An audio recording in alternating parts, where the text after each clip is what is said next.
that currently, right now, we are in the middle of Quail Valley. Uh, with us today is our usual party: Crafty Gamer, Janet from Another Planet, Six Nations, 31 Kings, and the Nerdy Ogre. And also with us today, guest starring, is our friend Runhar, who actually is Chris playing Skian in the other campaign. So, So last game, you guys had found out that the elves had been going around parts of the Quell Valley, and they had been doing acts of vandalism or terrorism, and consulting with people led you in a direction to where you could have a parlay with them. And the elves said, "We are in the process of looking for one of our heirlooms. Someone has broken this artwork in half. We understand, we know where it is. We were trying to do that in order to get some attention like what we have. Now that we have your attention, we want you to help us get this heirloom back because it was you humans that screwed this up." You're like, "What?" And finally, they said, "Yes, humanoids have been responsible for breaking this piece of artwork. We're looking for it. It's very important for our religion. Please help us." Being that you guys are representatives of the Guild of Coasters and Traders, fine, we'll pacify this area. We want to make sure we have good trade relations with everybody, and we'll help you. The elf said, "Excellent. We'll be there. We'll start on our trip tomorrow." Over the course of the night, you guys are about to fall asleep at about roughly 22 or 10 p.m. And then one of the elves comes by your quarters, which your quarters is just a bungalow amidst other nicely built, pretty, they kind of blend in with the trees, other bungalows, but it feels very locked down. And the elves come to you and they say, "Are you still awake?" Probably shouldn't be, but yeah. They said, "Well, we have he's not exactly a prisoner, but we've been protecting him here, and we've got him safely stowed. Uh, let us explain. We have an individual in our custody. He is an elf. He is a human like you. He is not from here. He doesn't speak the normal way that you speak with the Fordwaith tongue, the young human tongue, as we call it. But we have another one of you here, and he might prove useful for us in tomorrow's endeavor. I don't know if you'd like to meet him or not. I think it'd be a good idea." Well, why did you have him in custody? Well, when we first found him, he was being tracked by four others, and we thought this was unusual behavior for humans. Do violent things like that, where they track each other down and murder each other quite regularly. And we first thought this guy was leading a group of religious zealots on some sort of quest or pilgrimage. But we found out later the others were hunting him, and we don't know what happened, but we haven't talked to him much. This just happened a couple days ago. It's why we stopped. We were planning on going and burning down another farmer's barn, but we stopped and we tried to assess the situation. We put him in custody. He's safe.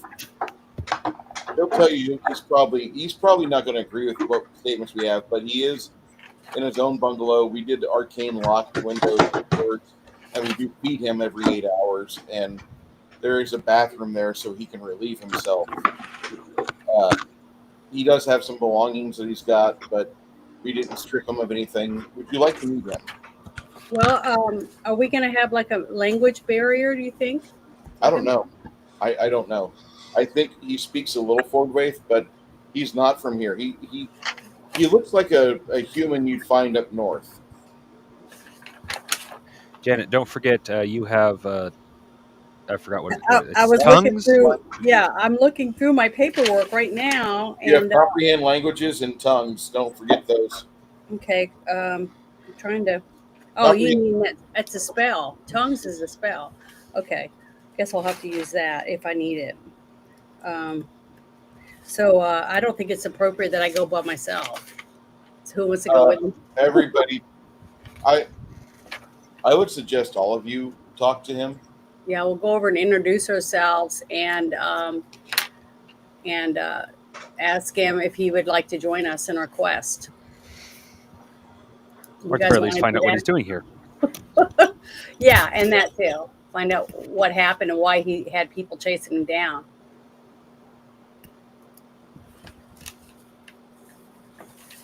Sure enough, they pull you out of the bungalows, and uh, before you guys head over there, they start loading up some water, and they drink from the glasses, and then they take you over to his bungalow. Runar, you hear some noises outside the bungalow. The door is still locked. The elves must be outside, but they've got some humans with them. A lot of humans. There's like 8 of them, and a donkey and a dog.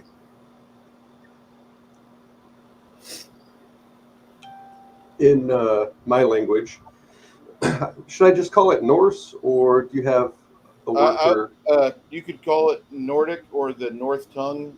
They usually call it the North Tongue here in Okay. Fort Waite, in the lands of the Sewell and the Ford Waite areas. Nord. I'll go with Nord. Yeah.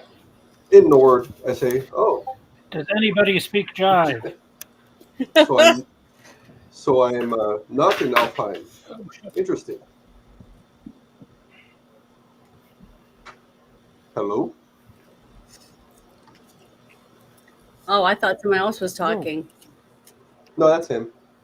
No, I know, said, but I mean, I thought Six Nations or Lemmy was speaking to you, oh, so I didn't interrupt. I didn't want to interrupt.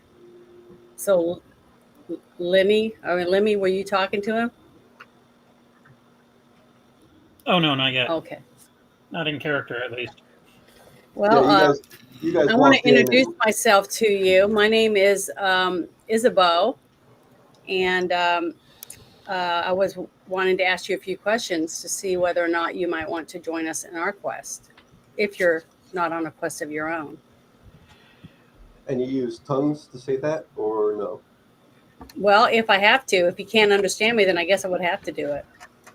Bruce, So do I can need a Bruce linguistic? can he understand me or not? What are you speaking in, Janet? My regular language. Ford Waite. You speak a little bit of Ford Waite. You Yes. think Runhar, you think you know what she's saying? Okay, I go ahead and slowly breathe a second, trying remembering a lot of the Ford Waite words. I am Runhar, and how can I help you? When you came here, were you on a quest of your own? To live.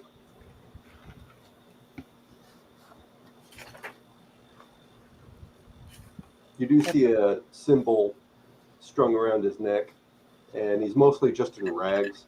Um,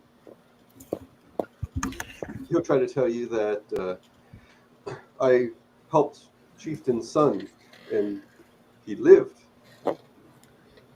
until Chieftain not pay for the son's life.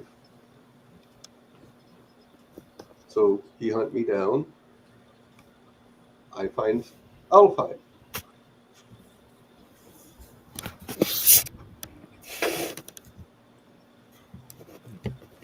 Well, do any of you want to explain to him what our or explain to me how to tell him about what our quest is and whether or not he might want what his skills are and whether he might want to join us on our quest? I want to make sure I pronounce it right and he understands what I'm saying. So how should I what should I say and how should I say it to him? I want to make sure I say it right. And I don't want him to take offense to anything I say either, because you know what I mean. If you cast tongues, Janet, you can just talk normally. Okay, well, I'm gonna have to cast tongues. Is it is it a 9 mana or That is it is a 25 fourth level. points? That's a fourth level spell. That's 16. 16. Okay, hold on. Let me write that down. Minus 16. Okay, I'm casting tongues, and then I'm going to ask him what weapons he's proficient in and explain to him our quest. What do we have? And that we would sure like to have another person go with us and help us out, and that we would share our whatever our rewards are and stuff with him if he'd like to join us. And then I'm going to introduce everyone to him. Mercenaries. Very well. Yeah, I'm good. I'm decent with my little crossbow. I have a good hand axe, and I can heal people. And I'm good at calling my friends. I'm good at calling my ancestors for help. And so I explained to everybody else what he just told me. And we'll have to figure out a way for us to work with him, to all of us to be able to communicate better with him. Because it's going to be tough if I have to cast a spell every time. You know what I mean? I'm learning. The more we speak, the more I learn. Well, I know, but we also should make an effort to learn so that we can have a more fluent language to be able to speak to you in your tongue too. Don't you feel? No, I'm You in don't? your home. I'm in your home. You're not in my home. Well, I just think it's I don't know, nice if we try to learn a couple words here and there, you know, to benefit both sides, both parties. So, but I would like to welcome you, and I'm sorry that they made you feel like you were a prisoner of some sort. They look out for their home as well. I am not upset by this. Good. It's very nice to meet you. I'm Isabel. Oh. Bruce, did you see what type of medium armor he has? No, I didn't. Lamellar leather. Let me find that real quick. Hey Bruce, how far ahead did you plan for Chris showing up? A couple Not days really. ago. Oh, I'm asking because we just happen to have a masterwork mighty compressed crossbow. I That's don't right. have that. Oh, really? Okay, well, you said crossbow. It's like, was Bruce playing this for a while? Because this is really weird crossbow. Like, why did it's sitting in our collection? Mm-hmm. No, just coincidence. Okay. And while we're live, I don't mind throwing this on you guys. I'm going to keep the Gilded open because I do like Gilded for what Gilded is. Not a fan of Roblox. people who own it. Not a fan of people who own it. Not a fan of the people who own it. But if you guys want to congregate on Gilded still, that's up to you. If you want me to build a Discord specifically for this adventuring party, I can do that too. I would recommend that. I'm 50-50. Ultimately, I prefer Discord, but Gilded only annoys me about half the time. Well, I started my own Gilded because Bruce got, booted out of Discord, but I prefer Discord myself. So if you could make at least a chat group, you know what I mean? Yeah. Like we have with this, be able to do that. I think that's good because that way we can get the links or other information, through that without having to go to an app that we don't really, because see, I only have it on my computer. I don't have Gilded on my phone or anything. So if you sent me anything, I would have no idea I got it until I got home. The only benefit to Gilded that I see is that it's a resource hog and it's easier to share files in. like if I need to share a PDF, I can share a file that I don't got to worry about compressing down in size. It has quite a allowance for sharing files. That's the only good thing about Gilded. However, it does have a lot of features that are paywalled in Discord. That being said, the people that use Roblox have bought Gilded, and they've ruined what was good. What was a good program? You mean they can download and upload a lot of kitty porn immediately? No, Yeah. I'm sorry. say it ain't so.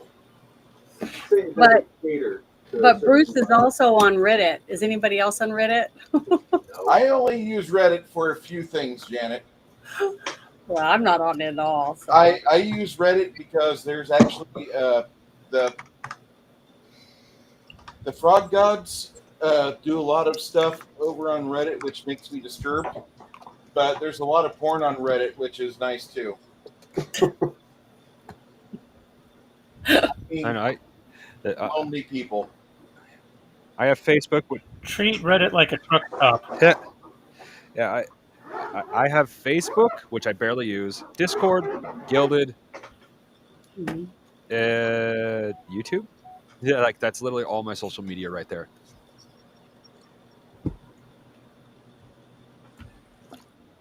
Telegram. I'm one of the few people that uses Oh wait, I Telegram. do have a Twitch. I think the stream that's almost the series the video site that's almost good for nothing but video games. I think that's Twitch. Yeah. I do have an account with them, but I literally can't use it. When I try to log in, they say that account does not exist. When I try to use my email to recreate an account, they say there's an account that already exists with that email. Somebody hacked you, probably. It happened within the first week of me making the account. I suspect that's their own stupidity. I mean, someone might have hacked me, but they got to me very, very quickly and did absolutely nothing with it other than fuck with me. Sounds like a troll. I don't know. There's a lot of them.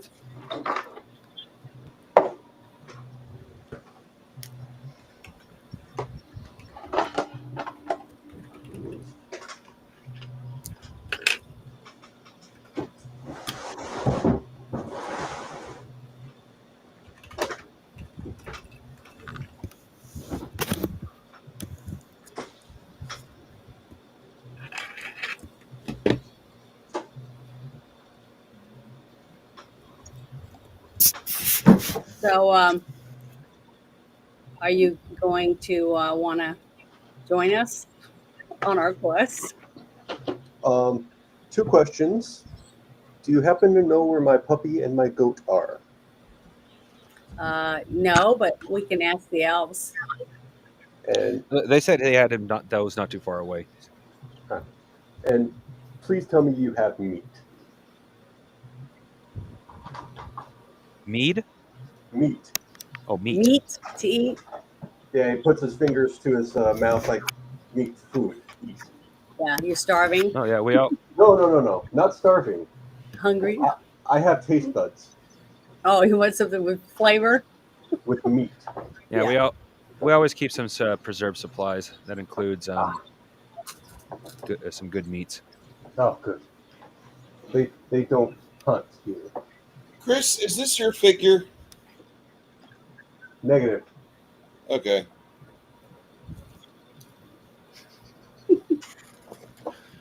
I'm looking at this crowd though. Everyone's wearing so much clothes except for me. Well, Plot armor. My vulnerable parts are the only thing covered.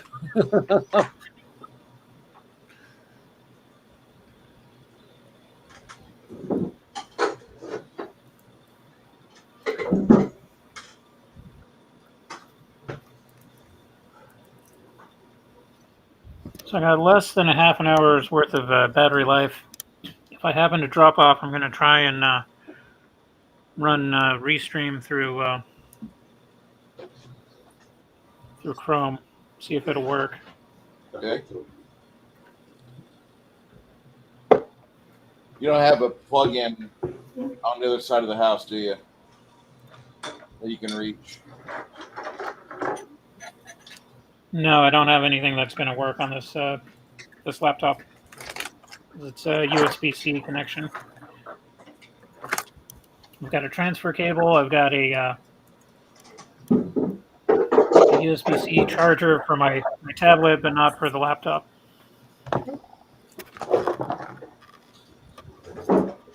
Yeah.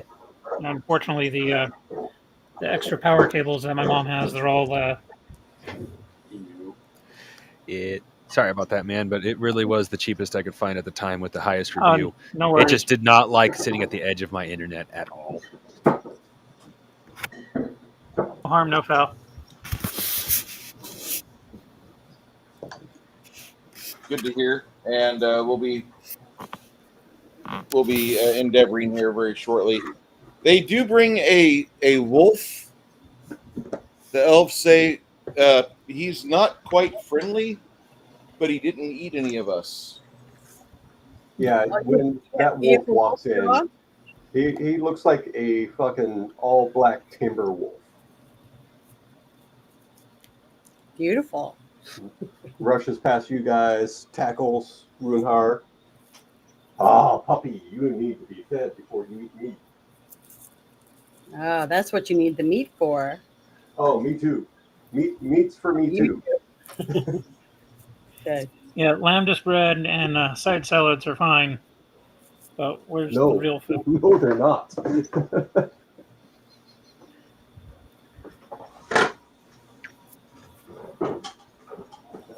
So are we going to have a meeting with the elves before we leave? One of the questions I remembered I was going to ask last game was, Honk, honk, honk, what is it? honk. His dog. I don't have a donkey. I have a goat. Goat? Yeah. I was like, I thought you had a donkey. No, an ornery ass mountain goat.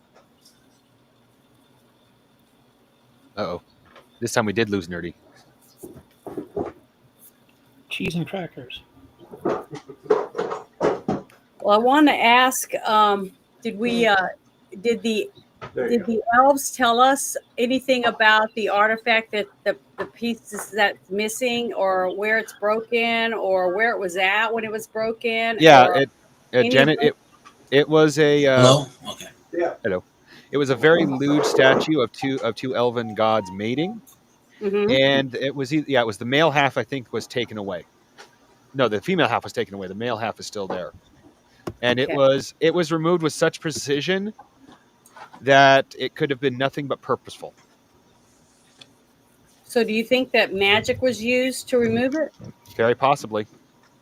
since it was done so prestigious Perfectly. or whatever? Without the female side. A lot of human people don't really find the elves to be the ultimate sex symbol.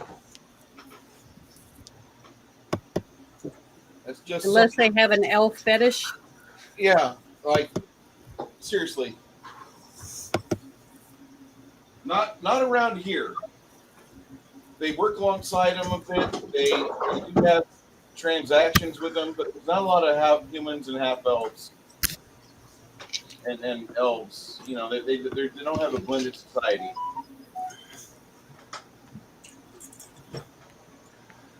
Makes sense. I mean, Okay, I'm gonna ask a question again, since it's been determined that y'all weren't ignoring me, you just couldn't hear me. Yeah. How big is our new friend? He's Like how pretty tall, muscular? I got some strength, surprisingly. I'm acting more with more charisma than he actually has, but yeah, he's pretty ripped. Mostly just see him in rags, so it kind of throws off definitions. Probably closer to 6 foot, maybe 6'2". And he has a wolf hat. Yeah. Well, can we go through our bags of stuff and see if we can find him some a better outfit, a better clothes? He has armor. He's just Yeah, the elves yeah. didn't give it to him. Yeah, it's all in my my goat when it comes in. Okay. It's got like saddlebags on it, like 2 sets. So it had all your clothing and everything on it. Yeah, Okay. but I don't get out of the rags. You like them? They're my clothes. No, I know. That's why I was saying we were offering you some other clothes to wear Better under your clothes. I mean, Ray Mary Sue videos out those rags for 3 movies. Okay. Well, I'm a girl, and girls offer things like that. He just kind of looks up at you coyly. I noticed. Thank you. But The, so the are whole we time, gonna? the whole Sorry. time you've been there, like there's this dude that's about 18 years old, and he's kind of mean mugging you the whole time. Every time you look over at Isaboo, he just like he's like, "Ugh." And you get it, you get it. He's like he's got a thing for her. They might even be a couple, but like that guy, he's a little younger than the majority of this crew. He might be the youngest one in the crew, but he's seriously challenged by you right now. By me? By you. Do I It's kind of notice? like when the new kid comes to school. When the new kid comes to school and everybody's Are you talking about William? Yep, Oh, okay. he's mean mugging the shit out of Runar right now. Okay. With That was my- because I was talking to him in a language he probably couldn't really understand what I was asking him and stuff. At first, before I cast the spell. socially, do I notice? You don't really worry about it. He hasn't unbuckled his flail. He's got a flail, I might add. And the flail is rather big and beefy. It's a very clumsy weapon that you use to hit items that are still. Oh, big and beefy. That's Okay. fine. Yeah, he's got a flail. I've just never heard a flail said someone explaining a flail that way. It's a big rock attached with chains to a stick that you hold. And Yeah, I you- know, but big and beefy. Oh yeah. Okay. You get a hold of that thing and you use it to get rid of people's legs Mm-hmm. or arms or other fleshy parts if they stand still. It definitely softens up the rib. There's a big difference between a war flail and a bedroom flail. I hope so. The idea that there's a bedroom flail scares me. You ever dated a German? No. I've never had any dungeon porn. You guys. So are we gonna sit down now with the elves and eat and stuff before we It's 10 Right. p.m. It's like 10:30, 11 o'clock at night. And the oh elves are wanting to like they that's want right. you to meet That this guy. woke us up. Okay. I remember now. So the elves come by the bungalow and they say, "We're glad to see that you are getting along well." And as he's speaking, you see the other 2 elves. Like one elf is pissed, and he's having to pay out coins to the other elf. Apparently, there was a wager. We're glad to see that you got along so well. We will be waking you up in a few hours. Please go back to your beds, get some sleep. Okay. Good night. Good night. And I'm gonna go back and get some shut eye. All right. You guys rest. I get to cuddle my puppy again. So after we rest, we're gonna be back on our mana, right? You're not going to be able to receive your mana till sunup. Okay. Well, I know, but before we leave, I'm gonna be able to restore everything, right? You're getting 3.5 hours of sleep, Janet. No. Oh, okay.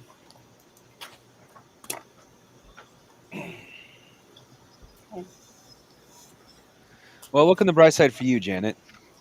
If you are in desperate need of a lower level spell that doesn't cost as much mana, you can pray for it. I don't get that option.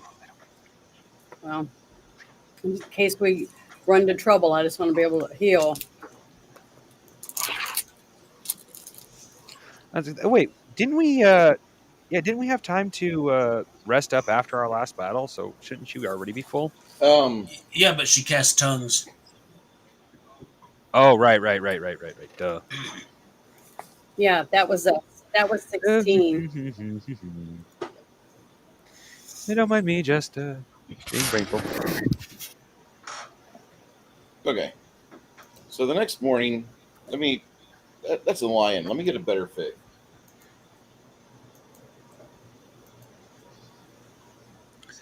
Bruce is a lion.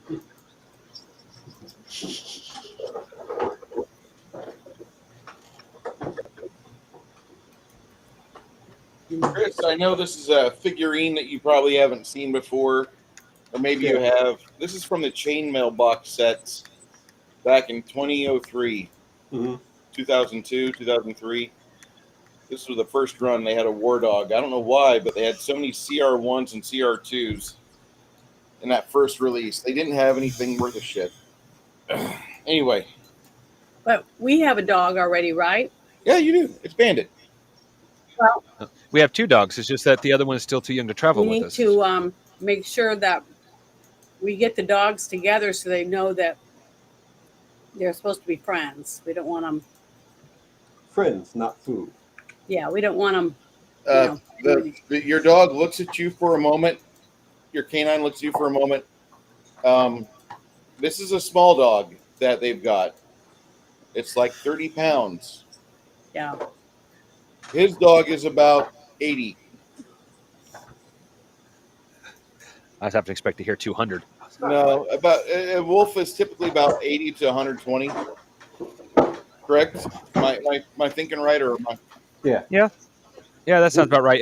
I'm also thinking of the original figure you used, which immediately made me think of Dire Wolf. No. He doesn't have Dire Wolf yet. Working on it. So these two are, for the most part, looks like they're going to get along okay. We see how this rolls out. If I notice the wolf hyper-focusing, I definitely grab it by the scruff, get its attention. The wolf initially is pretty much indifferent. He's not really thrilled with the idea of 8 new humans to have to be around. Mm-hmm. Although a couple of the guys, like the bard and the archer and this young female, they do seem to produce food for your wolf. Mm-hmm. And they are trying to make peace offerings initially at about 3:30 in the morning when you're all woken back up again and marshaled together by these elves.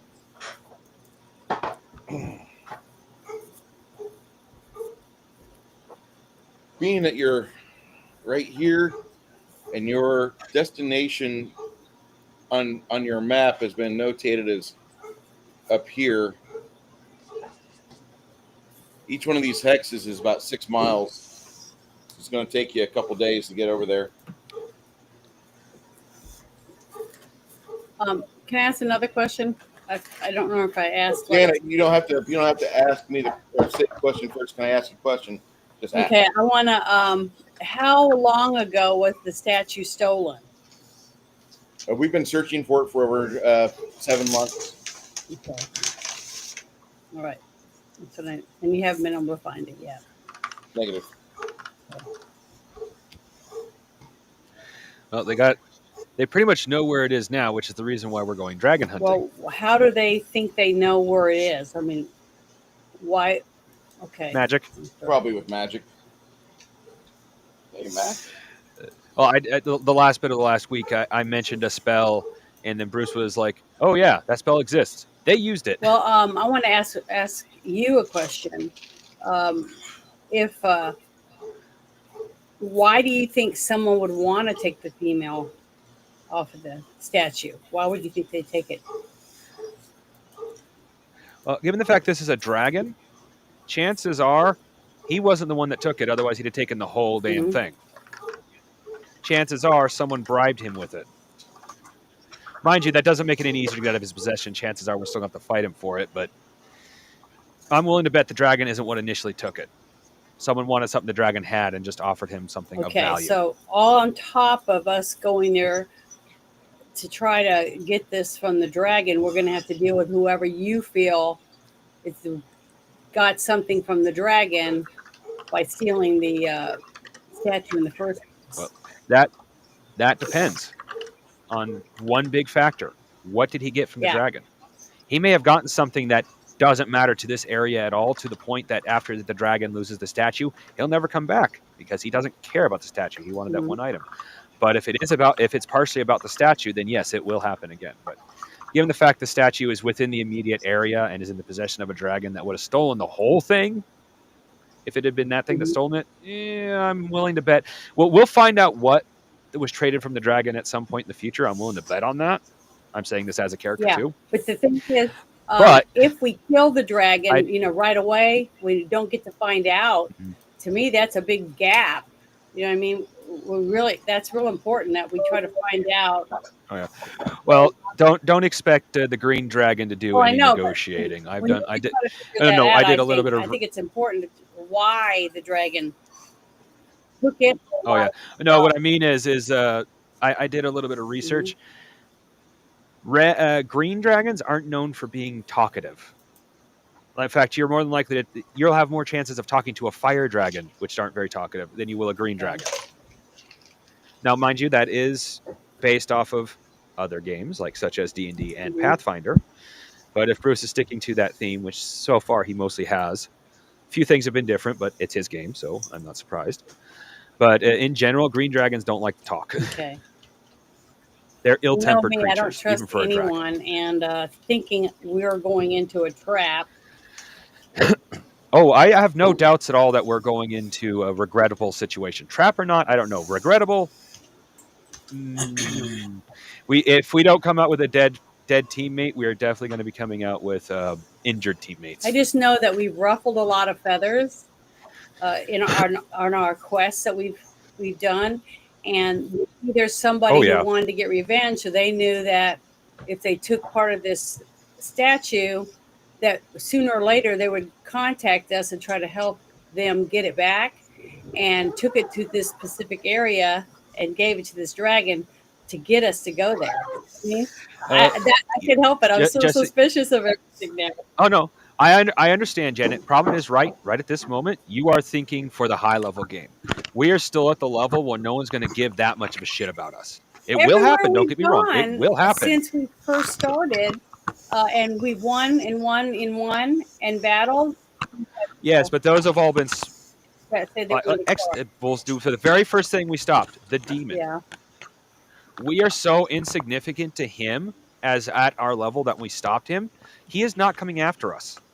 He doesn't care about us. He'll just set up shop in another town away from us. Now, if we were high enough level that we could actually be a threat to him, like we couldn't just banish him back to hell and he can come back whenever his time is up, and we could actually hunt his ass down, then he would consider, okay, we have to deal with these groups. Otherwise, they're going to come back and bite me in the ass again. We're at the level. We're getting close to the level where we're going to be a problem, but we're still at the level where not too many things are going to give too much of care about us, even if we get in their way, because they think they can squash us. As long as they do believe they can squash us, they aren't going to care about us. The moment we get a high enough level that we aren't squashable, okay, that's where you can get so this was placed here to trick us into doing this, so we have to fight this and hope that we get killed here. But if that doesn't work, then there's actually a link that goes over to here that'll take us to this other fight. We are getting close to that level, so I'm not going to completely rule it out, but I suspect this is more of a circumstance thing.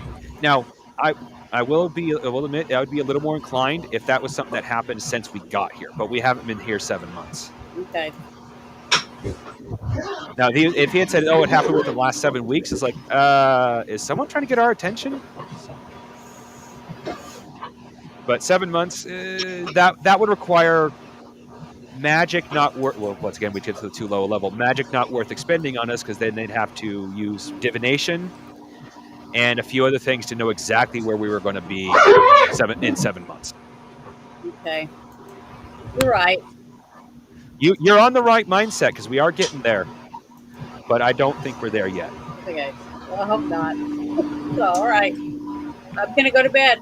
It's time for us to go to sleep. Get some rest. Excuse me a second. I need to use the head.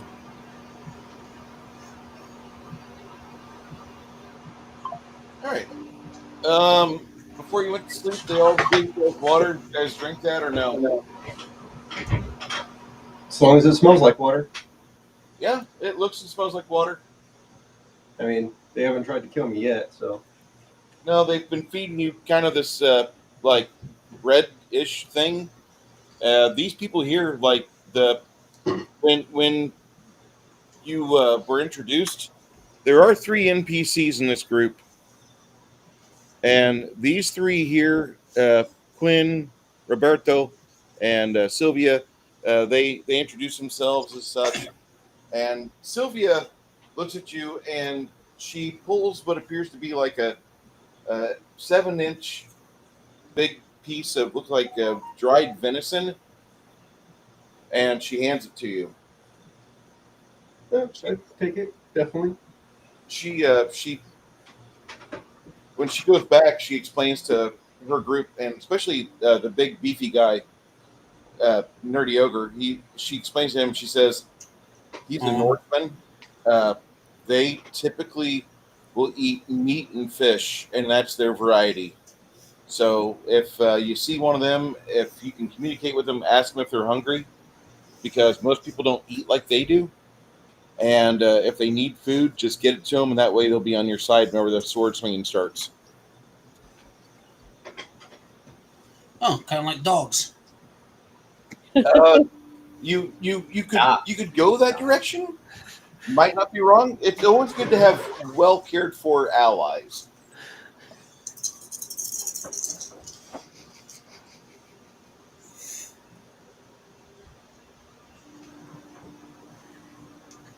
That dog comment instantly made me think of a Marvel video game I played. You're playing a character, and the Hulk's coming along with you, and the character says, "Oh, I bet he can smell. I bet the reason why he wants to get this person is because he can smell evil, just like a dog." Ma'am, I don't think he'd appreciate that comparison. The Hulk, don't care.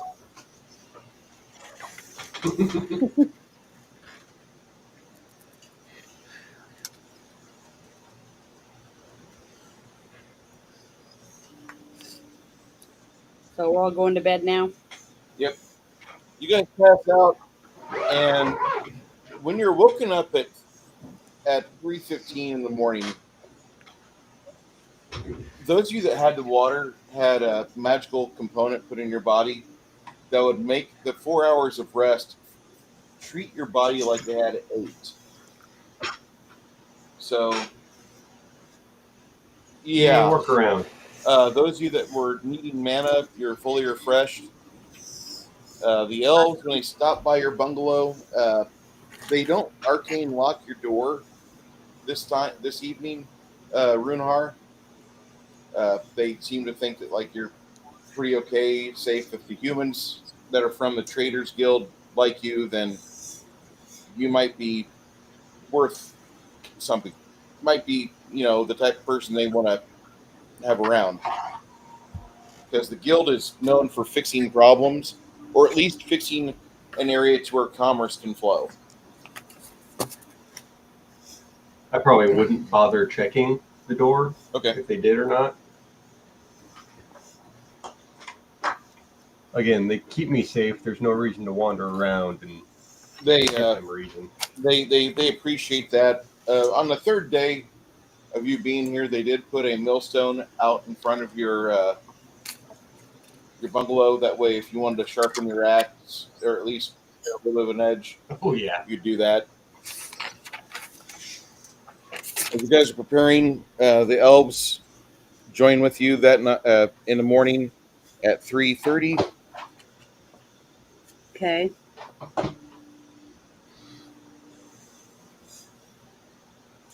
In the Ooh. morning? Yeah. Yeah, they wanted to get an early start on getting that.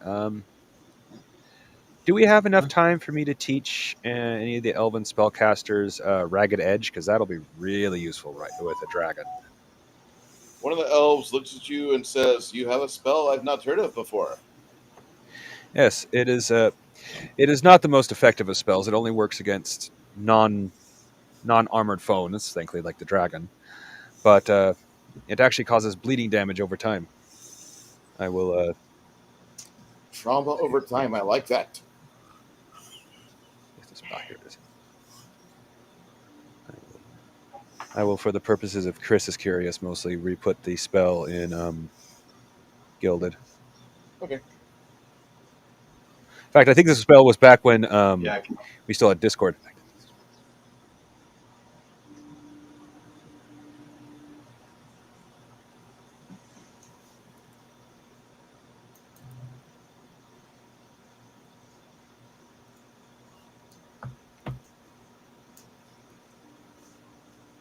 Ugh.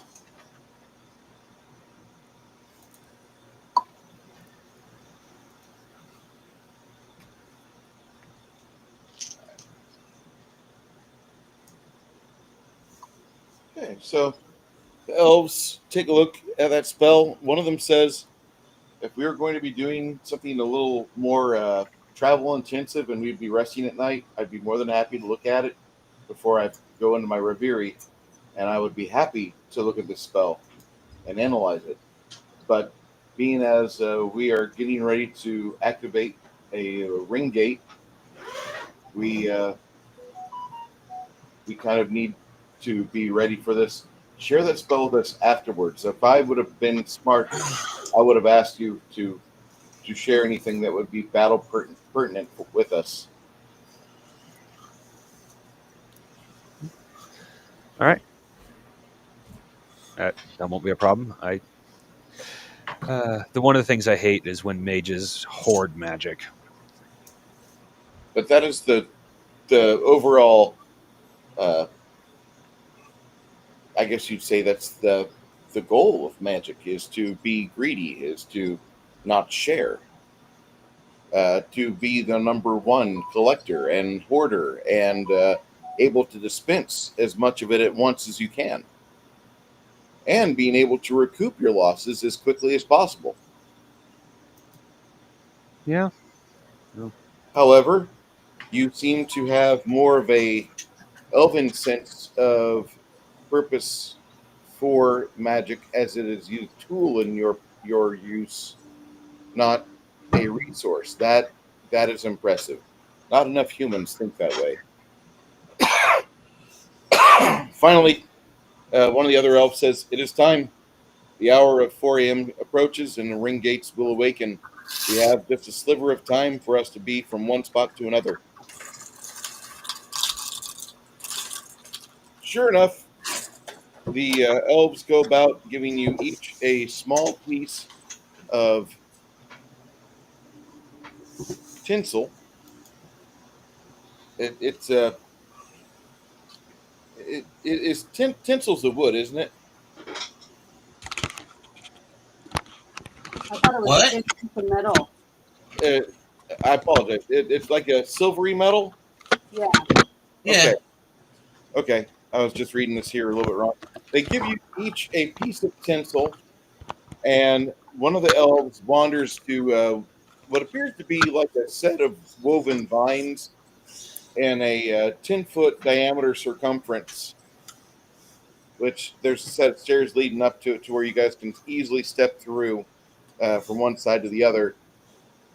He says a few words in Elvish, and the entire thing is suddenly bathing everyone around it in a purplish white glow. Hold the tinsel in your left hand, and you will join us on the other side. We will be ready to take on Larentiss.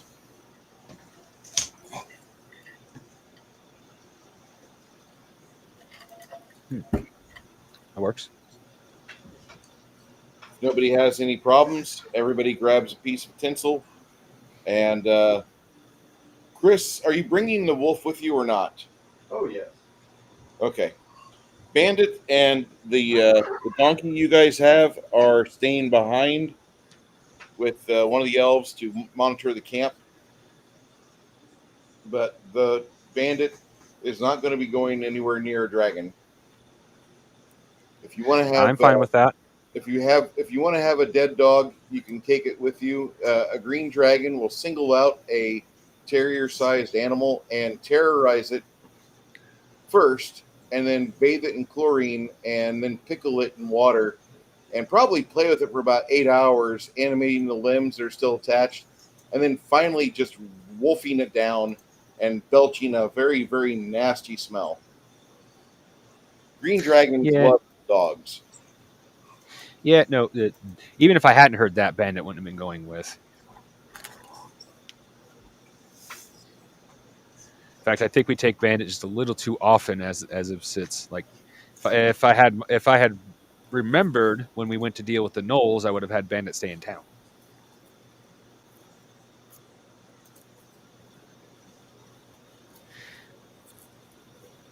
At least until we can get Bandit some sort of armor.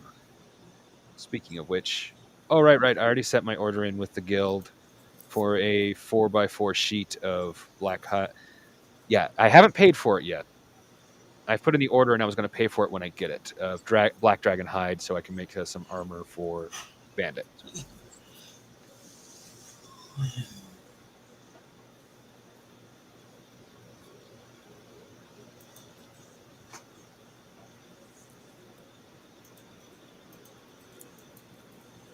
I'll be right there.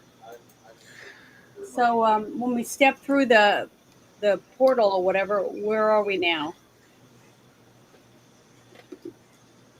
Bruce had to walk away for a second. Oh, I heard him only because I have headphones on. Same. I heard him mumble something. Yeah. No vegetables? Well, that depends on who you are. Of course, the joke of my character now is he's an Asian who's gained a taste for dwarven food. You had me at meat.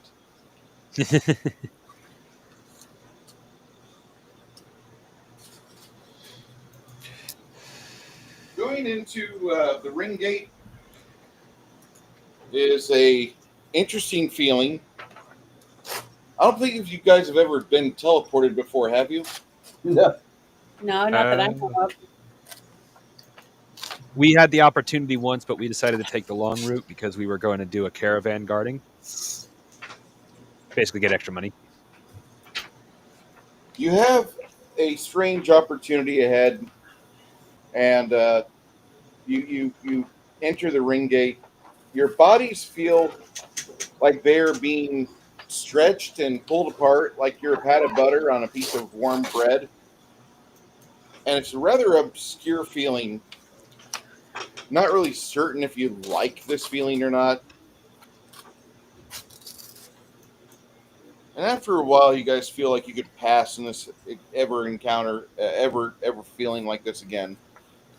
I'll just say that it's not pleasant.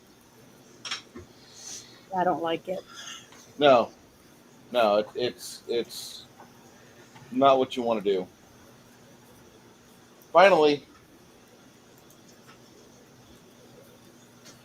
you emerge, and after a brief second of rubbing your temples and stepping off this set of stairs from a looks like a likewise set of vines woven in a circle around two overhanging oak leaves, oak branches. You guys essentially traveled from point A to point B. Okay. After a little bit of searching, and some of you might have nausea. You if you roll if you want to roll a fortitude save 20 or better, go ahead, and you'd be rolling and adding your fortitude plus a d100. So nobody should fail that. 47. Yeah, Um, only the excessively weak vomit after a situation like going through the ring gate. It's not exactly fun, but it's not exactly pleasant either. 112.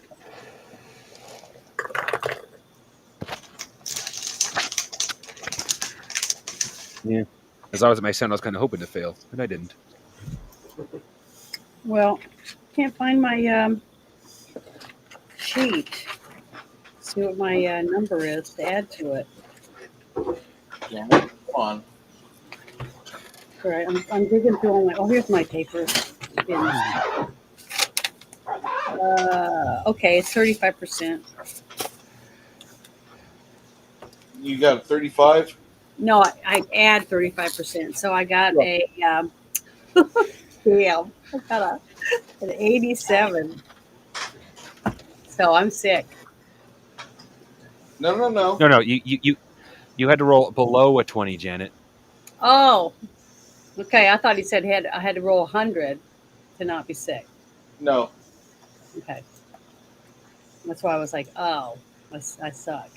But all right, good. I'm glad I'm not sick because I hate being sick. I'm happy. So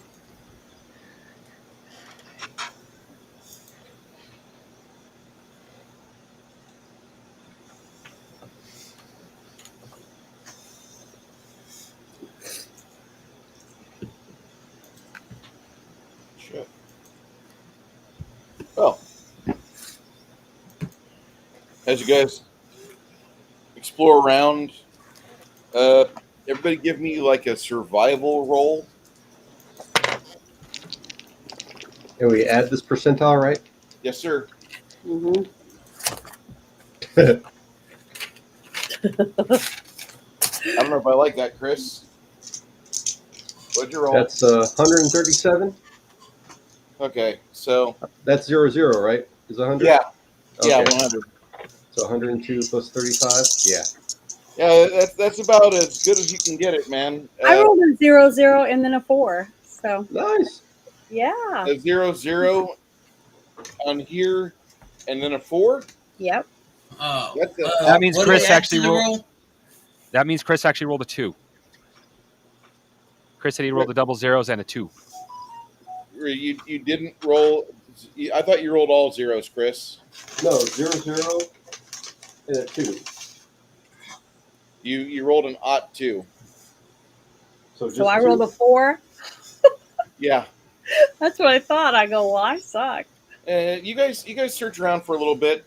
I Well, rolled. it's I don't have 37. survival, but I rolled a 92 straight. Yeah. So Between 37 total. you and this wolf that he brought with him, the two of you notice that I got a there- 70 on my survival.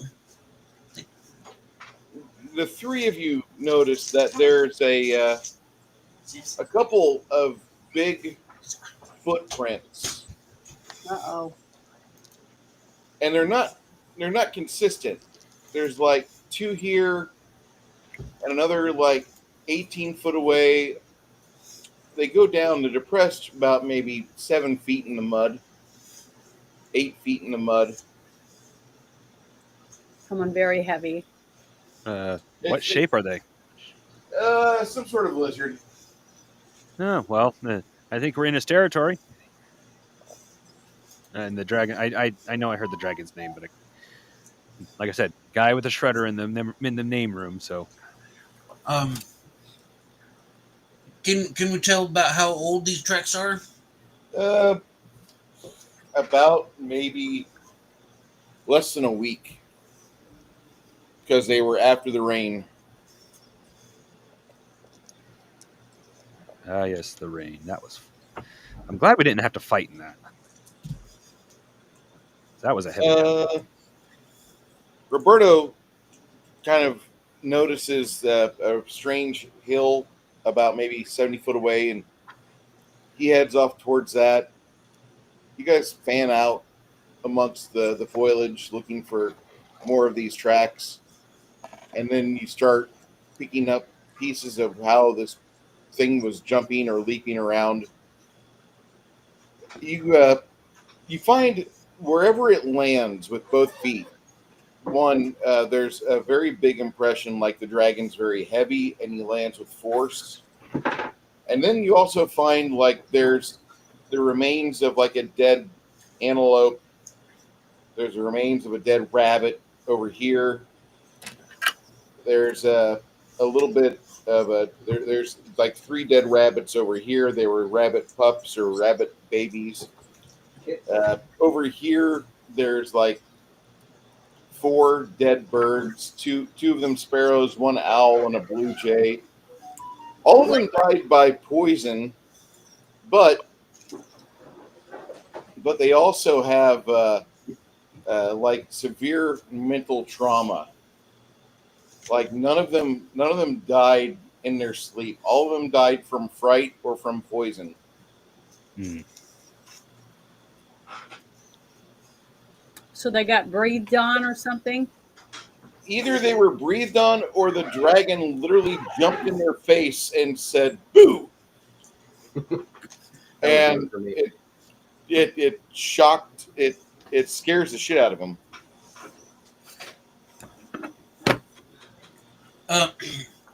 I'll look at I'll look at leaves and things. Is there any like residue? You do find some corrosion on some of the grass and some of the other foliage here, but it doesn't look like there was maybe one time where the dragon breathed out, and you can see the corrosive effect it had on the grass and on the weeds. One tree is completely bowed over, getting ready to snap in half once the stem dries out, the bark dries up a bit.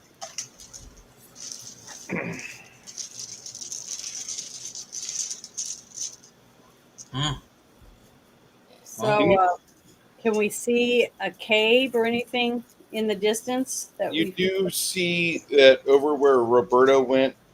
He's motioning you guys to a entrance into the earth. It looks like there's a 20-foot wide by 10-foot high hole in the ground.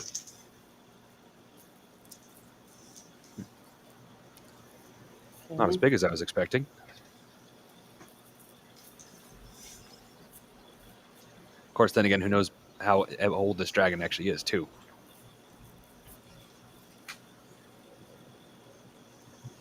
One of the elves says, he's not that old. He's maybe 500 years old. Oh. Maybe I'm just being paranoid, but when I hear dragon, my first thought goes to at least an adult. Maybe even elder. Well, how old is the dragon when they were grown up? Thousands. Oh, okay. So this is a young dragon. It's going after rabbits. Yeah, that probably makes sense. Just enjoys terrorizing things to death. Playing with them, basically. Yep. Okay. Not long after you guys descend into the cavern. Ooh, is that 6 Nations? It is. It is 6 Nations. Yay. Yay. Welcome back.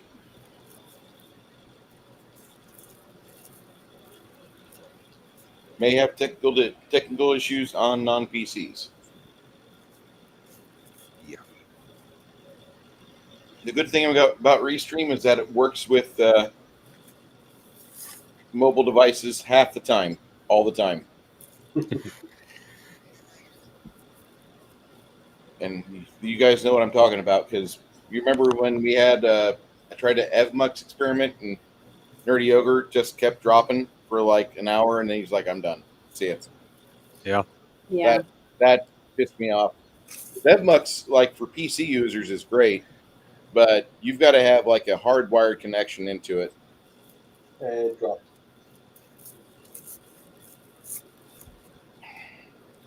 Also, keep in mind that he's got a brand new internet connection at the house, and I don't think they have everything hammered out over there on AT&T's end. When he said he was getting AT&T, I said, "Oh, that's nice." Here in San Antonio, we had a lot of issues with it. Mm-hmm.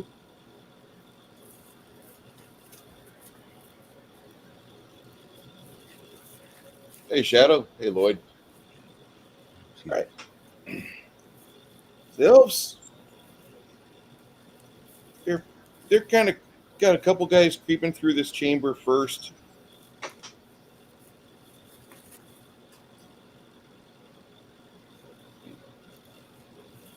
They're looking around. Janet, could you roll me a D percentile, please, to help out the elves?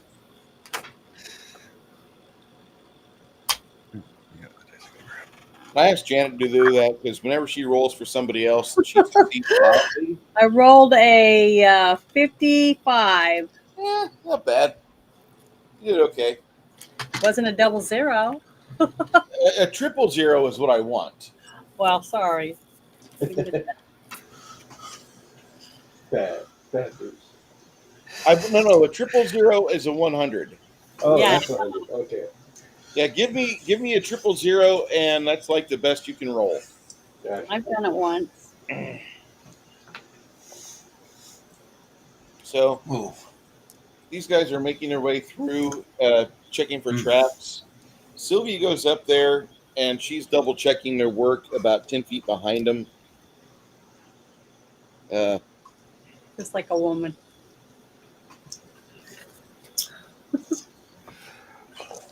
Well, there's a reason why more than one player group has a strategy of having 2 or even 3 rogues. Mm-hmm. Just because you didn't find the trap and you didn't set it when you first went through there trying to disarm it doesn't mean it's not going to go off on somebody else. Yeah, remember we found out that one thing that leapt up from the floor and grabbed my foot, and I was in the middle of the group. As these two continue on, finally this guy stops, and he points at something over here. The man, the elf in completely all black, looks like he's trying to be from the Orient. He taps the ground ahead of him, and like these 4 squares right here just collapse into a pit below. It goes down for about maybe 50 feet. Oof. Some of the fragments of rock hit something down below, and some of them splash in water. But then that 50-foot pit turns into this big, long echo chamber. And you guys hear like a very loud shrieking sound. And it starts to reverberate off the stalagmites and stalactites around you. You guys, Sylvia screams, and she's like, "You, cleric, anybody, get over here." Okay, I'll run over there. I'm pulling my war axe and I'm heading over there as well. Okay. I heard Isabu, and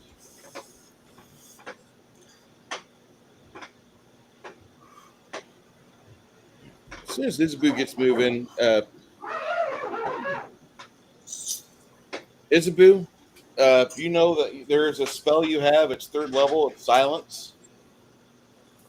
If you can peer over the edge and throw the silence down there and make that thing shut up, that'd be great. Okay. And let's see. Down here. I was looking to see if it was a 25 mana one, so it isn't. It's a 9. It's 9 mana. Okay. All right, I'm casting it. Runhar starts making his way over. Okay.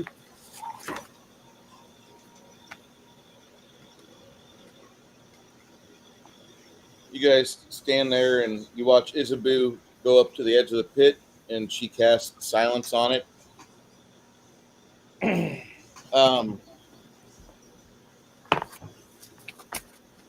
guys were pretty quick at trying to get that thing to shut up. Within the first 15 seconds, that alarm was quelled. How many seconds does your silence spell last there, Janet? Do you know? Mm-mm. I'd have to look it up in the book. Let me look it up real quick. Give me a second.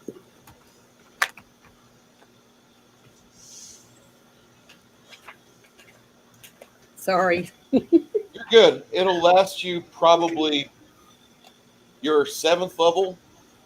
Yeah. That'll give you about 3.5 minutes of silence.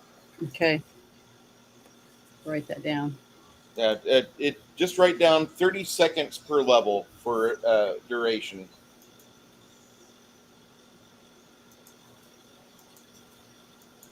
Okay. You guys look beyond here, and you can see there's another chamber beyond. But Sylvia throws a torch and illuminates this. Looks like there's a little fast-flowing river which disappears to your left, and a little bit of a rope bridge that's been established, been kind of shimmied into this rock. They use something to get this rope to bite into this rock.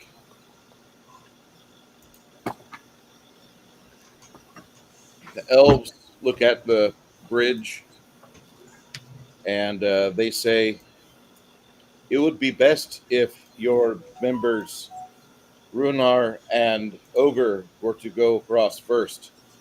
That way, we know the bridge is sturdy. No fear. No fear. I go ahead. Okay. You go across the bridge, and it feels kind of flimsy, but it is a rope bridge. You don't really look down, you look more straight ahead, and you get all the way across without injury. I'll do the same. It dips down a little bit, but it doesn't go in the water. It looks like if you guys just keep one person on the rope bridge, you should be fine. Of course, you can pile onto the bridge as much as you want. I'm just saying that with your 2 heaviest members of the party, they went on the bridge singly and didn't have any issue. Now, if you had How far? What? It's water just underneath, right? Not underneath it, just underneath. It's about maybe 5 feet down. Okay. All right. Well, I'll go across the bridge. Okay. You guys all head across the bridge after a period of time. It takes you about another 2 minutes for the entire party to negotiate it. Then you go into a series of cold, and I have to go back. you have to what? I have to step back and strap my puppy to me. Okay. And then go back across. Because I'm smart like that.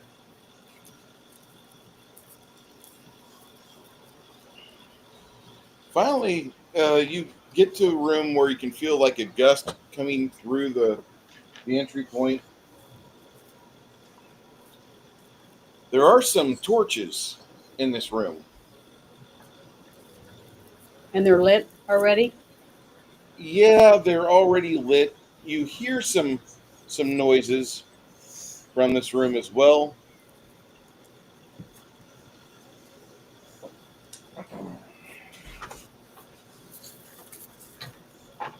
Mm. Nope. Wrong way. My bad.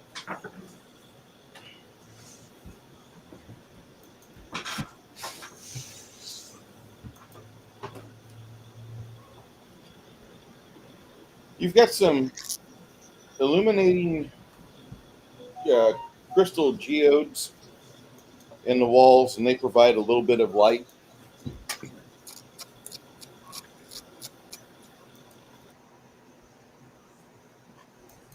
You guys will enter from over here. As quietly as you can, roll your die 20 and add in your stealth scores. Plus, I wanted to ask, how tall is the ceiling above us?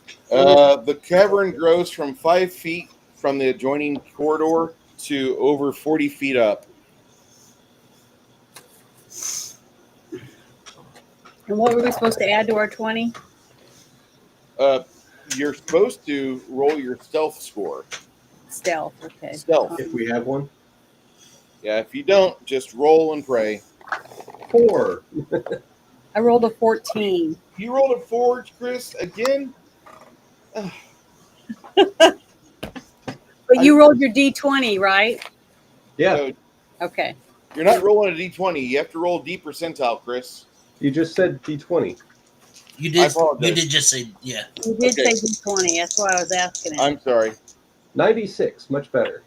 All right. That makes me happier. I rolled a 32. Y'all ain't gonna believe this.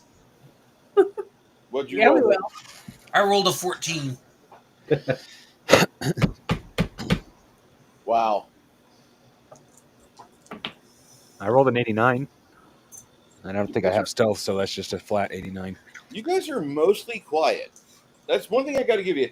One, like the only person that's in heavy armor that I think is actually Roberto, and that's because he's trying to go that stealthy archer pathway that everybody played through Skyrim with. But he's the only one in heavy armor. He's also the only one that whenever he got on the rope bridge got within like 6 inches of like hitting the water and being swept and pulled away from pulled apart. But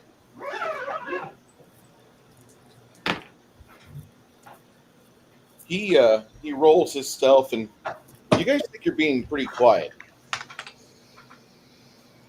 Sylvia and some of the archer support, they go out from between this column that goes up. There is a bit of a rise here. You know, there's another level above over here, or there's something above over here there because the wall goes up quite a bit. But this, you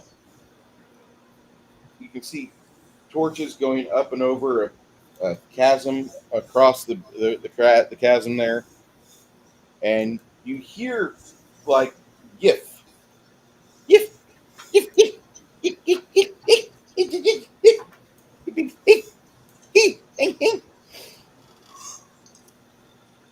And you hear like about 7 or 8 different sources of this. Like, Go ahead and make a perception check.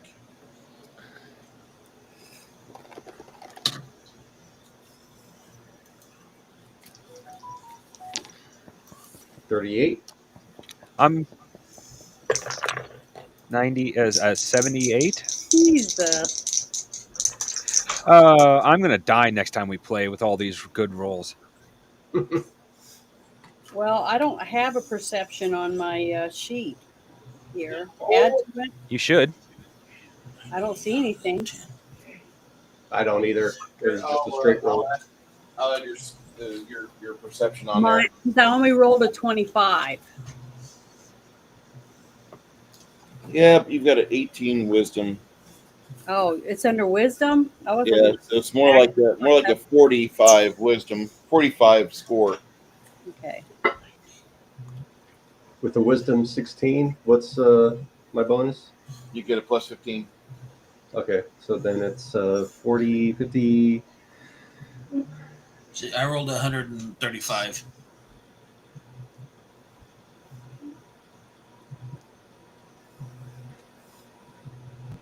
$53, I think.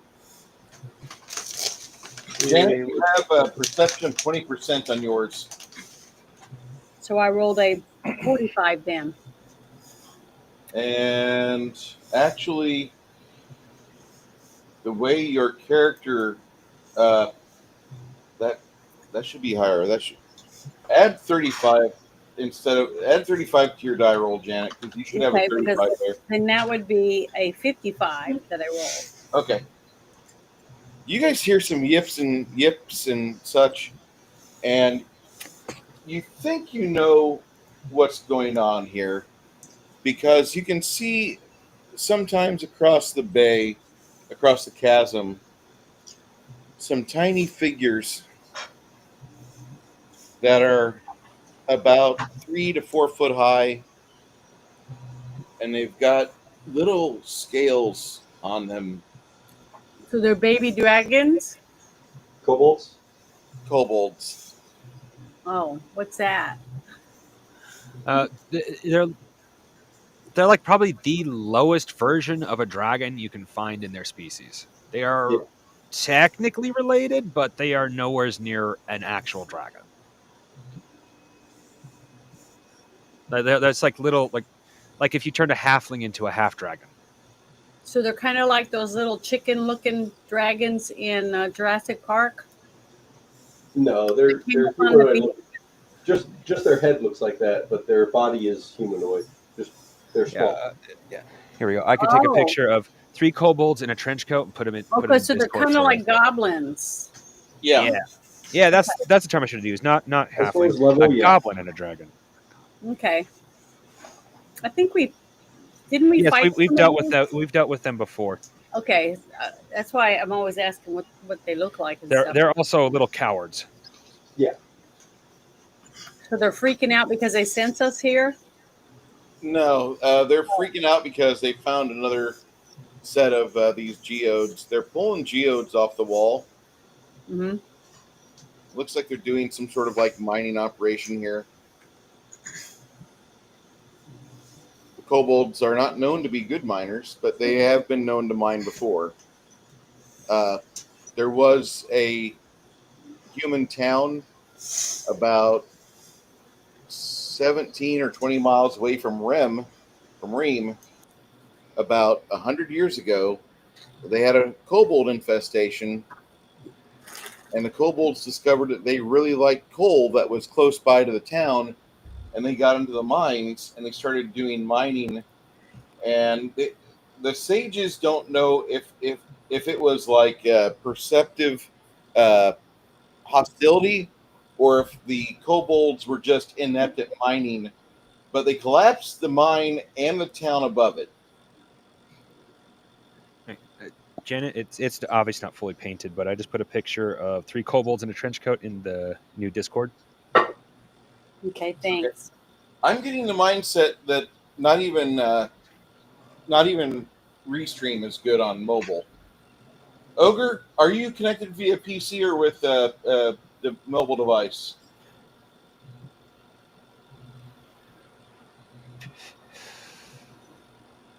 Well, he didn't say right back, so I'm sneaking suspicion he's having problems again. Well, no.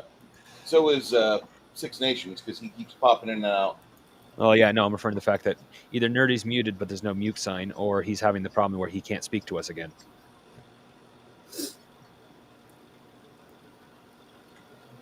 Remember the good old days when we had Google Plus and like Yahoo voice groups and used to Yeah. use, like TeamSpeak. God damn, wasn't that such a joy? Might have to go back to TeamSpeak for this shit.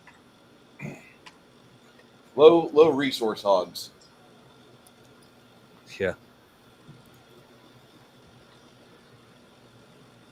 Where'd you put the goblins at there, or your kobolds at?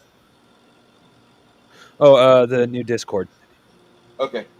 If you want, I can put them in the Gilded. It's just easier to get to You're Discord. you're good. If you're already using the new Discord, that's awesome.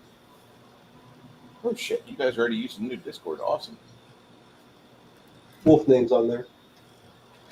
Yeah, they'll look a lot better when they're done. They just got the base coats on them right now, and I haven't even finished the base coats because, well, once again, yeah, once I realize a miniature has a certain level of detail, I have a bad habit of losing interest in painting it because it's just like, oh god, I'm never going to finish this. Yeah, that's kind of how I feel with some of the fucking ratkin that I fucked up last month. Like, goddamn, they have a lot of detail. Oh, you're gonna hate Loot Studios, man. No, there's some figurines that. Yeah, Nerdy Ogre just put a glyph in the Discord that basically says he's having computer problems. Oh, damn it. Where do you put that at? No, I put it in there like using Discord now. You know. Oh, Discord. Yeah. Oh. Not Okay, good. computer. Oh, right, Gil. Right. I'm not even paying attention to where I'm at this particular moment. Don't mind me. There are people in my room? So you see these kobolds are doing some excavation work on a lot of the geodes in here, and you can smell like there's something there's like a kind of a caustic, bitter scent in the air. Like if you ever get you get over to a friend's house, the first swim of June in their backyard pool, like the entire backyard smells like chlorine. That's what this cave smells like.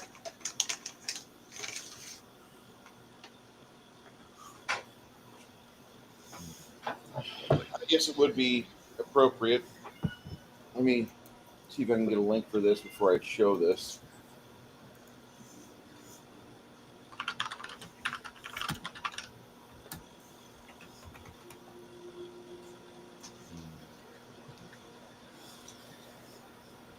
If I were to watch that show, it would just be for Ron Swanson.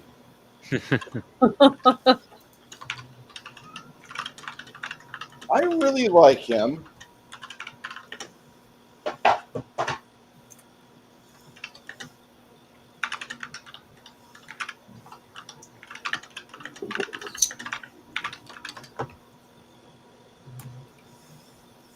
So is Chris at your house again? Nope. No, I'm at home. How far away do you live from? About 45 minutes. Oh, 45 minutes? Okay. Well, I forget. That doesn't have to be very far, really. It's in the city, so. No, Traffic. he lives out in the sticks. Well, I figured he lived in the country because he has chickens. Yep. So, I didn't know how far away. And bobcats and other I crap. got that too. I need to get some- In Texas terms, 45 minutes is very close. Yes. I actually need to get my bees back up and running. I had hives die 2 years in a row, and it kind of disheartened me a little bit. I mean to get back into it. What kind of hives do you use? Langstraw? Yeah. Yeah. I'm hoping things have changed. The problem is I was suffering from the big problem at the time, which was colony collapse syndrome.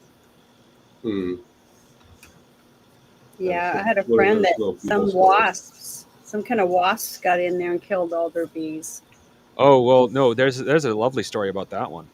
The Yeah. second year I lost bees, I didn't realize how early in the season I lost them.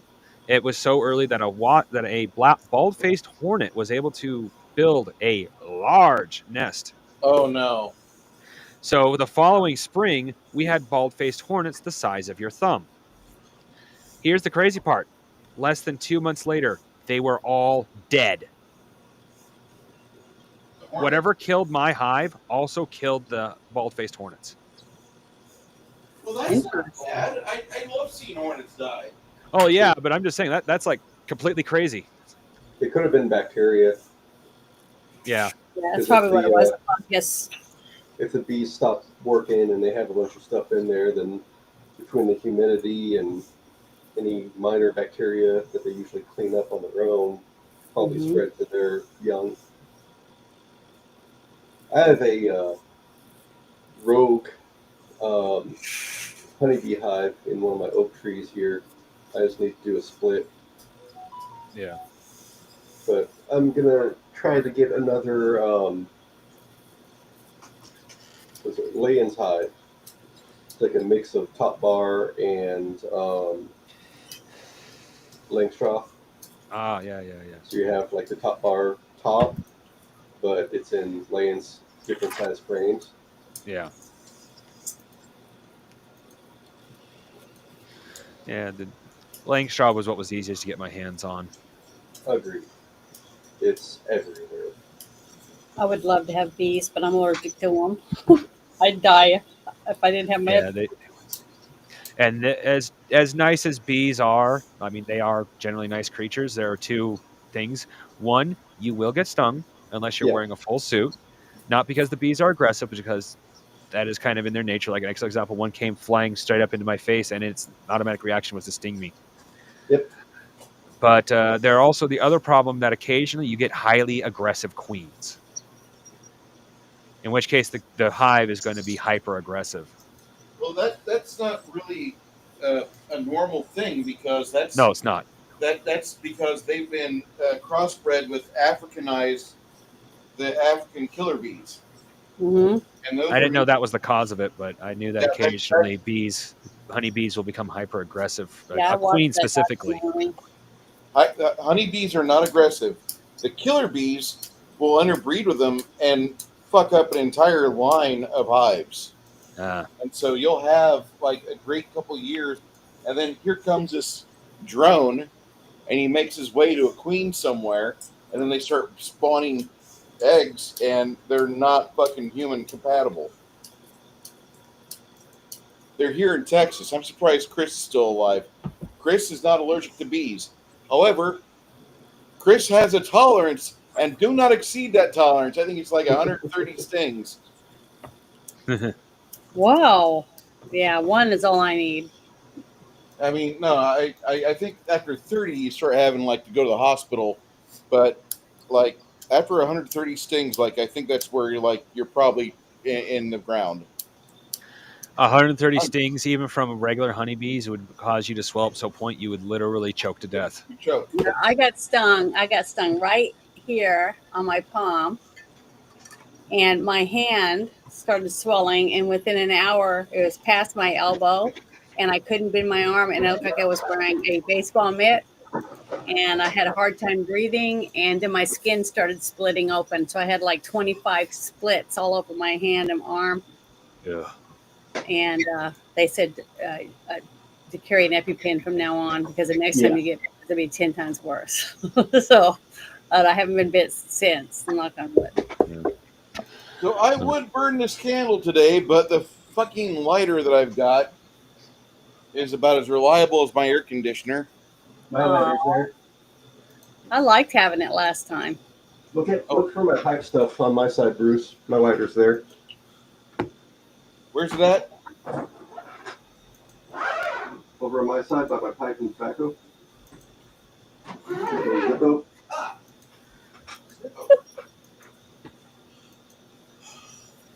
Oh, poor guy.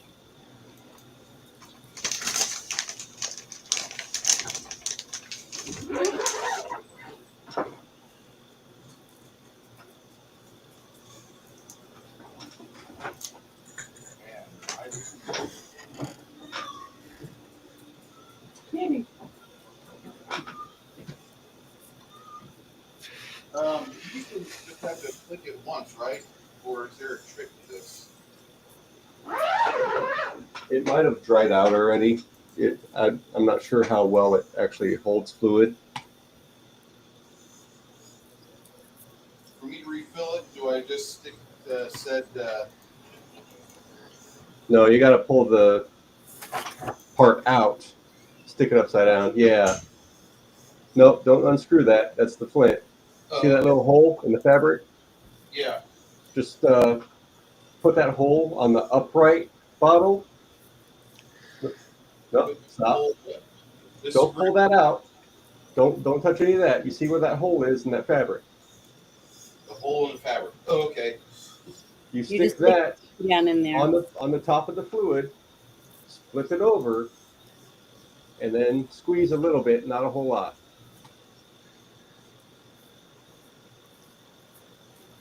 Yeah, it's actually really easy to overflood those things to the point they don't want to burn until some of the fluid has vaporized.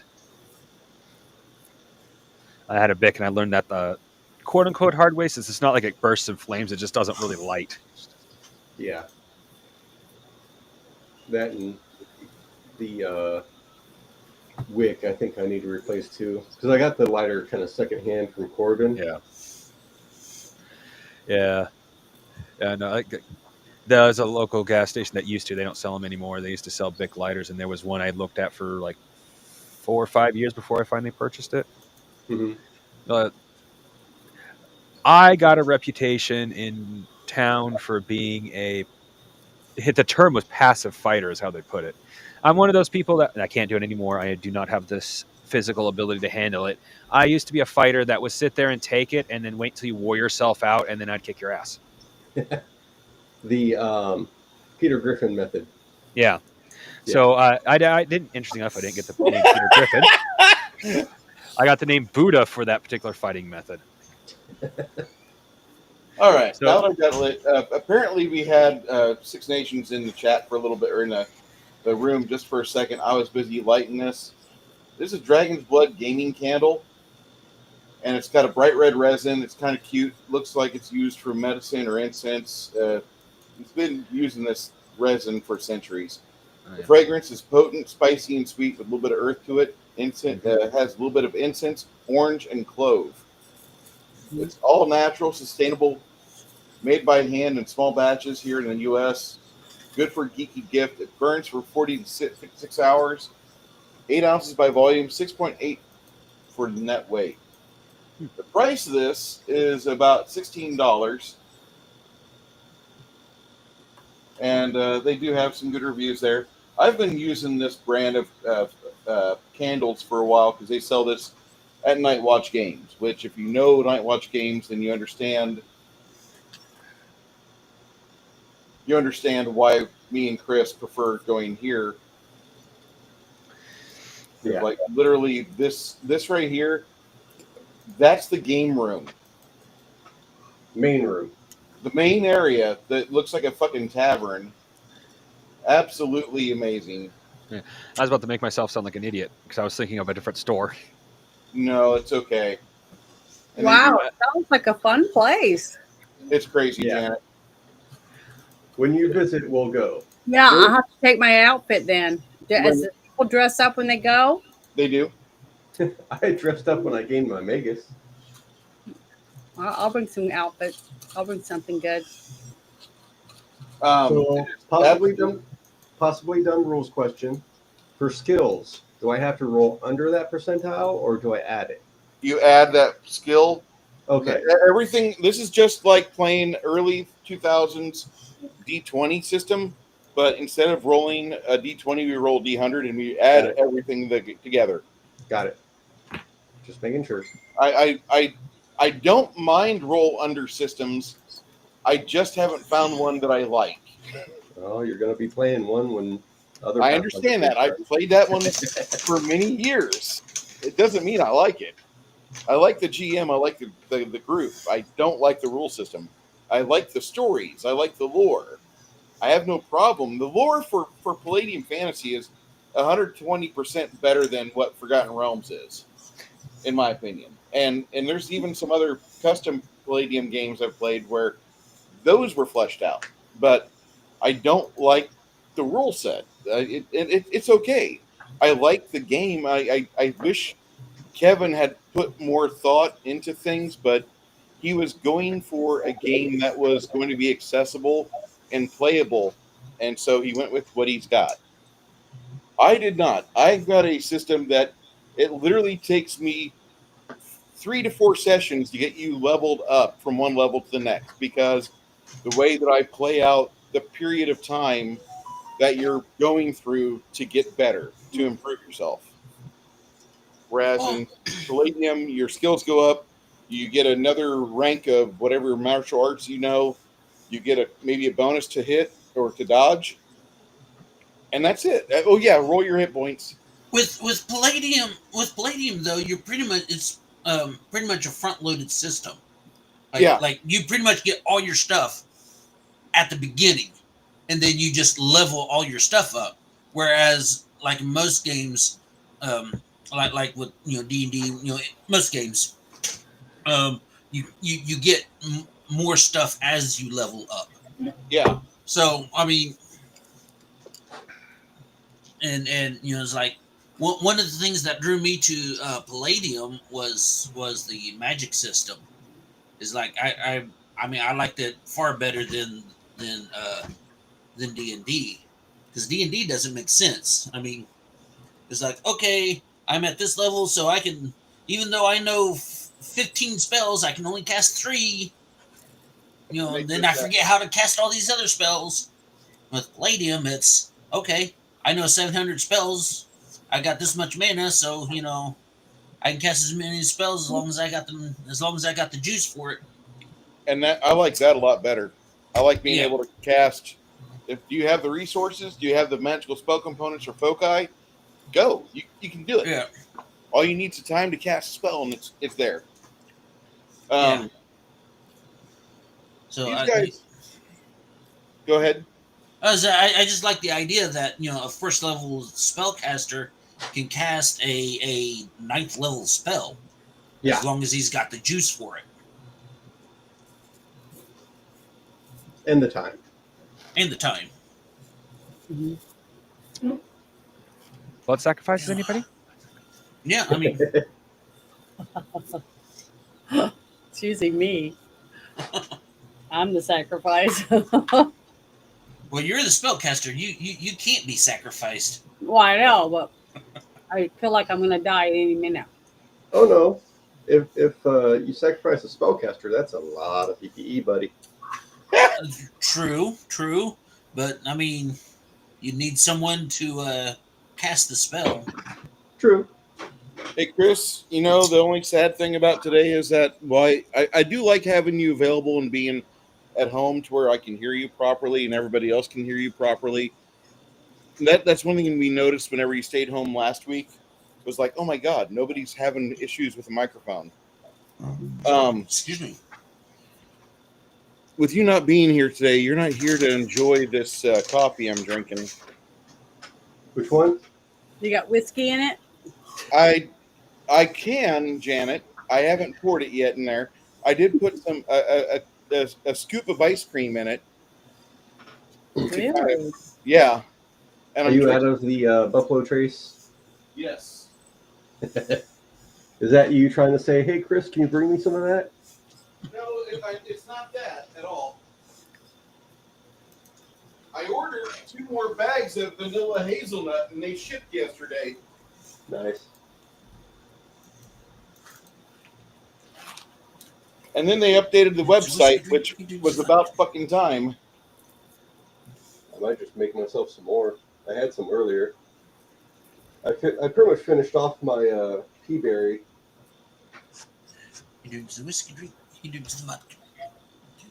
What's going on, Nerdy? Oh, a song popped into my head. Just he drinks the whiskey drink. He drinks the vodka drinks. He sings the songs that remind him of the good times. Sings the songs that remind him of the sad time. Oh, Danny boy. And I apologize to everybody who just heard me, quote unquote, sing. That's okay. It's demonetized now anyway. It's okay. We're all good, man. Well, it was less about the monetization, more about the, for lack of a better word, quality of the singing. The whole bean is sold out. The grounds are still available. There's not much left. I recommend it. This is the best coffee I've ever had. And I don't like flavored coffee. I really don't. I'll flavor it up a bit or frou-frou it up a bit whenever I'm at home. And if I want ice cream or something in there, and I've got my bathroom that's 10 steps away, I do that. Did you order it in that bag? Yep. It ships in that when bag. you're done with the bag, mail it to me. So I can make you a couple commercials. I'm still waiting, remember? Okay. Sure. You haven't been able to use the other ones I made because they were for the other one. Yeah, I'm still waiting on. They want me to make an Instagram account, and I don't use Instagram. I use Rumble and X, and I like alternative media. So Blackout send me ones that. too? I'll make you some. Blackout? No, black. Let me give you my code here.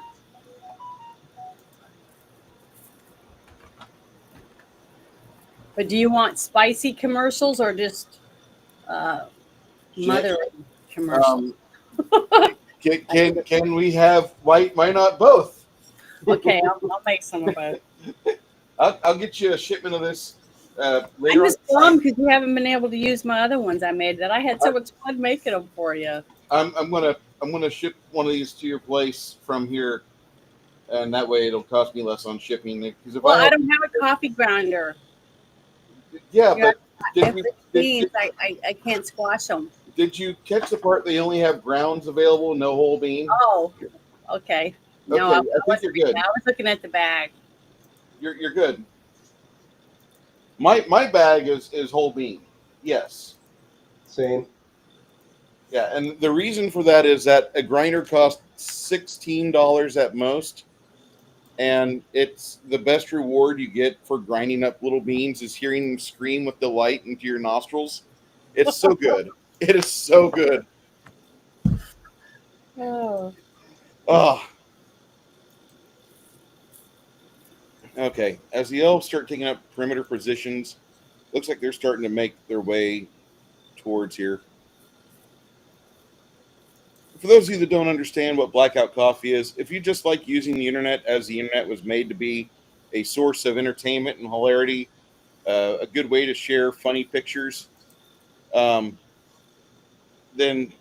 Blackout Coffee would be your company of choice because they are the company that literally enjoys being able to say what the fuck they want and being able to buy anything they want to defend their house with, up to and including a cannon or large artillery piece.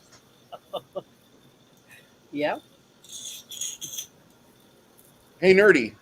Yo, I know this is a personal question, but have you ever thought about buying a cannon for your home defense? I would love to.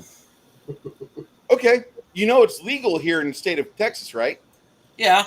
Okay.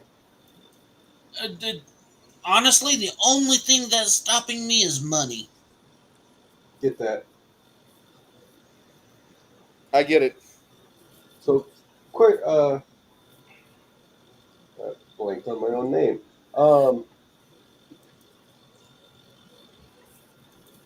Yeah. Can you turn that off so I can see my name? Thank you. Runhard. Yes. He kind of looks to the others there. Should I ask my ancestors for help? Your ancestors would probably love to help you. No, not you. The players. Oh. Yeah, I would.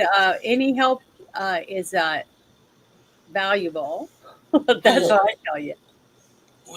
It's just kobolds, right? For now. That look like they're pretty good at mining because they're doing a lot of it. I call How many? There's at least 10 that you can see. I call ancestors help. Hold on. Go ahead and start summoning. Okay. As you begin your summon, Janet and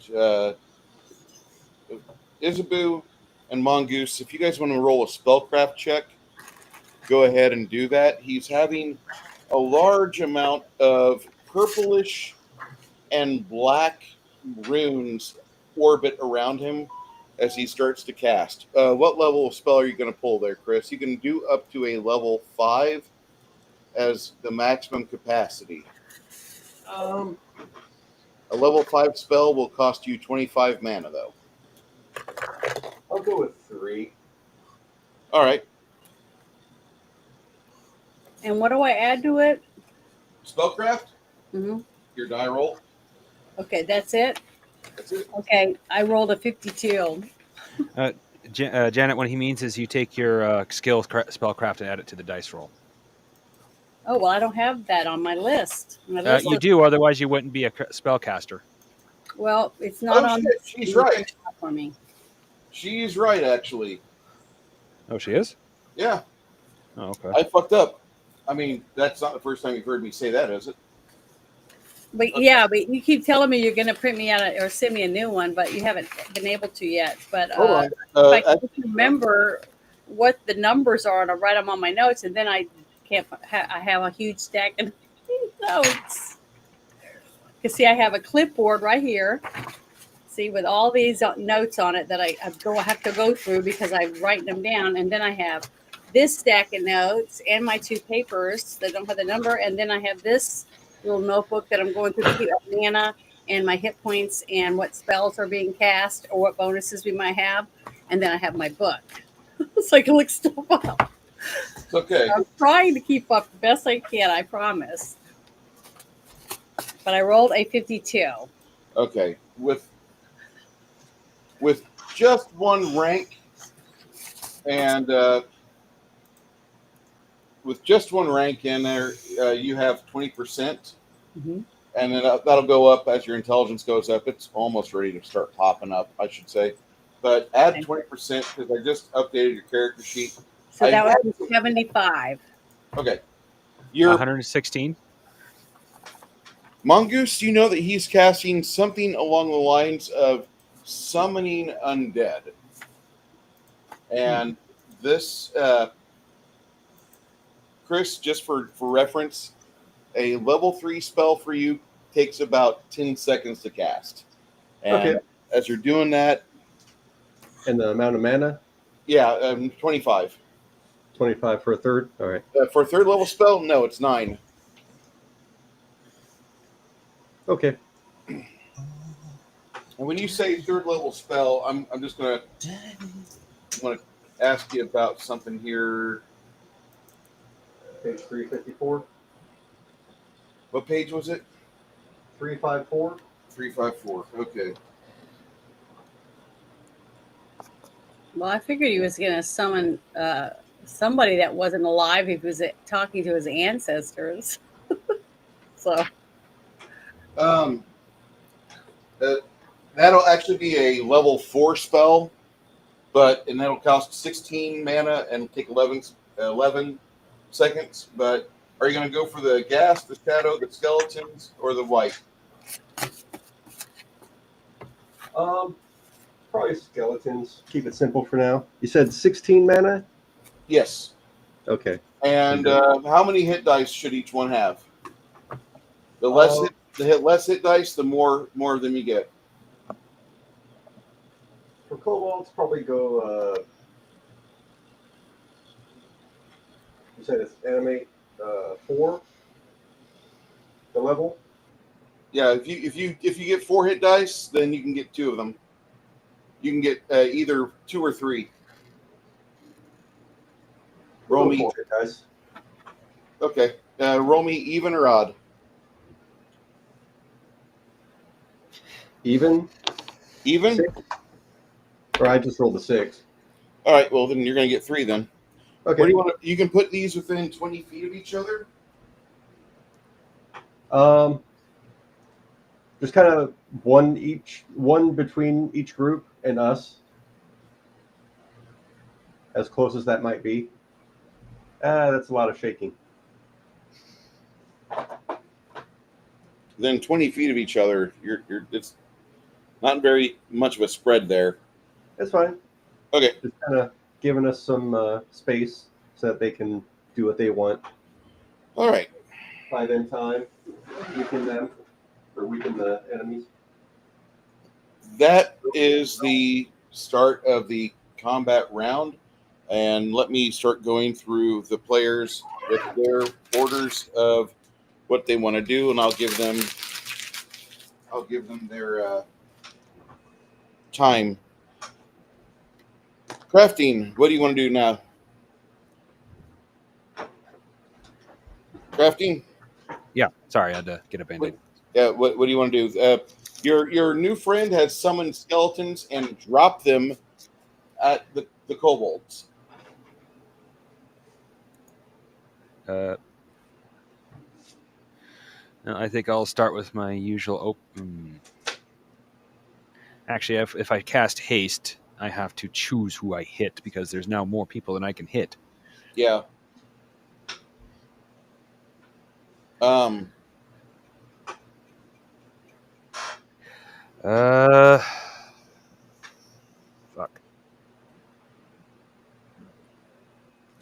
You know, given the fact this might attract the dragon, I'm actually going to be a little bit selfish here and go for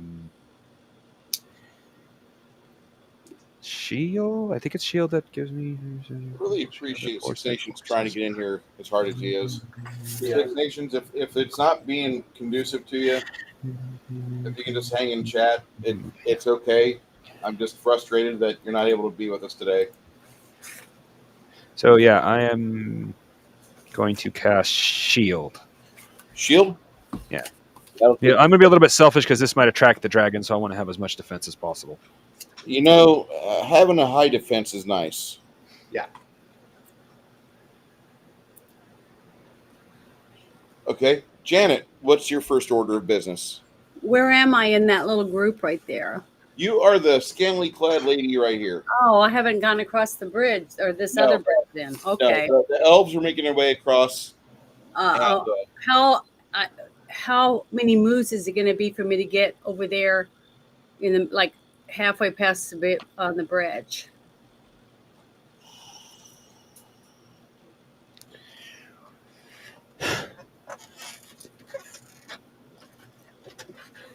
it'll take you at least 20 seconds to get up and over there and in position to where you can fight it out with the others.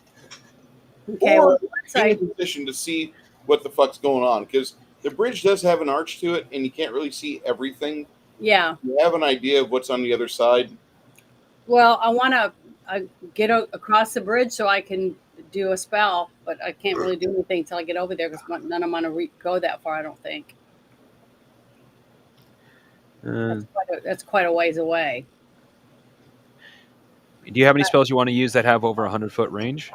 Well, I was looking at Holy Smite. Is that Holy Smite's a level 6 spell. It's out of your range. Yeah. If you have a level 4 spell, Well, none of mine have the levels on them.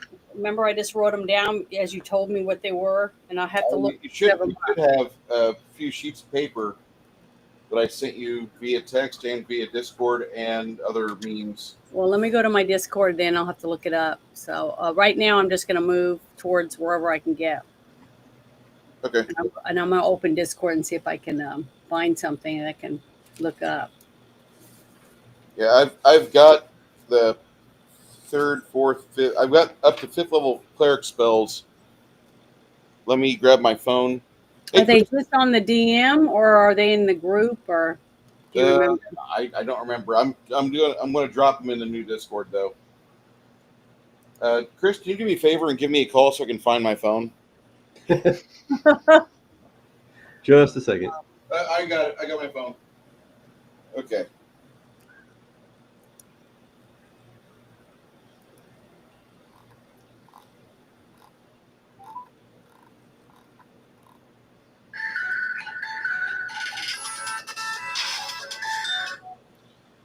Got it. I know. I just want to call you.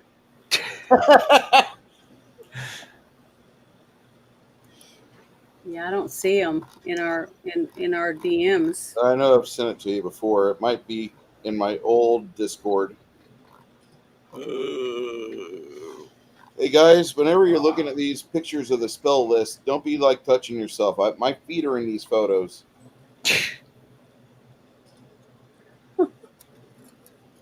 I got calluses on the bottoms of my feet. Why are you going to judge me like that? Looking directly at you, Chris.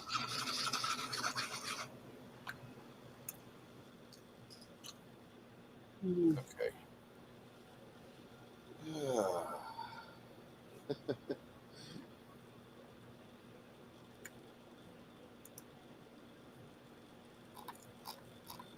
Okay.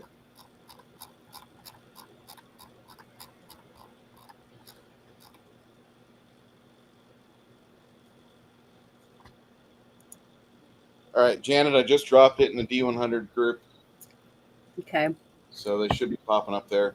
Chris, those are also useful for yourself as well.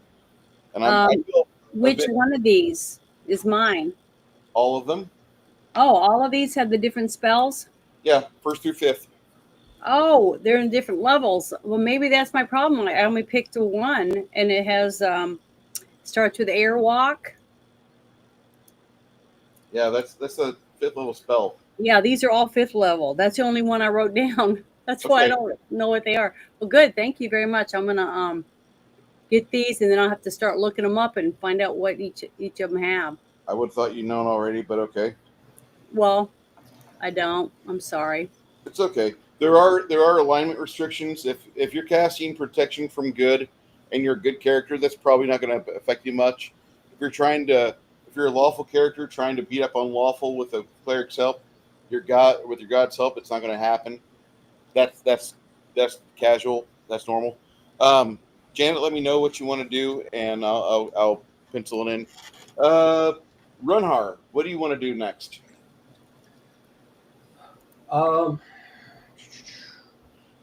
You got have each one basically charge and engage the closest one from each group. Okay. Well, that'll be on their initiative, but you're under control. You're controlling them. But aside from that, is there anything else you're going to do? Because to me, when you summon undead or when you summon creatures, you still have your actions you have to do. Yeah. Let me look at these spells real quick.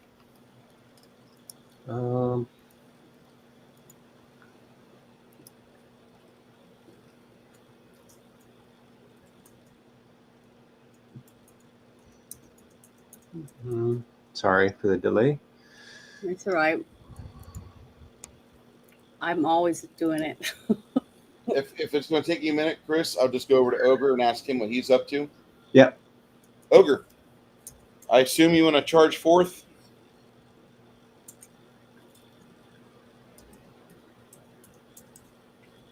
Give him a second to unmute. Hey, guess what? Y'all Yeah. can hear me if I hit the unmute button. Ta-da! I love my players. It's like magic, man. Oh wait, yes. Kobolds.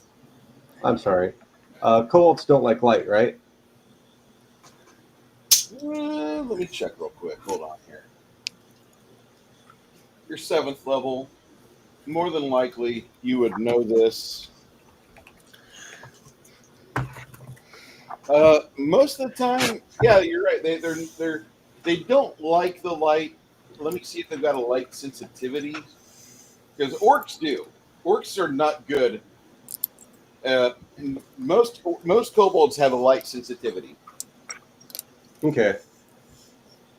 I'm go ahead and do daylight. Okay. Does that do any actual damage or just blind? Just blinds them. Okay. The less they can defend themselves and hit our friendlies, I'm down.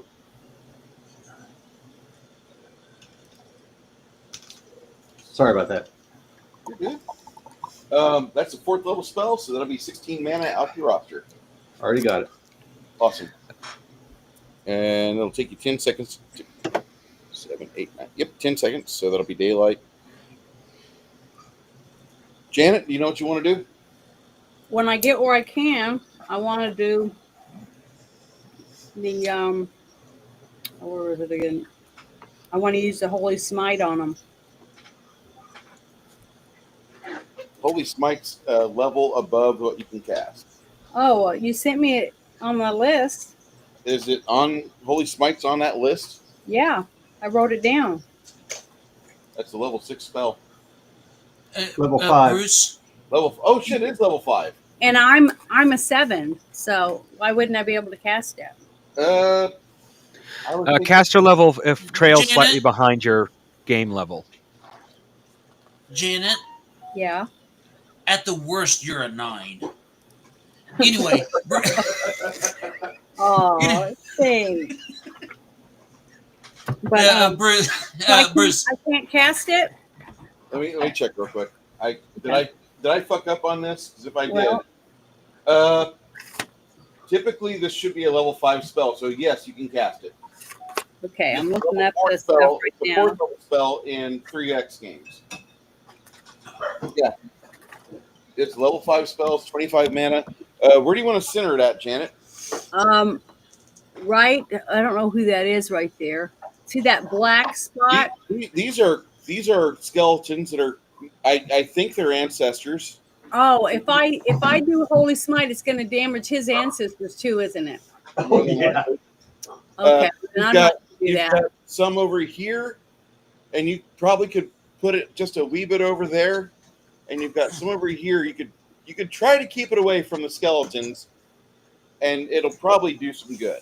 Okay, well, I would do it to the first batch that you saw, or that Okay. you put it over, away from You've the got, skeleton. you've got almost a clear line of sight across there because the bridge humps right here in the center of it, but that's the downslope, and this is kind of level, and you can see there's a group of kobolds there.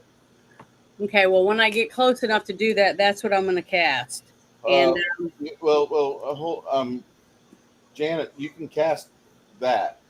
okay, then I'll do it straight across then on the other side of that candle. Okay. That's a What- better view for me, and it's away from the skeletons. What's your speed factor? On Well, just a minute. I'm still looking up the Holy Smite real quick. Just give me good 1 level second. spell, so what could be like a 11 for you? It says it's a 20-foot radius burst. From me, it's 100 feet plus Yeah, 10 feet per level. Okay, what's your speed factor on? Do you know? It says, hold on, I'm reading it real quick. Should be an 11. It says, I don't see any number like that on here. I just see, it says instantaneous. It's but you're looking at the book or the website, Yeah, but I'm looking at the book. okay, that's going to cost you 11 seconds, so that goes off on 11. Okay, I'll pop an 11. And it says a maximum of 10d6. So I don't know how many I get to roll. It says 1d It's points not going of to be 10 damage. die 6. It's going to be a total of 4 die 8. 4 die 8, because it says 1d8 points of damage per 2 caster levels. Okay, 4d8. That's if I roll high enough to. And that if these were outsiders, if these were enemies of your god, it'd be different. So do I have to roll to see whether or not I can even do it? No, you just roll your 4 on speed factor 11. You'll roll 4 die 8, Okay. and then you give me the total, and that'll be the damage they suffer. I'll Okay, need your saves for them, and that'll be it. All That's right. on 11. Yep. And Runhard, do you know what you want? You said you were doing daylight. Mongoose, what were you wanting to do? Shield. Yep, shield, and I have done. We got 3 elves with us, right? You have about 6. Oh, 6. Crap. Well, if I admit the 3 magic users, Janet, myself, and Runhard. Runar, then I can hit, in this case, 3 of the elves. I thought I could hit all the elves. I think. Oh, hold on. Is there 8 or 9 of us with Renar? There's 8. There's 9 of you with Runhard. Oh, okay. Never mind. Then I can only hit 2 elves. So you're doing haste or haste long gravity version. I don't know if that's in the book or something Bruce made, but no, you're okay omitting me. It's all right. All right. Yeah, the basic version of haste, Chris, is a 3rd level cast, but it ages you a year. Yeah. The recipients get a year. The second version of haste, the more advanced version, does not, and it gives you a nice bonus. Anyway, on 5, Ogre will make a double move, and he'll be 30 feet, 40 feet. That's when he sees the skeletons. When Ogre goes up and over there, he sees the skeletons. He's like, "What the fuck?" And Ogre, that's your move. Sylvia gets up and over, and she puts herself into position right behind one of the skeletons, not to backstab. Quinn will move himself cautiously forward.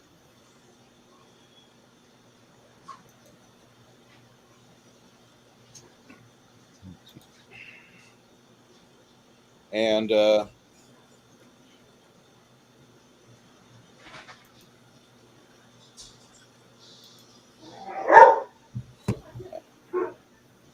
All right, that's on 5.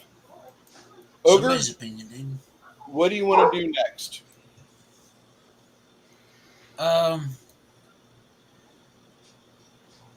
Slapper jabber. Okay. You can see a couple of the kobolds have dropped their picks, and this guy's casting, this guy's casting, this guy's casting, and that guy's casting. 4 of the kobolds are capable of magic. Oh boy. This guy over here to the far right. I'm going to head to him. Okay. You're gonna charge that little SOB? All right. That will resolve on 15. Alrighty. All right. On 7, shield goes off. Mongoose, you are back here, and when I say back here, I mean back here. Yep. You want to move forward now that you've got that? Move forward at this moment. Move forward enough to see targets, as well as get at least the 2 elves in the front and the rest of the party that I can anyway. Emoting like it, not hitting the 3 magic users, so the rest of the party also gets haste, and the 2 elves out in front, while still being able to see targets. So when it comes to my next turn, I can cast spells. Okay. As shield goes off, a second later, magic missiles start to pop off from the kobolds. And I need my dice. And let me go get it. What is the shield is how much? Plus what? Shield does not help you. Sorry. Oh, okay. Well, I didn't want to add it unless I knew how much it was anyways. Yeah. Yeah, I know there is a mass shield version, but that's not obviously high enough level for yet. Me and Kai are probably steering to making this system pretty much absorb everything that's in the core rulebook and maybe Ultimate Magic, and then steer this towards the Spheres of Power, which you guys might have seen that book on my shelf. Me and Kai know that book pretty well, and it kind of gets wonky, crazy. But this system should be pretty robust when we're done with it in about 20 years. Okay. That's 20 years. That's optimistic. Yeah, I know, right? I've only been writing for the past 7 since fucking Pathfinder 1 died on us. Bastards. I hate Pathfinder 2nd edition. I'm sorry. It's homogenized way too much. Okay.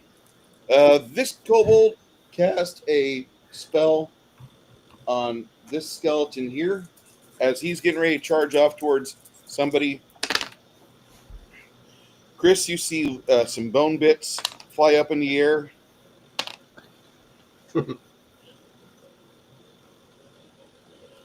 He's still intact. Okay.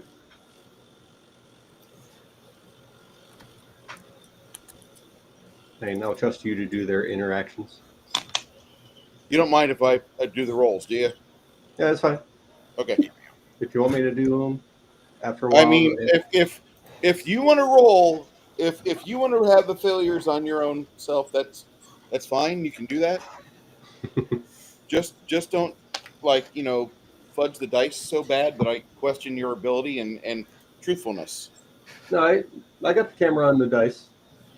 And I really wish a certain player would do that more. I really appreciate you doing that. Well, if I had a camera that I could aim down, I'd do it. But Ogre, the fact that you're able to broadcast, and are you on a PC or on a mobile device? PC. Okay, because sometimes your connection, I don't know what it is with Kirby, but Kirby has that sometimes where it's just not. There's something going on with the wires or something, and you jump in and out. I know it's not what you want to do, but that's you have to reconnect and connect it all throughout the day. And I apologize. Yeah, I hate that. I don't know what the fuck that is. I have no idea. But that happened to me before. I couldn't even do anything. It's frustrating. Very. Okay.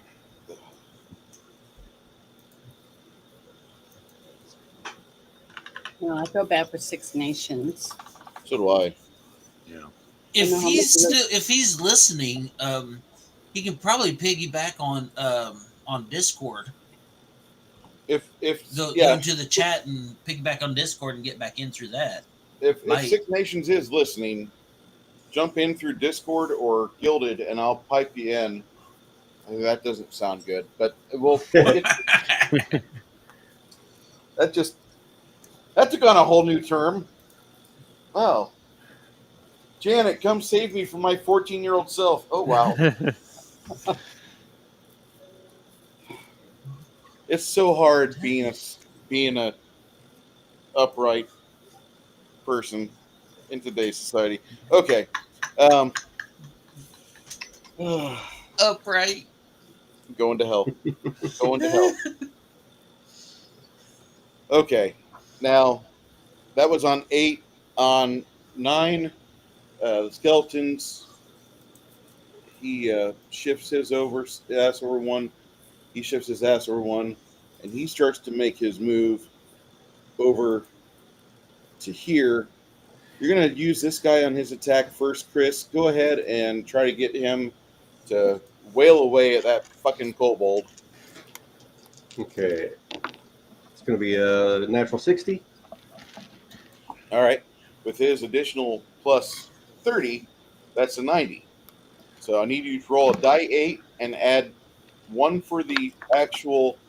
He's not got a strength bonus, but add 1. 6. Or doesn't he have it with augment summoning? With augment summoning, yes, he would. He would have a plus 2, so that would be plus 3 total.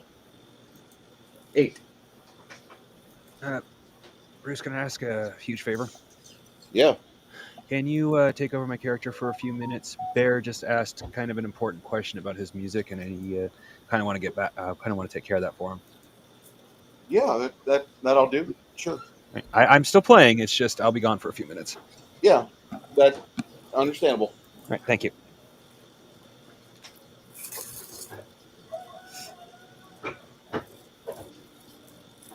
So yeah.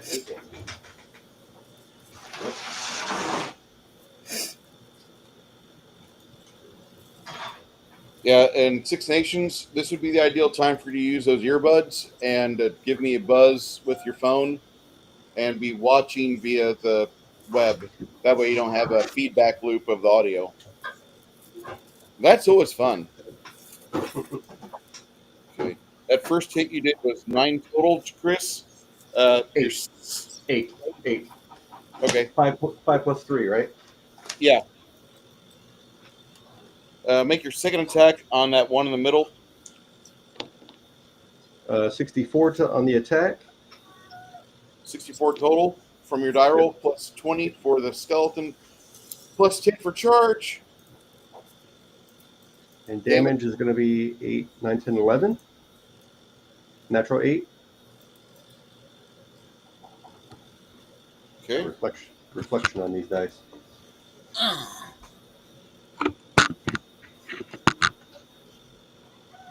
All right.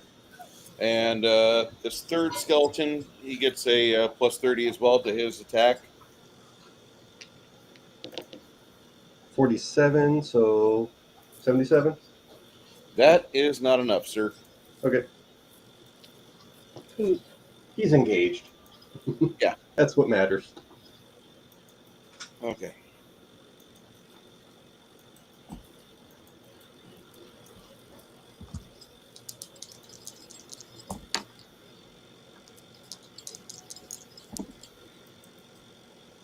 Wow. Both kobolds that were hit lose their spells that they were casting and the mana. Nice. Okay. And now we go to the daylight spell that you were casting, Chris. Yep. Where are you going to throw that at? Try and toss that over top of them. Tell me where. Oh.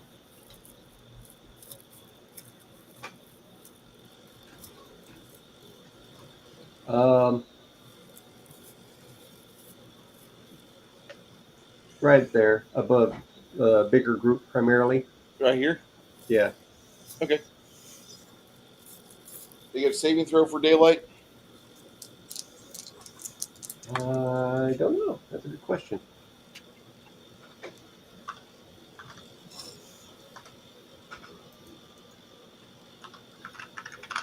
None. So they just catch daylight and they're like, ah! 60 feet. Yep. 60 bright light in a 60-foot radius, and then every 60 feet after that it goes to like normal light, dim light, shadows, darkness. So like With the entire six, cavern has the sun appear. if I had the wherewithal to know it was 60 foot, I probably would have put it in the middle, but that side's fine.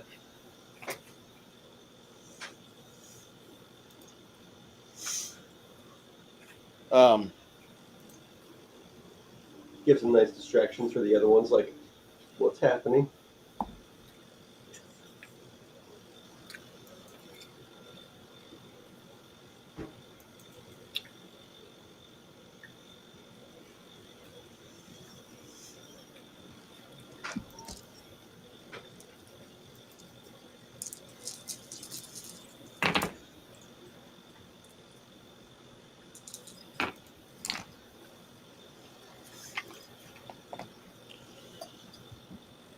You know, whenever you grab a handful of die, all the D10s you get are tens digits, not ones digits. So you got to go back Yeah. in your box of joy and find the ones digit die.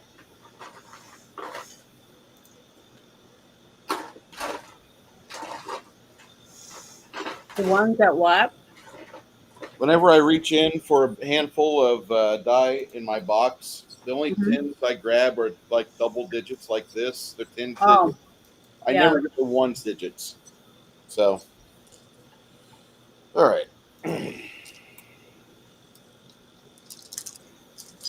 You're not rubbing it in or anything, are you? About what? About always getting doubled zeros? No, I'm not. I'm saying I never draw the right die. Oh, Ever. okay. I never draw the right die. Okay. I thought you were rubbing it in. A big fireball goes off over here.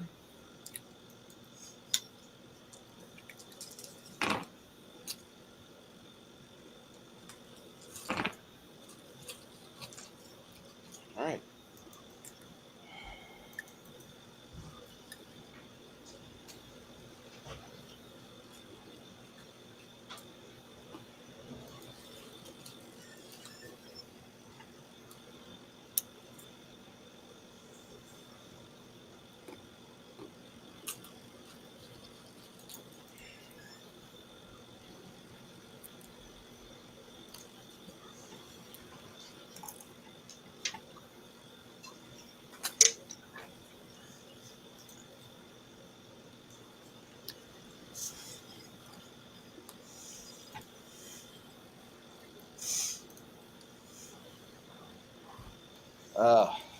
You hear cries, yiffs.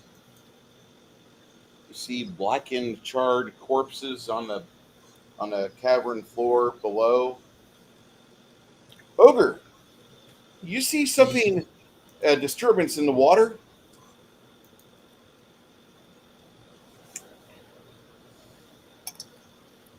You'll hear me shout, "Fuck! Keep your eye on the water."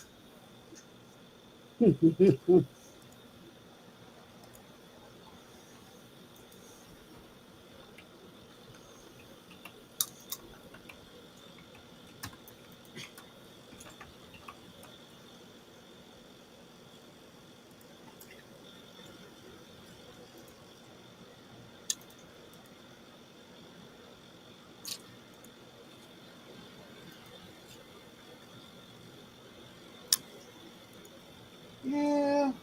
Ooh. Wow, really?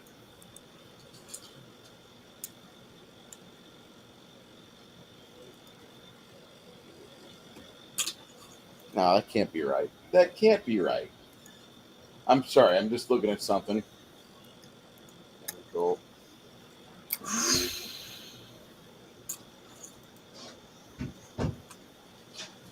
Okay.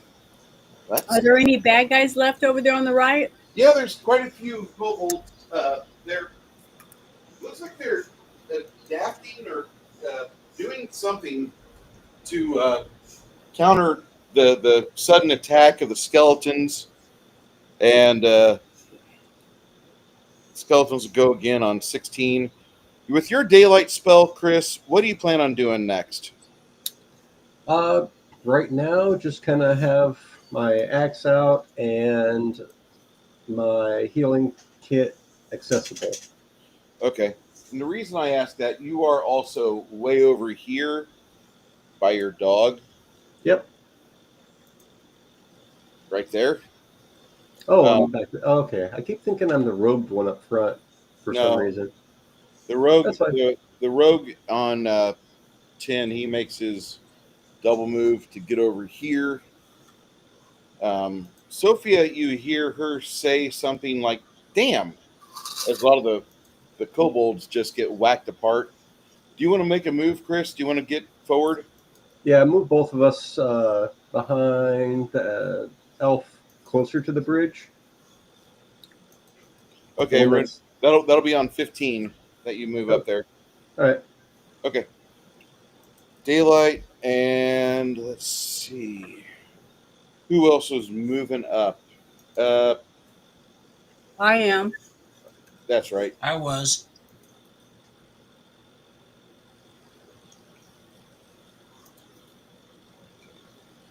Janet, you kind of do a double take or double move over there. As Okay. you're getting in position, you notice some of these guys are shifting around as well.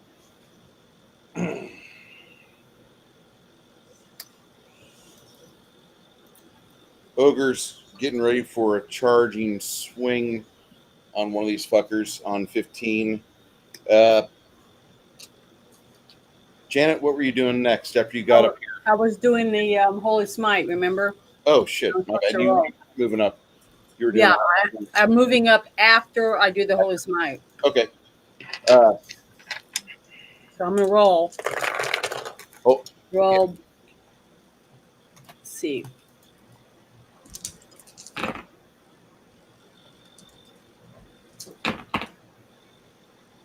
Okay, I rolled 17. And it says here that a partial will save. Mm-hmm. It says they get half if they save. Yeah, they get half if they fail. What did you roll? 17.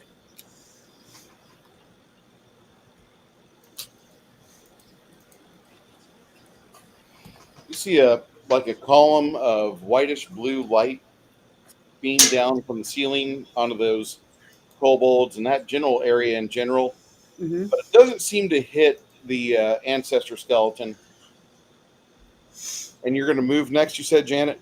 Yeah, I want to move towards the. That'll be on. I can get across the bridge so I can be ready to fight. Okay.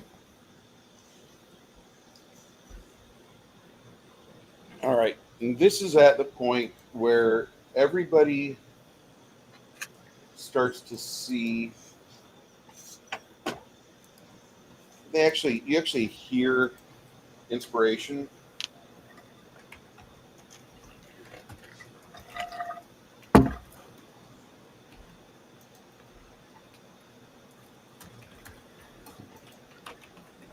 I am back. So did I cast anything else while I was gone? Not yet. Okay. Yeah, I just went. Yeah, okay. Sorry about that. Bear wanted an opinion for a couple songs he might play tonight, and when the show ends, I wouldn't have time to listen to him before his show started up. So understandable. I know he likes AI generated music. I think it's kind of neat, but I'm not into AI. I appreciate it though. It's a starting point, or can be used as a starting point. Yeah. As Quinn starts to do that, you guys see the little notation on the bottom there. Mhm. So anytime you're rolling any dice, you get a +10 to all your attacks, your skills, your saving throws. Okay. Yeah, I don't mind AI. What I have a problem with is people who use AI and then try to pass the shit off as their own. Yeah, that's not AI. That's not original. That's just Yeah. okay. Anyway, So I'll shut up on that tangent. you're fine, man. Well, I mean, I think most of us here will agree with you, and me, as particularly you, does use a lot of AI generated stuff. But is it mine? Well, I came up with the idea, but that's like saying I paid an artist to do a picture for me. Yeah, it was my Right. idea, but I didn't do the work. Right. And like creating characters, I'll have a basic idea of a character and I'll put it into like Chat GPT, and then it'll start asking me questions I didn't even think about, and it helps me flesh out the character, give an idea. So I have a more fleshed out character for a game. It's cool, but it's used as a tool. And that's what it should be, a tool. Yeah. One of the kobolds racks off another set of magic missiles in triplicate, and you'll see this guy. He just took 28 points of total damage in his lifetime, and that exceeds his damage threshold. He's down at past 0 hit points. A skeleton. Skeleton? Okay. Actually be 31 total damage because of the +1 per hit die per magic missile. So he goes down. This guy, he backs up a 5-step, and then he unleashes a lightning bolt.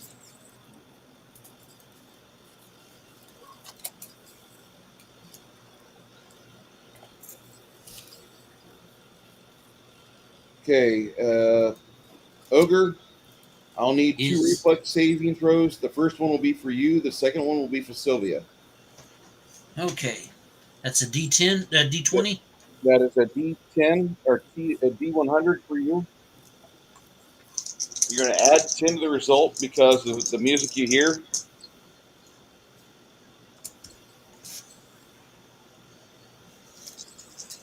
Let's see.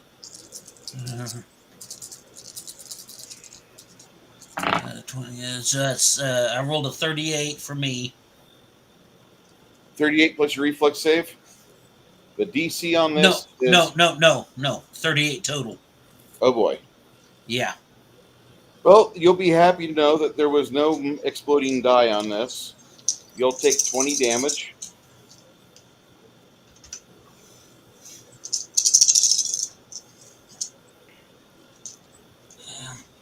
Janet, give me a percentile roll, please.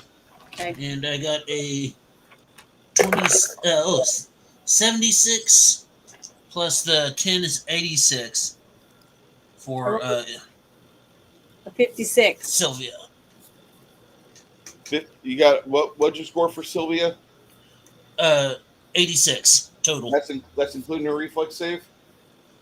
Well, I don't have her. I don't have her sheet. I don't know what her reflex save is, but Okay. I rolled a 76 plus the 10 plus whatever her reflex is. Okay, she obviously cleared it. Janet, Rolled a 56. a 56. Add that plus 30 for him. So both him and Sylvia evade the damage of this lightning bolt. Unfortunately, the skeleton here. Chris, roll me a saving throw reflex for him. He gets a plus 20 to his reflex. 87? He takes half damage. Okay. Which is 10.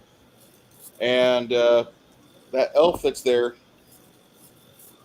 not quite as dexterous as he wants to be. He takes 20 points. All right. that happens, and then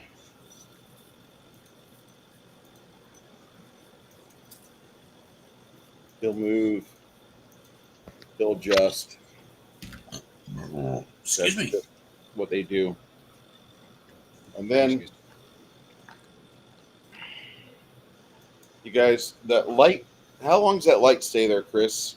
How many rounds? Daylight, 10 minutes per 10 level. minutes per level. Yeah, that's acceptable. The kobolds are at negatives because of the light sensitivity. You notice that Roberto launches a arrow from here. Ogre, can you roll me a file for our friend Roberto?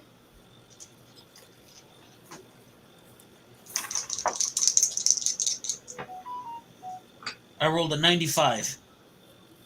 Oh, shit.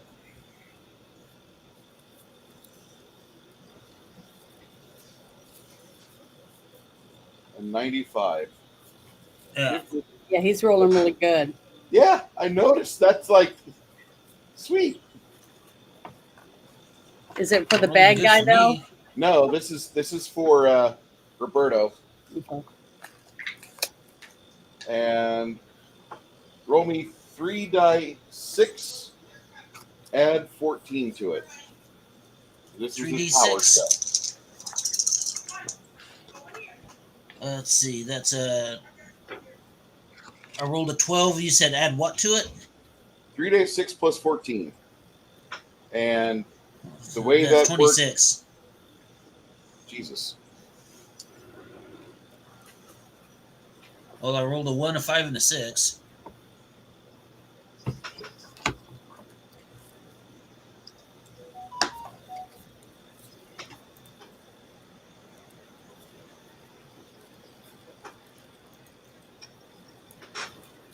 Did you add another D? Oh wait, you rolled a 6 on D8. No wait, was that a 6 on D6? Yes. Oh, Okay. it's exploding die. Yes, sir.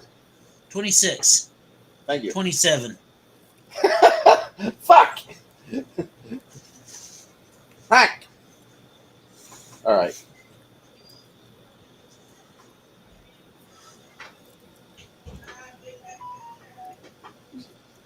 See the kobold wizard is not happy having a 18-inch. How long are arrows? Like what? 2 foot sometimes. Yeah. Yeah. Yeah. This thing's almost as long as it is tall. It's sticking out of its fucking chest like fuck. And hearing this kobold cuss in a mishmash, a pidgin of kobold, Yif, and Ford Waif, it's kind of funny. But at the same time, it's scary because it's like, fuck, that thing is like deadly. That's a wizard. English speaking class for kobolds. Do you know any English? Sticks his hand up. Son of bitch, shit. The rest of the class. All Son right, of bitch, shit. In the general tab of that Discord, Ogre, I've got Sylvia's document there, and Roberto's. Okay. Sylvia, she doesn't get to move yet. Janet, after Holy Smite, what are you doing? You said you're moving? Yeah, I want to move to where the as close as I can get to where those skeletons were, so I can try to fight some of the kobolds. Okay. Chris, you were going to move as well, you said? All right. Yep. You going to double move or are you going to do a single? I'll Okay. do a double just to kind of get up there.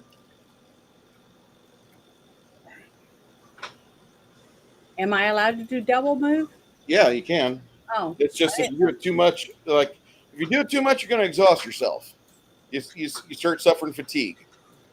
okay. You don't want to like you've got a bard providing the inspiration right now, so Yeah. you probably could do it for like a couple moves, but you don't want to overextend yourself, especially in the armor you're in. Well, I'll just do a regular move. No, you can do a double move, then go regular move and double move, but don't be like burning yourself doing double moves the whole time, because there are modifiers that start hitting you after like the third session of like double moves that you're not like pausing for breath. You don't have endurance.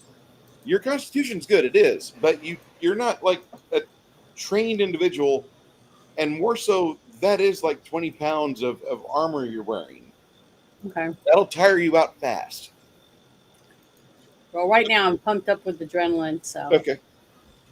I'll All do a right. double Yeah. move. On 13, 14. Okay. Ogre, Yeah. you see one guy that's available right here. Go ahead and make your swing on him. Alrighty. Hey, better, swing. And swing he did. I rolled a 96. Let's see. Where's all my adding? A 96. Yeah. Let's progress to the damage portion of this, because that's a center mass hit. 3d8, 1d6.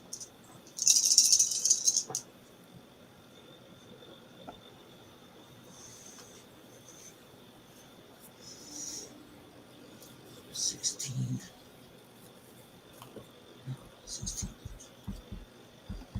21. 25.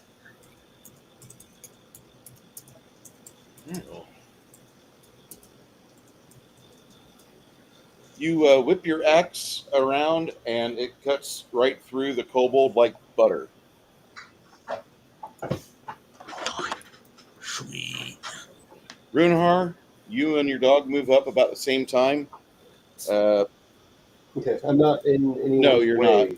to move forward. The archer behind Okay. you and the magician, they as you move up, they move up. So you guys are kind of in the back still, and you notice That's that fine. one guy, he takes point position on top of there. This is on initiative 16. Isabu and William will make a double move over to here.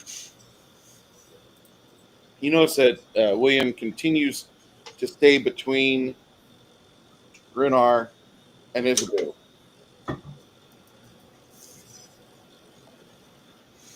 Okay. About the time that happens, you see a disturbance in the water ahead.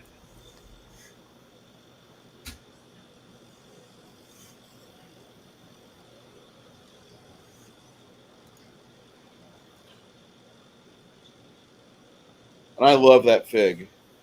That's actually like a troll's head from one of the new Troll Bridge Reaper sets. But it at this distance, it looks like something's just in the fucking water, which is exactly what I want. I'd like to say thank you for everybody showing up today, by the way. All right, Ogre, after you cut that kobold clean, what do you want to do? What do you want to do next? Let's see, where am I? I are there. There you are. Yeah. Do the batch of kobolds to my left? Is there spellcasters there? Yeah, there's at least one over there.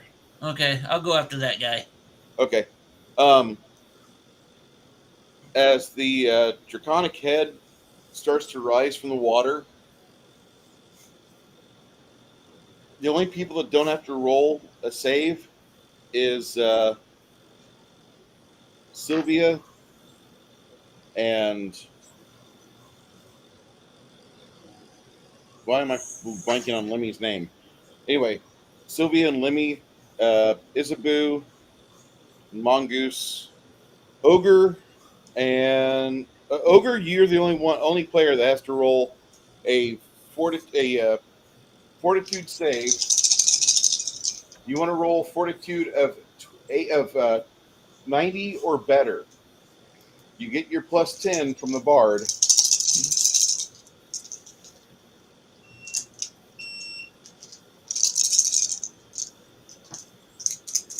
These guys that are within, like, from here down, they don't see it. These guys will. This is 69 giggity. 69, 79, 89.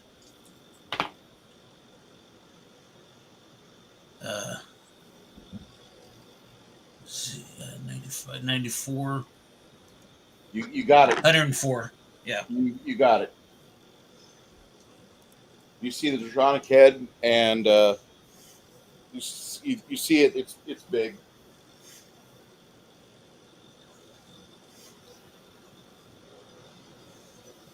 Runhar, you and your companion stop. You notice that among these guys over here, some of these guys aren't really doing well. One of them, you see, like, this guy step back, and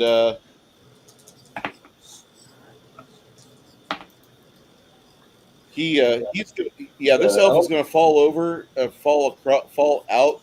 If you step up real quick and make a reflex save 75, you have the opportunity to save him. Ooh, it's going to be a tough roll.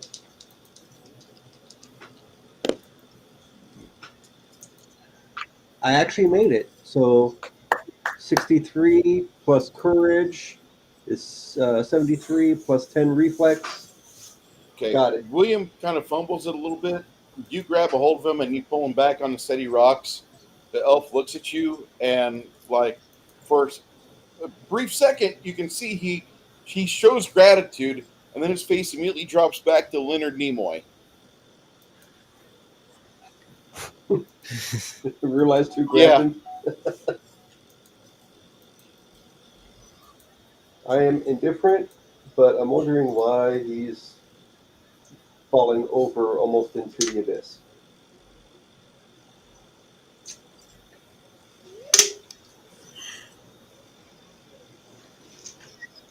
That's why. Ooh, that's a cool dragon. I'm just gonna say, whenever you start making money crafting, you want to look at Loot Studios. Their subscription plan's silly affordable if you've got, like, a decent amount of money coming in. Like, when you're making, like, 50 to 60,000 a year, in your current situation, if you were to stay living where you're at and making that much money a year, and you throw a little bit of cheddar to mom and dad, like, shut up, I got rent, no problem, and here's some extra money for Orville Redenbacher popcorn for your Friday night. But if you're making that much money, it's like 30 to 45 bucks a month for you to get a couple months worth of STLs immediately from Loot Studios.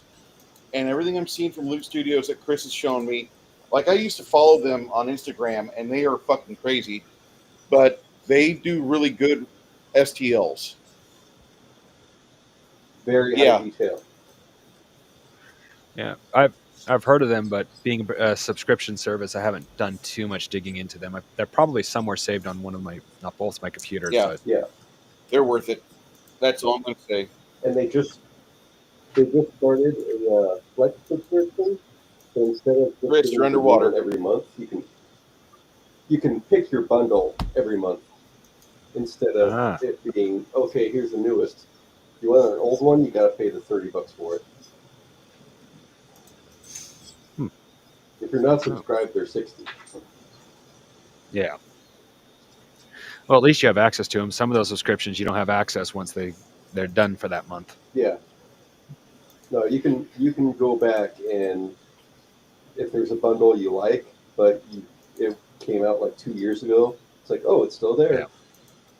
Yeah. Ogre, you've got these kobolds here, which are look like you're getting ready to cast a spell on you guys. You see a bunch of orange motes of light coming off them. Did you want to try to get over there on your next inish?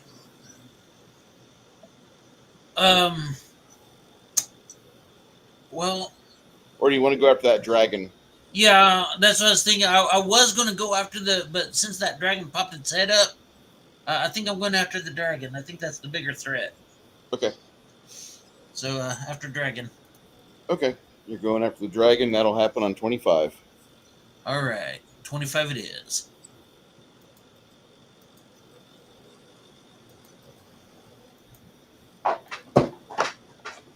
Okay. Mongoose, Yes. you had a move I suspended here on 13. You'd casted shield. What were you trying to do next after that? You were trying to move up up further, right? I was moving up where I could make sure I was getting a Okay. shot off, and I was going to hit all You but think the there's 3 something magic up ahead in users. the water, Which but you don't know what. You've got a big pillar in your way. that's fine. My even if I knew it was there, my move would be the same either way. I'm going to be casting haste on 2 of the elves and all but the 3 Okay. casters of our party. That's All right. 7 people. Whichever, I'd probably say that I think archers will benefit the most Yes, from they will. like amongst the elves. So I'll make sure to hit Okay. 2 of the archers. Haste goes off on 19, right? Or on 9, right? Let's see here. No, that's a 5th level Oh, spell. your haste on 11 So it seconds. goes off in Okay, that 11 goes. seconds. Well, no, Yeah. 10 with my discount. Almost forgot. Okay, so that goes on 20.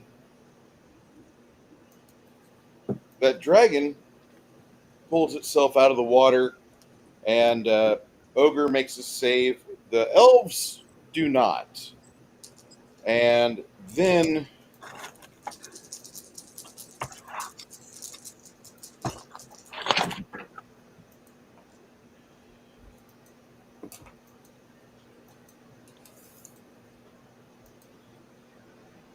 okay,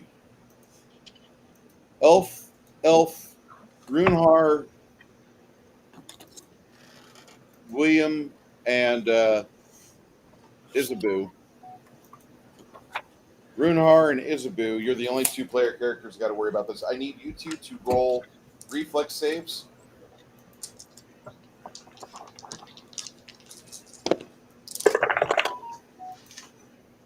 $98. Janet, tell me something good there, okay? I rolled a 10 and a 2, and I don't know what I'm supposed to add to it again. I'm sorry. Reflex.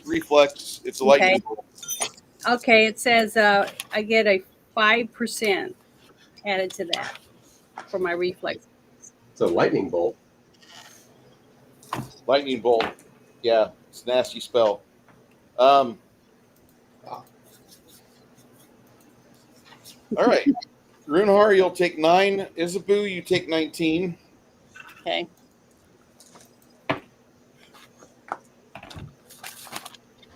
I know who the skeletons are going after next. I roll so bad.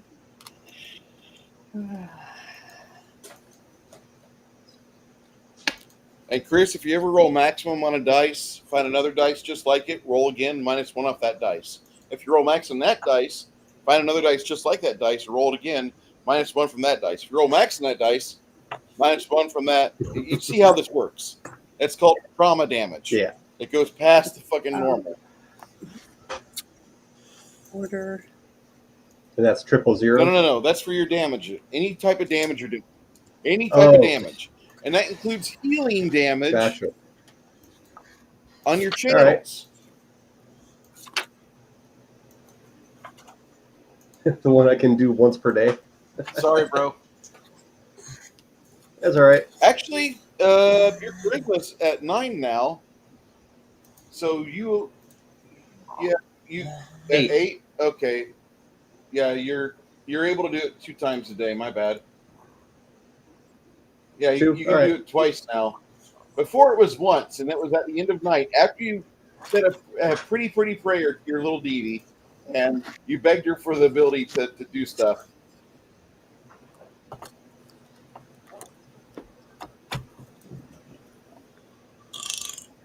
Excuse me. And that's how many D6? 4.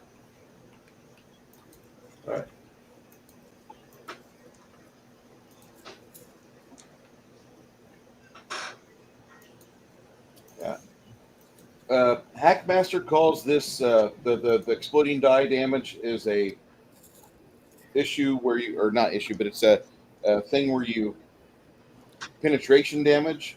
I like to call it trauma die because it does more than just the usual.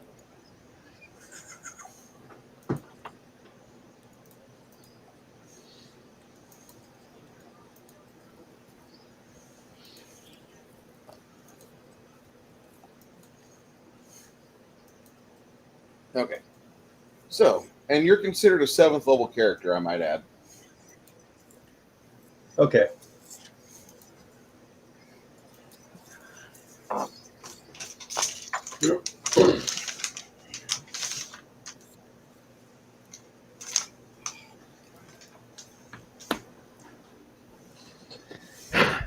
Okay. Okay, now that I've done that, on 17, after you move Isabu, what do you want to do? You want to? I want to. I'm close enough to where I can do the spell on the dragon, right? You don't really have a good visual on the dragon. When the dragon moves its limbs, you can see like the limb, but this black spot right here, that's a column. That blocks your line of sight. You can't see his smiling face. You can Okay, see. can I move to the left or the right and be able to do that from where I'm No, at? I would move to the left. I would not move to the right. Moving to the right will cause you a trip that you won't appreciate. Okay, well, I'll go to the left so I can see it, and then I'm going to cast Order's Wrath. Make a will save 90 because his aura of fear extends quite a ways. Okay, hold on. I got to see what my will save is. You see that SOB, and like you can understand why the elves are now shitting bricks. Okay, it's 35. And I got to roll. Let me roll decently this time. I rolled a 10 and a 0. So it's 45. All right. Not high enough. No. I didn't think so. I never roll good. Okay. I rolled with someone else. You are considered shaken. You're at a -2, or you're at a -10 on all rolls. Okay. So For the how bard, long? I have a question. Did you count your +10 for the bardic song? No, but it doesn't Inspired. make a difference. as Oh. it I rolled hits so you, bad. that frightful presence hits you, Janet, and immediately you feel the calming reassurance of your deity hit your shoulder. Isabu, use remove fear, and that will take care of you. Okay. On my next turn, I guess I'll do remove fear before I do the next spell. Yeah, because if you don't, then you're gonna fuck yourself. You're gonna need to burn 4 mana and 8 seconds on that. Okay. That'll happen on Yes, 4 mana. yeah, and remove fear, most useful spell in the game for a cleric, because you can take a 1st level cleric into a situation with you, and as long as they're able to cast that spell, they can take away a lot of problems.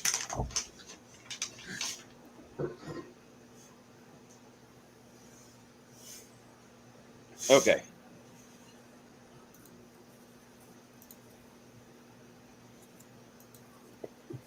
That'll happen on 24. On If I would have said I closed my eyes and stepped to the left, no, you would have known it's I there. wanted to see if it made a difference or not. The unmitigated line of sight being established between you and it, and you stepping clearly to the left, and then you would, even if you closed your eyes, you saw it for a half second, and you're like, fuck. That's a big fucking piece of meat there, and it's going to burp poison on me. Mm-hmm. Okay. Mommy.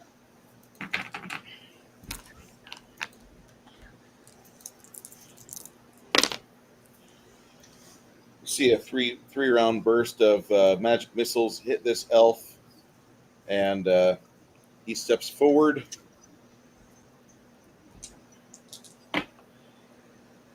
Makes his fear saving throw. Makes his spellcaster save.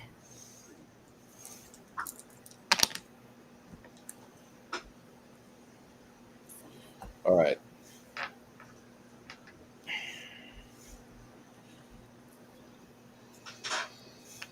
On 20, haste goes off. Which of your friends do you wish to give your haste to? Well, double checking. I read haste. Everybody I hit have to be within 30 feet of each other, and I presume that's not in a chain. I presume that means a Correct. 30-foot radius of each other, which means I believe I can't You can hit hit Nerdy. You can start with Nerdy, but you would only be able to get like Nerdy, Lemmy, Sylvia, Elrond V2, Elrond V1, Legolas Stealthy. I would tap that, and then if you can cast haste again, do so. But yeah, that actually sounds like a plan. Nerdy with haste, giving him two swings per attack action, is absolutely vital. Okay. Yeah. I actually thought he was out of my range. I thought Nerdy was out of my ability to hit, but if he's there, then yeah, I'll center it on him, and then I'll cast a second one to hit everyone else. Top of his axe, where he's at. Okay. All right. That works. 7 people. 1, 2, 3, 4, 5, 6, and 7. That would include this archer right there, and that'll cover the 30-foot. What are you doing next, Mongoose? Cast another haste On hit the rest of what I that can. 11, or that's a 10-second spell for you. That goes on 30. Yep.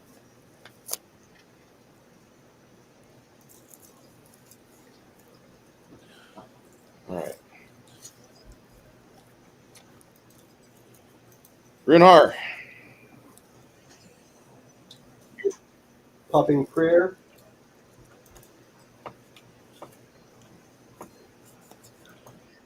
You're casting prayer. It goes off on 23. And the reason why I say that is I didn't ask, or I didn't properly notate what you were doing after you casted Daylight. You did a move after that, and then nothing. So that would be the... I thought I did a double move. Yeah, he did. You did. Yeah, he did double move. Because you were back here. Yeah, because I kept saying maybe I should do it. You were back here, and then you traveled all the way up to here. Don't pay attention to the squares. Pay attention to the ruler. Okay. Yeah. I think the miscommunication is here. You call out your actions before you do them. Since Bruce forgot to have you do that when you moved, it's time to find out what you were planning on doing. You're going to cast prayer? Okay. Yep. And I really do like having this little ticker at the bottom of the screen. Mm-hmm. Nice. It does help. It is very useful.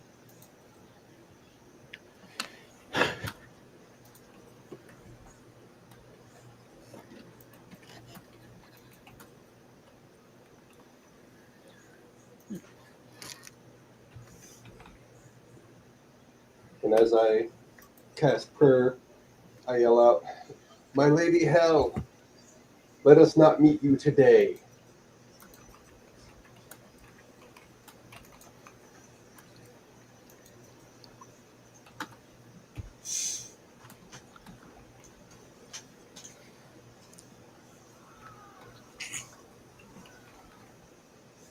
All right. I'm adding prayer to the ticker at the bottom. So you see that you get a +10 for all attack skill saving throws from the Inspiring Courage from the Bard. That's a morale bonus. Stacking on top of that is a sacred bonus that prayer will give you. What? And you get a +1 to damage with prayer. With inspire courage. Do we get? Hold on.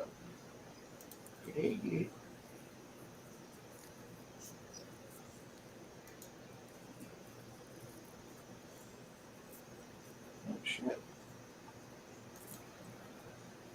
I have forgotten something kind of important. I'm sorry about that. Okay, and you'll be getting a +3 to damage between the prayer and the bard. Sweet. Nice.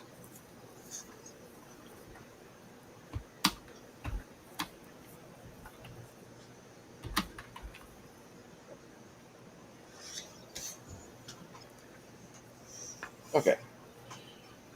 Lemmy. I need Chris to roll me a percentile check, please.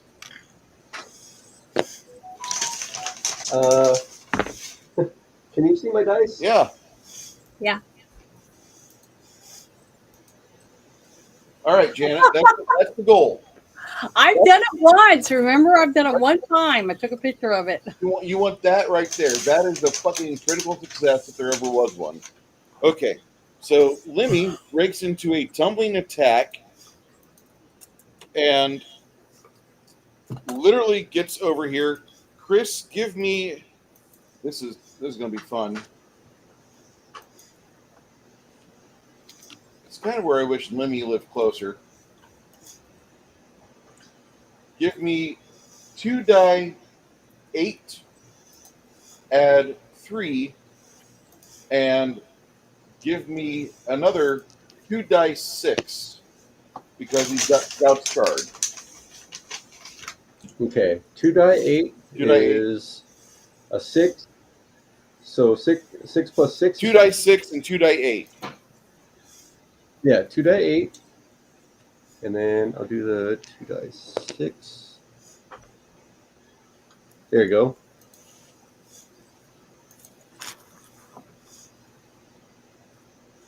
I remember the bonuses you said. He gets a +6 total, so 6 and 8 plus 6 is 20.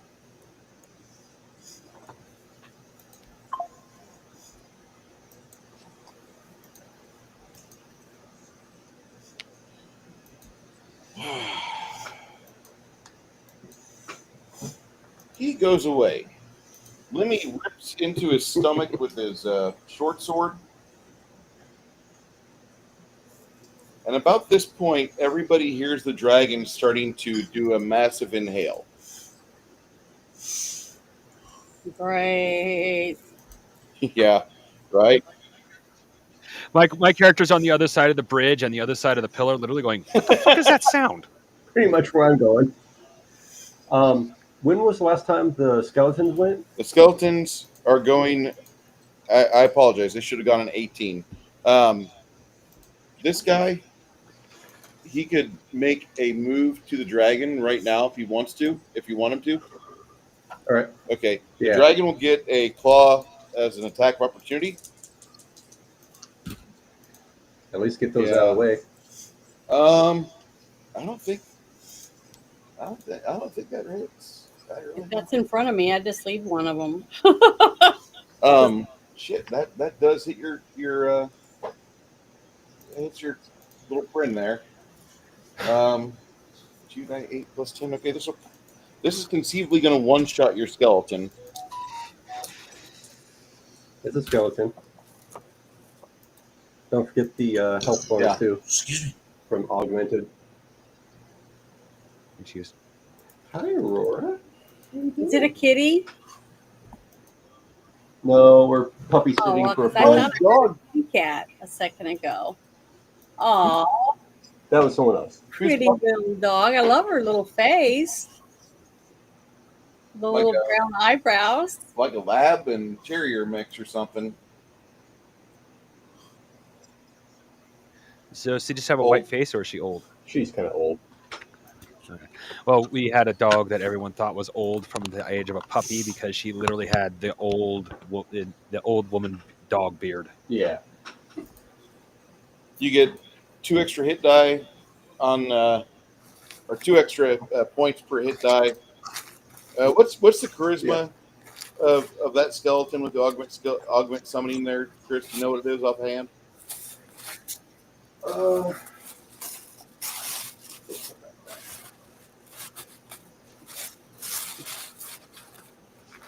I mean, it's holding on by a thread. I think it should have like 28 hit points. Charisma plus no. You selected 4 hit dice for these guys, right? Yes. Okay. 4 hit dice. So 12 plus 18 plus 8. Yeah. You got another whack in you. Go ahead and make your attack on the dragon with that skeleton. He gets a plus, what, 30 altogether? Plus 20? Or plus 30? Charge plus 10 plus 25. Plus 25, so that's going to be 115? You need to roll 120 or higher, sir.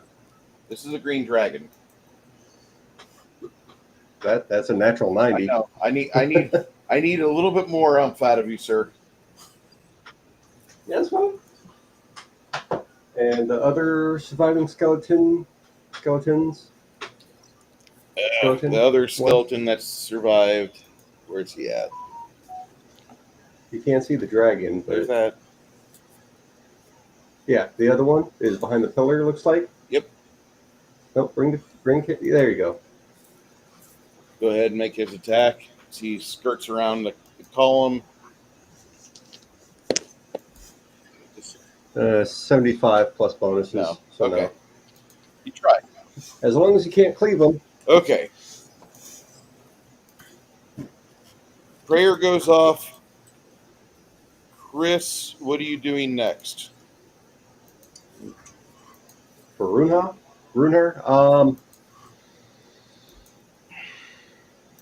Skeleton's going to get on 27.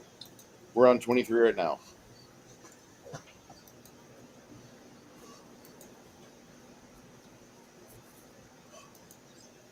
So the people around me just got hit with electricity damage, right? I'll go ahead and use one of my circle heals. Okay. So if you are injured and you're anywhere around that template, I can't really tell, but Can't see the template. I think I'm in it. I see. Janet, right You behind see more front door. Yeah, you're good, Janet. You could use this. We see more front door than we see Yeah, our the guys. table. There we go. Better. Thank you. Thank you. Sorry. Aurora is 13 years old. She's 15. Wow. She said 13. 13. 13 is still impressive. So you said on a D6, a natural 6, I roll again? Yes. Okay. So that's 15, 17. All right. Anybody that just got covered by that template and centered it upon him, the only person who's really not covering is Nerdy. Everybody else, Sylvia, you guys, Janet, William. And it didn't reach the skeletons, No, right? it did It not. did not? Okay. And you wouldn't be able to blow a positive channel through that because that's a fucking giant pillar. Okay. Yeah. Okay. And Skull stays right behind me. Okay. Janet, I'm going to tap you to roll a die. Okay. Percentile? Yep. I go. No, actually not a percentile. I'm going to have you roll 6 dice 6. 6 dice 6. Give me 1 second.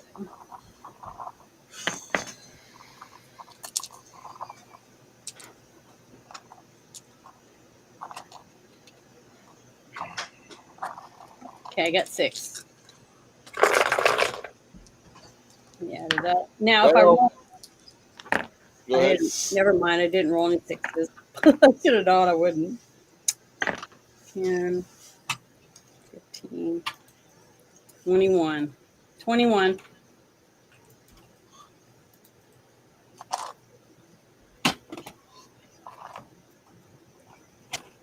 That kobold goes away.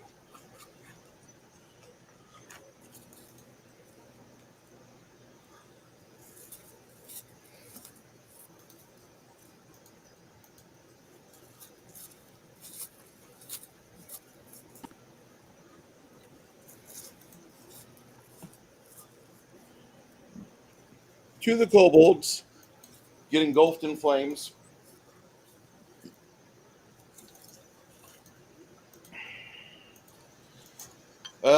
Ogre, roll me 6 dice 6.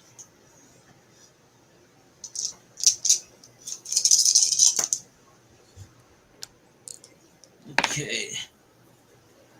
That's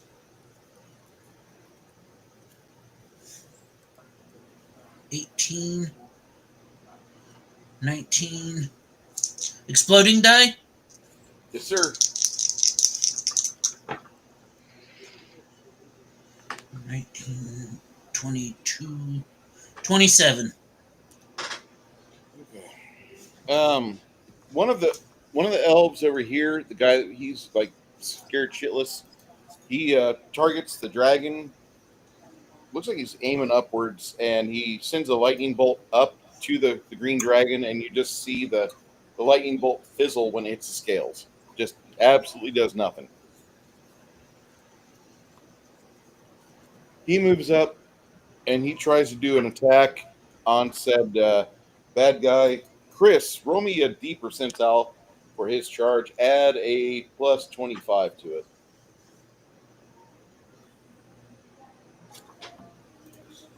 Total 64. Total 64. That is a miss. That well-ensorcelled kobold nimbly dances away. Okay. Janet, on 24, you remove fear from yourself. So you're no longer shaken. You can enjoy all the bonuses that we have listed on the page, on the screen there. Okay. You want to do what next? Well, I want to ask a question first. Go ahead. If I want to do Order's Wrath, I have to roll to see whether or not I can even hit him, right? Yeah, the dragon's got a thing called spell resistance, which Okay, is really so hard. I'm not going to cast any spells. I'm just going to rush towards him with my sword and try to kill him. I really admire you. Well, I can't roll. I am not going to roll, ever going to roll high enough to do a spell, so there's no reason for me to waste it. Okay. Looks like I'm not afraid of him now, so I might as well just rush in and die if that's what's going to happen, but that's what I'm going to try to do. fair enough. On 25 Ogre, before you move, Sylvia goes in for a frontal attack. Roll me a percentile, sir. But what number do I go next on? For your charge, you're going to be going on 35 because you got to cover ground. Okay. Fuck. What was that? I rolled a 16. Well, that is a miss.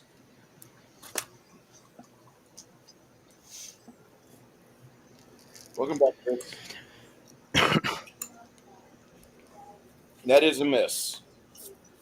She obviously goes. Maybe she's going for the feint. We don't know yet.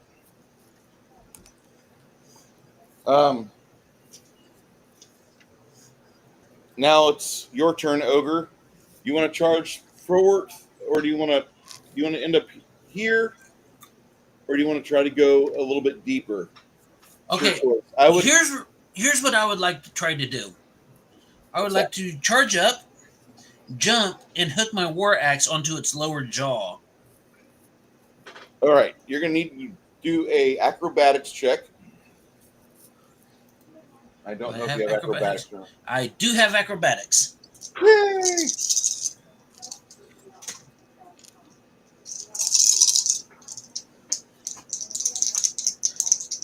Mind you, my war axe is inflamed.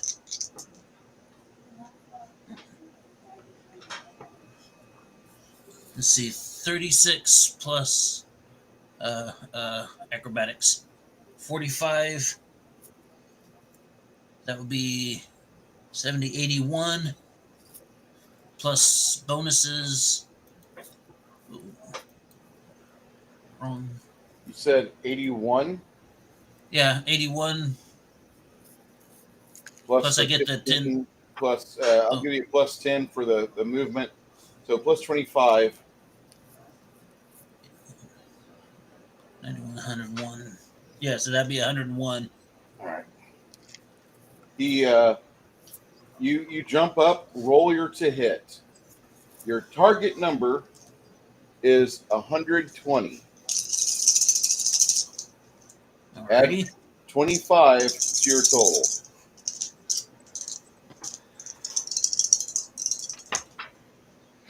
Yes! I rolled an 85. 90, 100. That's 110. Plus, what do I add for my to hit? So 110, 45, 160. Yes. Good one. Roll your damage. All right. Let's see, 3d8 plus 1d6. Shit. 8, 9, 10, 11, 12, 13, 14, 15.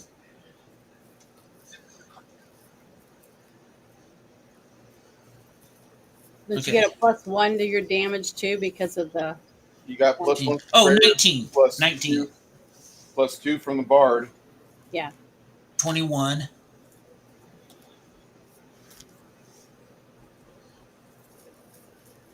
I rolled 3 1s and an 8 and a 4.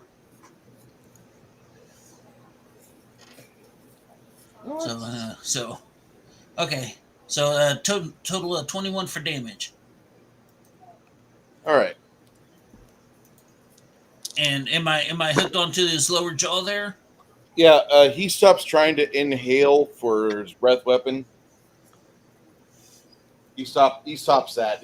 He's unable to continue inhaling because you're like as it's breathing in through his nostrils. It was like he had a seal on his mouth and he was getting ready to like do it. And now you've kind of like made him change his decision. What is your next action, Ogre?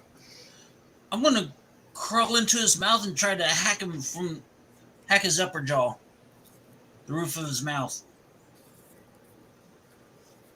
You could try to poke him in the teeth with your stomach, sure.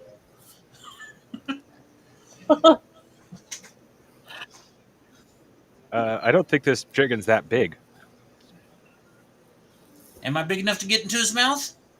Or small enough, you mean? You'll have to unhinge the lower jaw more. Okay. And then you can stand up on the teeth and then play with the roof of the mouth. All right. Well, then I'll attack the hinge of the jaw. That'll happen on 30. Okay. My main goal is to distract him enough to where he's not using that breath weapon. Okay. Also, you get another attack because of haste. Another attack, eh?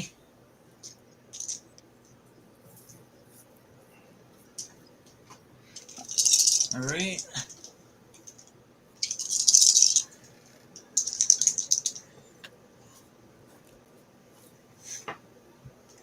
All right, rolled a 69. 60, 100, 111. What do I need to hit? 120. Okay. You get a plus 25. Okay, so yeah, that'll hit. All right. And you're kind of redonkulous whenever it comes to all your bonuses, your rage, your yeah. Okay. That's 10. That's 17, 18, 19, 20, 21. Plus what other bonuses I got going on? Don't 21, forget the 23. plus 3 from the bonuses on the captions there. 23, 24 damage. Yeah, so that's 24. All right. And on 30, you'll move.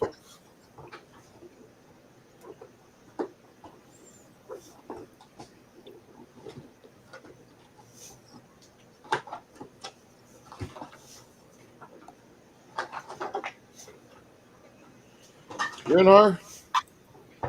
Yes. After you did your prayer, no. Your channel positive? Yeah, after your channel positive, what were you planning on doing after that? That was just did any of them actually say, hey, there's a dragon, or the dragon is here? No, but you can tell. Actually, yeah, a couple of the elves said, "Dragon, dragon." Like, oh, And I did holler.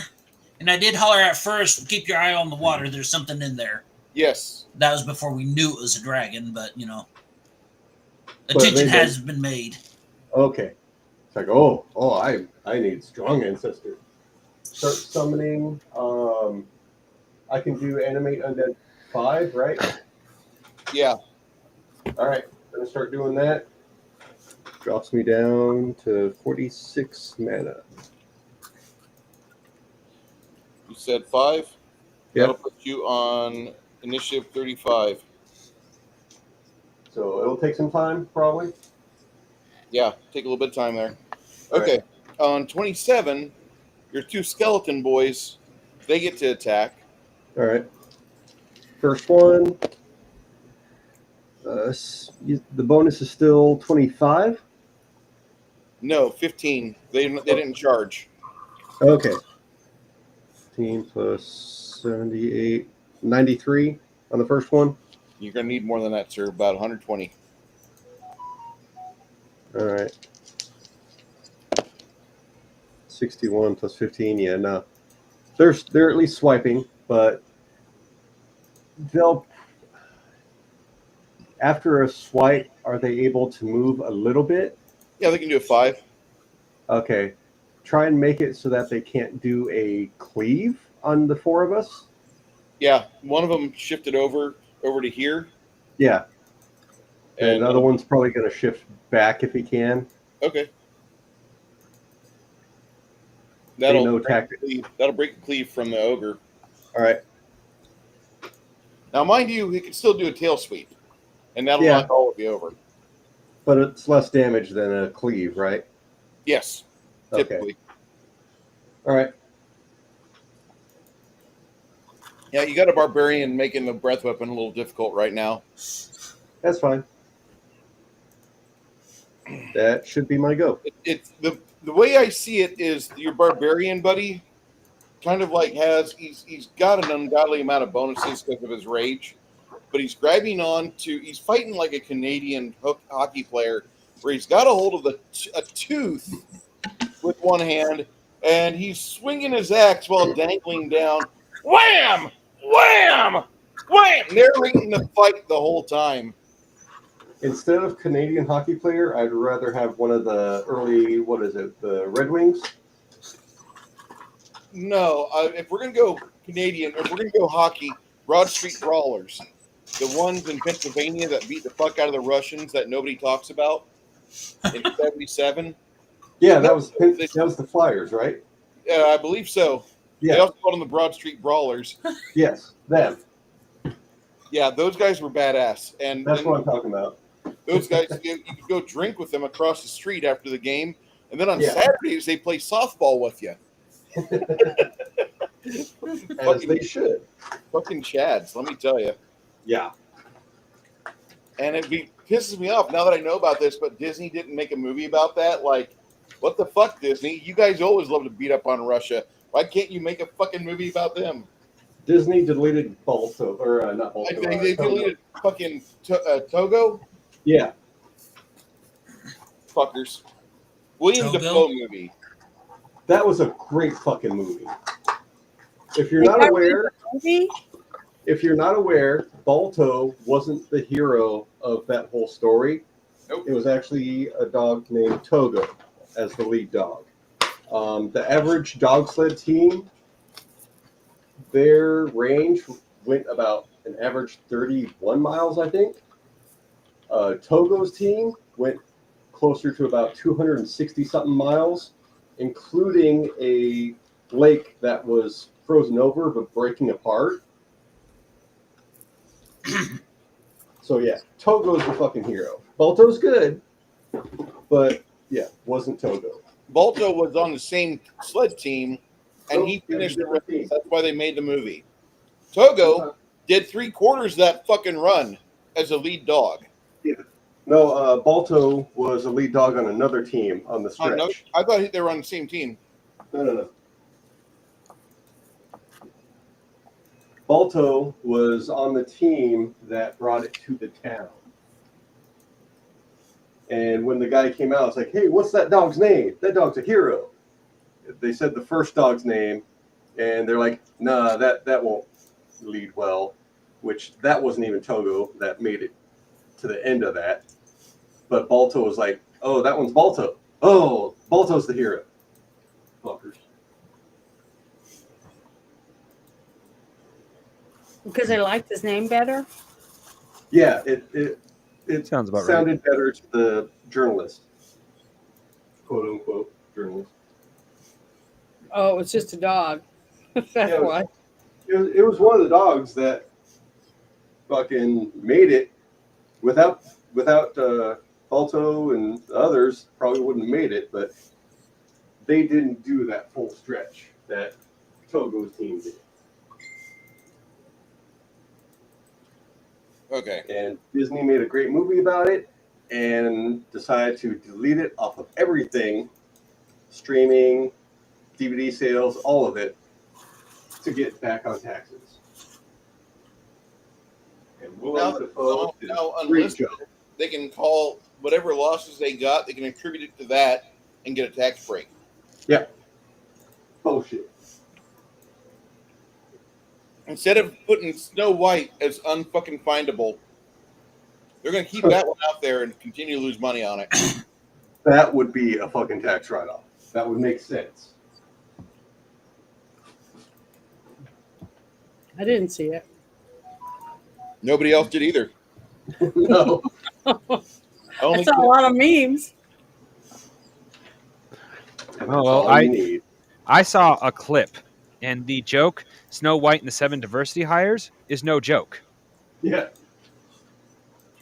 It's so sad, dude. The best part about Snow White is the AI sling blade. Oh, I know. That's the one I was going to say. Hey, chicken biscuit. Funny. Apparently, if you're following the John Bolton bullshit, they found some stuff at John Bolton's house. Ruh-roh, indeed. Yeah, he's had trouble with illegals at his residence before, so he was already compromised, and he's put on the Supreme Court.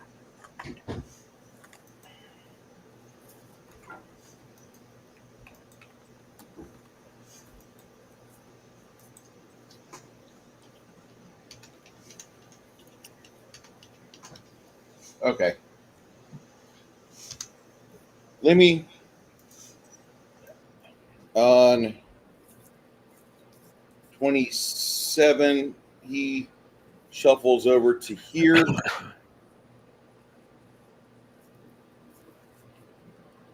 On 27, go ahead, Chris. Attack with one of your skeletons. He's in position.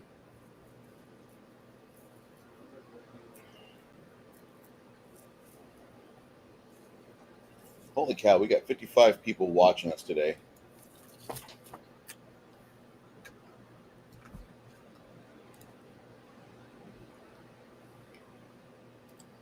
Chris, you have some dice available. Maybe his mic is off. My private chat's buzzing. Sorry, I was on restroom break. Okay. So the skeletons attack again already? Skeleton, he's only. We never resolved his attack. I thought I rolled for both the skeletons and they both missed. That was on. Okay. That was last turn. Okay. Okay, I'll go again.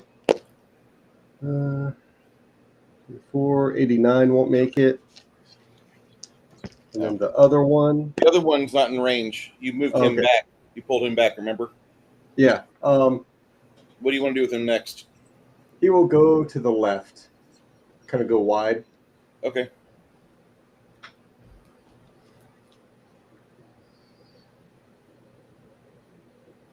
And then the other skeleton, he attacks on 34. Okay.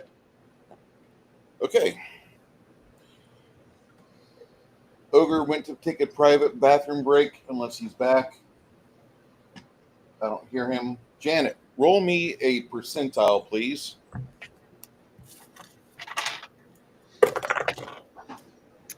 I rolled a 98.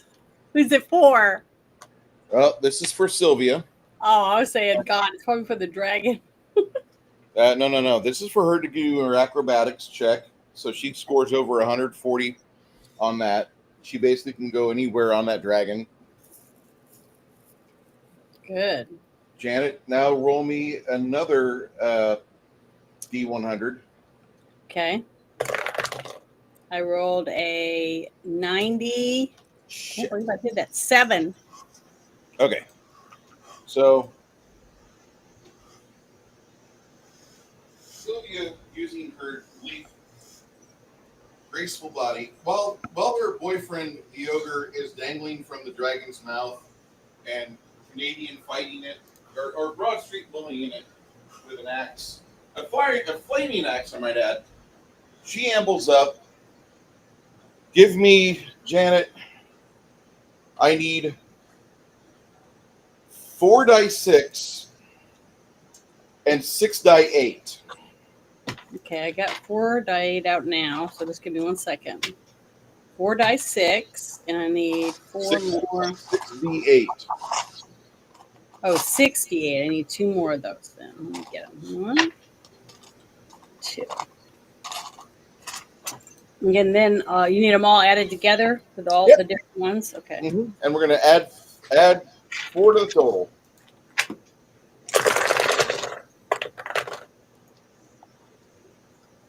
Okay, Ogre, to catch you up, Janet rolled over 140 on the acrobatics for Sylvia to get in position to be riding in the back.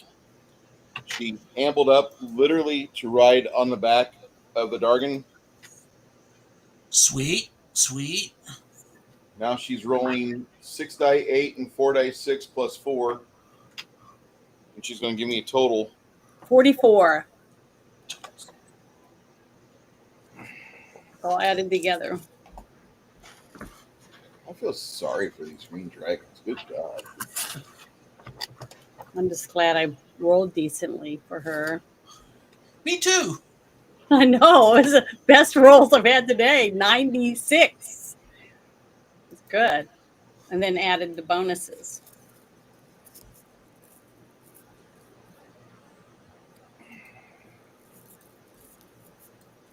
All right. The dragon looks noticeably fucked up as she plunges her daggers into the back of the dragon, probably hitting somewhere around the spine or vertebra.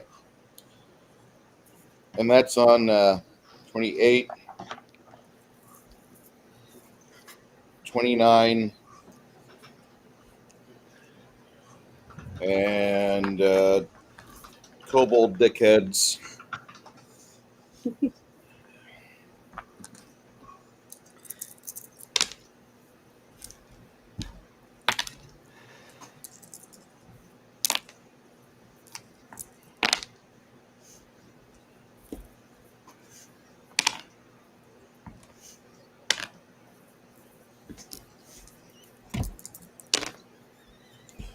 All right. From these 3 kobolds right here, you see them all cast a spell as this guy is trying to get around and squeeze between these rocks to get to him with his spear. These guys unload 9 magic missiles into this elf, and it sends him back on his feet, on his ass, and there's a large smoldering portion of his robes, and he shits himself. Oh, The elf? Yeah, the elf is dead. How far below? He's quite a ways. 9 I magic think. missiles rocked his body, and he was one of those that got hit with lightning bolt. Below con?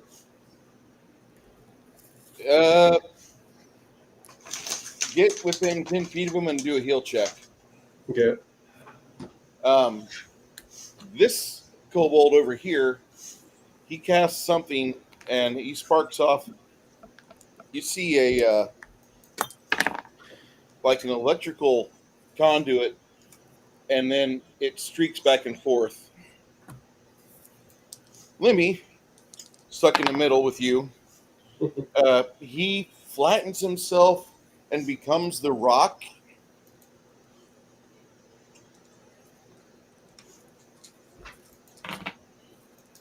Meanwhile, the skeleton explodes and the elf falls apart as well. You see the elf's head cook off, and a blackened skull and clavicle is visible. He's gone. He's not coming back from that. No.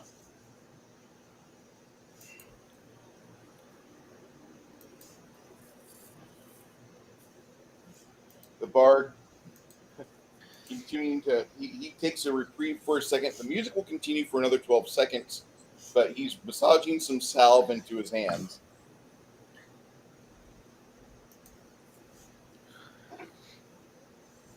does he get burnt?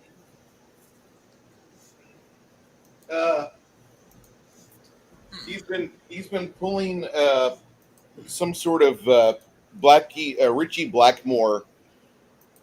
Richie Blackmore style solos here in the middle of this song. We're going to be drinking all night long. Okay. Okay, Janet, you spoke up, so I'm going to let you have this shot. Roberto is doing 2 targeted arrow shots. I need Janet to roll me percentile. I rolled a 00 and a 2. All right, well that's a wee miss, and go ahead, go again, because I think I blew my load. I got a 4 and a 30, so 34. Whatever goes with that. a 34. All right. Pathetic. Yeah. Go ahead and roll me 3 dice 6, add 8, Janet. 3 dice 6. Oh, it's just comical almost. Let's see, 6, 7. Got a total of 15. Okay. This kobold, which has been hit with other spells before, he goes down. You don't really see a lot of movement out of him. Chris, roll me a percentile for this archer here. 35 plus the bonus. All right, that's enough to beat the kobold. So give me a damage of 2 dice 6 plus 5. 11. All right, that doesn't really stop him, but we'll note it down for now. And ogre, for this guy, roll me percentile as well. 22. He misses. All right.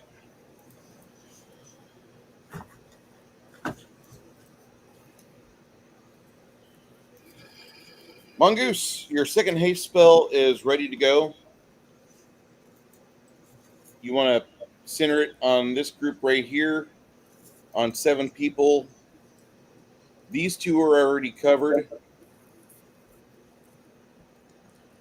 So you could hit Elrond V3,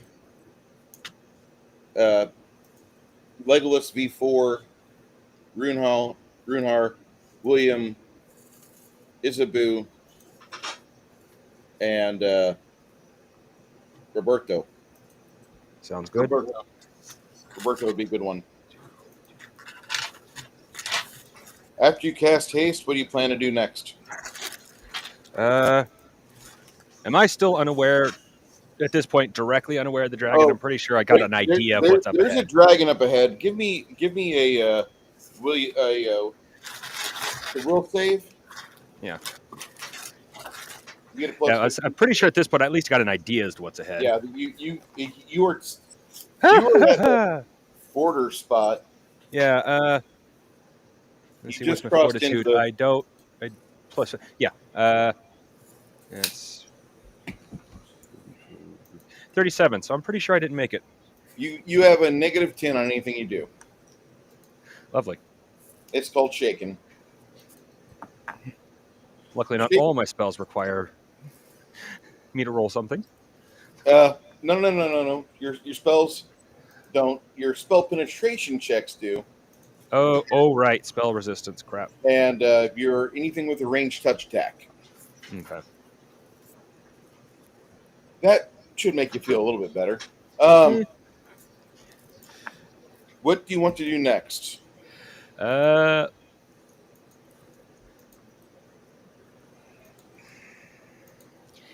It's either help take out the kobolds or do damage to the dragon, but I don't think I'm in a good position to see the dragon. The kobolds are kind of hidden from you right now as well. You'll need to advance forward up to the apex of the bridge. Okay. That's what I'll do, and then I will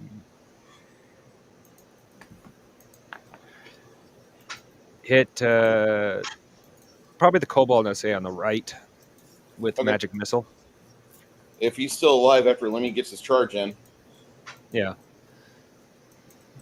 Okay. You'll move on 35. Ogre, you're making a move action to try to position yourself to inhibit this dragon's capacity for damage. You're going to be making a bob check, a base offensive bonus or offensive bonus maneuver, CMB check, or CMB check would be what it is in PF. But we're going to do bob. So roll your percentile, add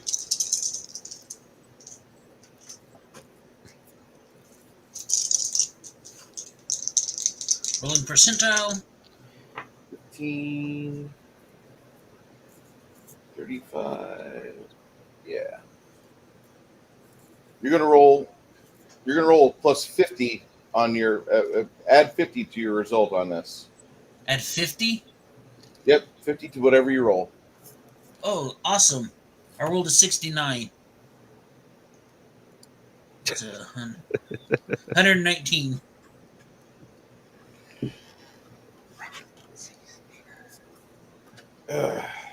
Not quite enough, but still a good effort. As you are scrambling about, the dragon tries to paw you off. Just get off me. Claws you. And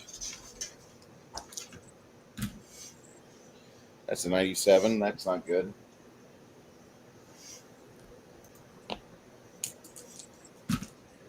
That's a 6.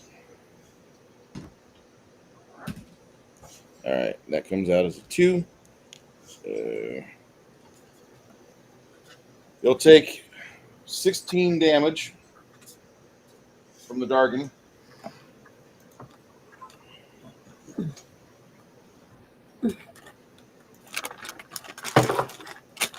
$16 damage? Yeah. He rolled pretty high on you.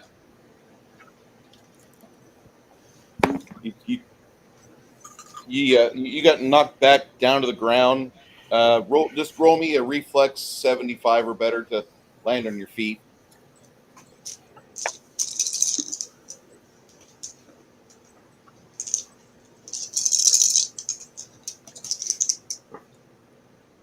Oh yeah, I rolled a 94. Okay. What do you want to try next? Oh.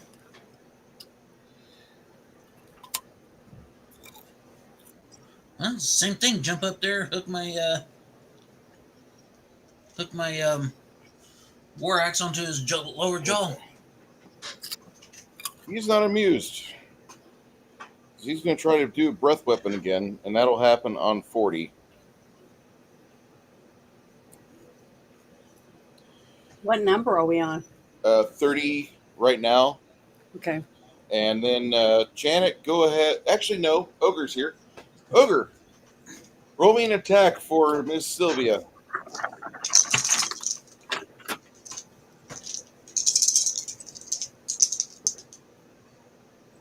So you rolled a 76. Let me see what her. She has a plus 25. That's 101 plus 115. That's 116. You need 120 or better. Go ahead and roll again. She has 2 attacks. All right.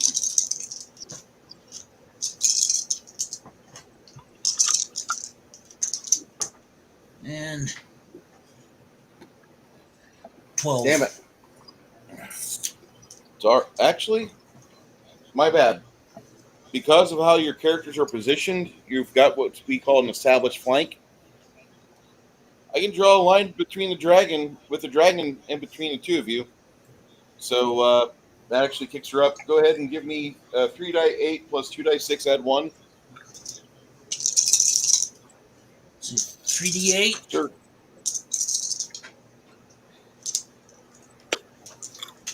2d6. Adding 1. Okay, so that's 10, 17, 26, 31, 32.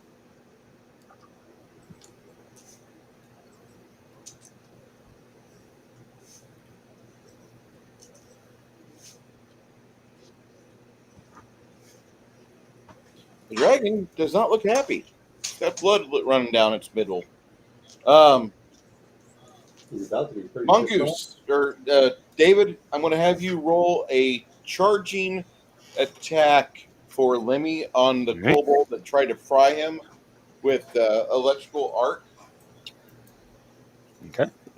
And 74. I don't know the bonuses. Well, with plus 15, that gets us to 89, and that's over his AC. So I need 2 dice 6. And since he's got Scout's Charge, additional 3 dice 6 for Scout's Charge. Mhm.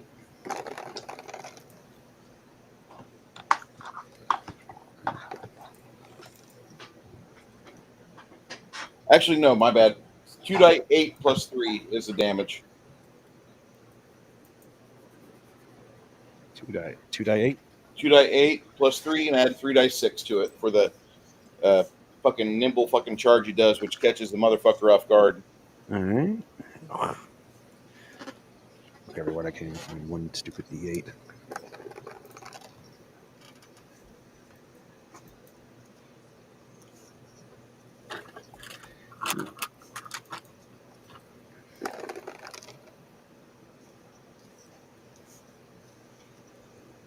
Yeah. The D8s didn't give a shit about me, but the D6s are loving me. That's usually how it works for me, man. I can't make D4s pop. I can make D6s pop.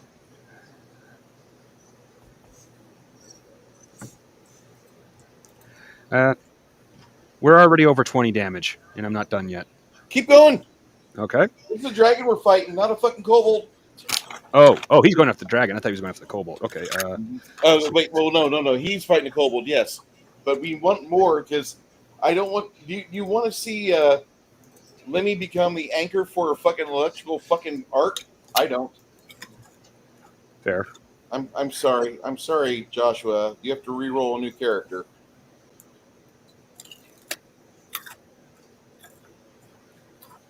I mean, I could do this like all Gary style. When you die, you have to start at first level.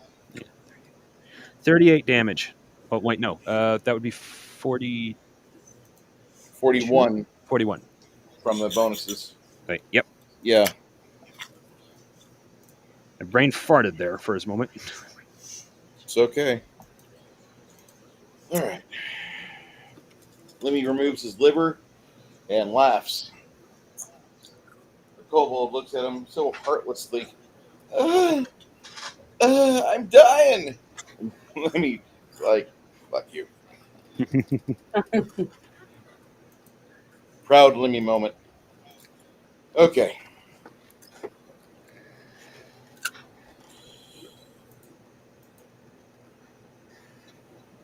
Chris, you moved your skeleton last to back him up a little bit. You want to try to get it back in there and try to wail on that?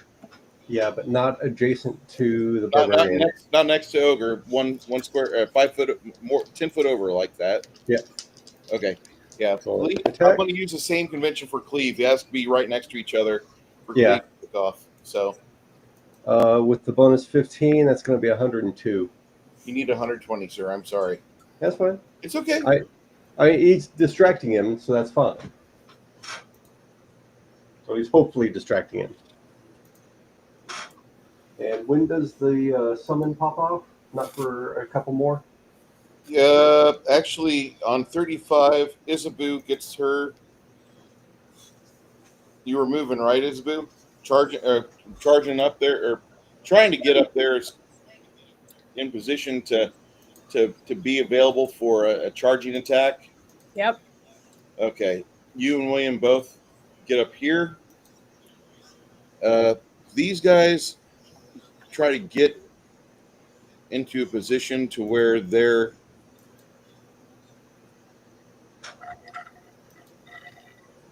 okay. Am I moved now? Yeah, you move now. You just moved right here. Okay, so now I can run and get me a cup of coffee. Go ahead. Okay. And you're going to do an attack on 8 next, right? Or 7? Well, it was 35, so I don't know. Yeah, that's 35 right now. Okay, so in 7 more seconds, it's my turn. Yeah, it'll actually take you 8 to charge up there, but that's fine. Okay. I'll be right back. Okay, Isabu goes and she moves, and then Chris, you're summoning on Ancestors 5. Yep. Okay. That's going to be a wraith on the right side of the dragon.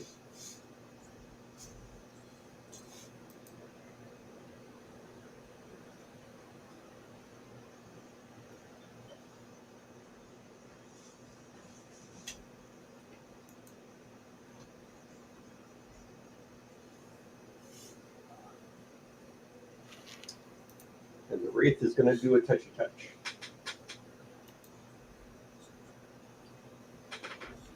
But you'll have to tell me what the bonuses on that are. Okay.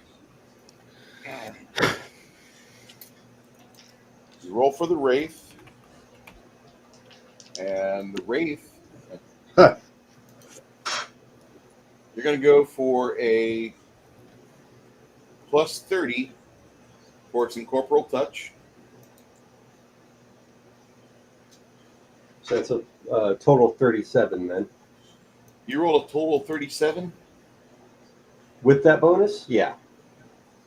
Plus 30 for its base, plus 15 for bonuses. He wasn't there for the bonuses. He gets the bonus. He gets the bonus of the bards. Okay. He gets plus 10. Does he beat 40? Does he beat 40, Chris? Yes. Okay. Go ahead. Roll me a d6 for con drain. I got to roll a save. The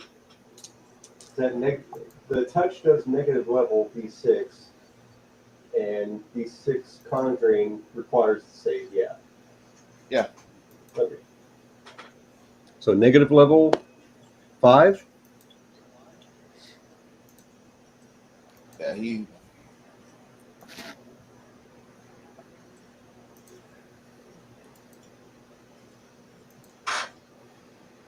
gets at least an energy drain. Yeah.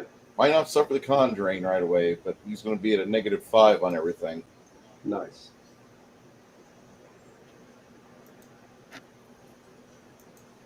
And if you can, after that, Runar is going to move to the nearest still breathing but down individual and start going medic mode. Okay. So that'll be on 40. Okay.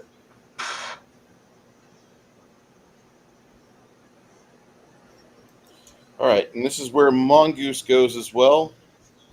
On 35, Mongoose, you were doing a move, you said? Yep. Okay. And you can get up to here at the apex of the bridge. You've got one dead kobold over there, you know. And you've got one living over here you can see. What do you want to do next? Does that kobold that's still alive look like a threat? God, yes. All right, then I'm going to take him out with a magic missile. Okay. That's on initiative 6 for you? Yep. Oh, let me double check. Magic missile. No, that's 7 actually. Okay. Magic missile's a level 2 spell.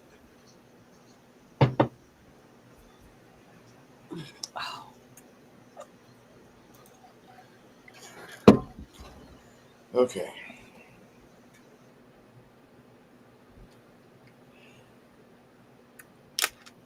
All right. On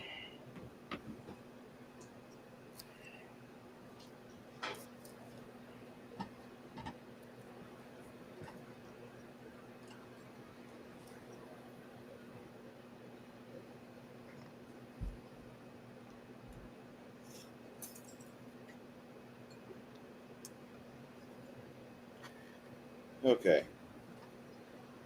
NPC Elron V3, Mongoose, William, and Quinn. Mongoose, you're the only one that's a player character at the table on this. Go ahead and roll your reflex save as the lightning bolt goes off from the jacket. I don't think shield had anything to do with that, but No, shield won't help you on lightning bolt. okay, I didn't think so. You do get the plus 15 for all the saves, though. Nice. Let's see here. Fortitude? Yes, sir. Reflex. Oh, reflex. Okay. Reflex 10.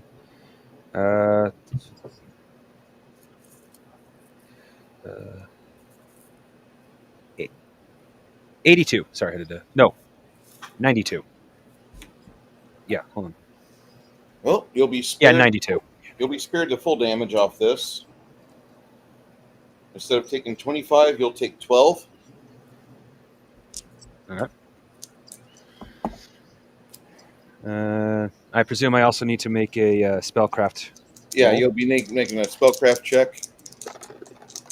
And I'm using. Oh, wait, Chris, no. Yeah, that is okay. Chris, Sorry, I use spellcraft as a caster level check to concentrate. Okay. Just because to me that makes more sense, and it puts more benefit on the players. Actually, I made my spell check was a total of 98. you don't lose your spell.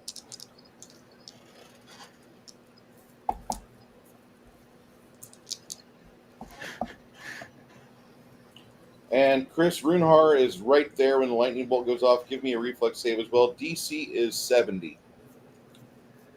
Ooh, this will be rough. You can do it. I'm not thinking so. Oh. 43, 53. Yeah, it's going to be eaten. 25 damage, and make a save for your dog, please. He gets a plus 35 to reflex. Okay. 25 damage, you said? 25. Okay. And what's the bonus on Skull? 35 for the puppy. Hmm.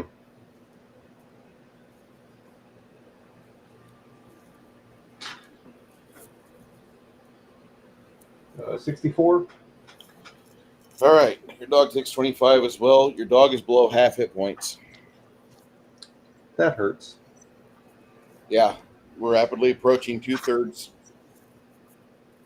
The touch didn't mess up the dragon at all on that? The dragon didn't take the con damage. No, but the negative levels. On Wraiths, where does the negative levels pop up at? Because all I can see on this is that they get con drain.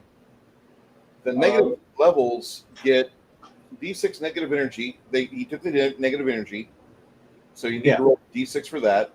I did. That was 5. There's no life. There's no energy drain. There's just a con drain that's beatable by a port save. Okay, you're looking on D20 or Yeah. I got the book open on the right. It's Incorporeal Touch plus 6, 1d6 negative energy plus 1d6 con drain. Yeah, the con drain on my system, the DC 85 would beat that. And if he beats the DC 85 fortitude, then he does not take the D6 of con drain. On each successful attack, the Wraith gets plus 5 temporary hit points. Yeah, I'm talking the negative energy. The negative energy, he can't avoid that. D6 damage. He gets negative energy damage, so he gets D6 damage. Oh. I didn't hear what you said. No, negative energy. I kept thinking energy drain for some reason. You're thinking specters. Yeah. It's okay. I'll get that down the road. Yep. Give me your D6 for damage, though. And big one. Whack! All this trouble for one little drop of blood. Oh, Thanos, how I miss you. You know the Marvel series ended with Endgame, right? Or with Infinity War. There is no Endgame. Yeah, Endgame was fucking trash when they did the whole timeline thing. They fucked up bad. I'm sorry. It's like it's an honest cop out. I feel so. I mean, it would have been smarter to streamline Deadpool getting in and Thanos hating Deadpool and going like everything out on him. Yeah. They should have spent the money, bought everything Marvel from fucking Fox, and done it right. Well, Deadpool, at the time, yeah, it was Fox. But now Deadpool's Sony, if I remember right. Okay. Quinn, in the middle of playing, weaves a spell with a song, steps forward, pets the puppy on the rump. Y'all. The wolf, thinking, what the fuck is this, Daddy? He kind of looks back at Quinn and snarls because he's not used to strangers petting him. Your friend heals up the majority of damage. Actually, he fixes a lightning bolt damage that was just done.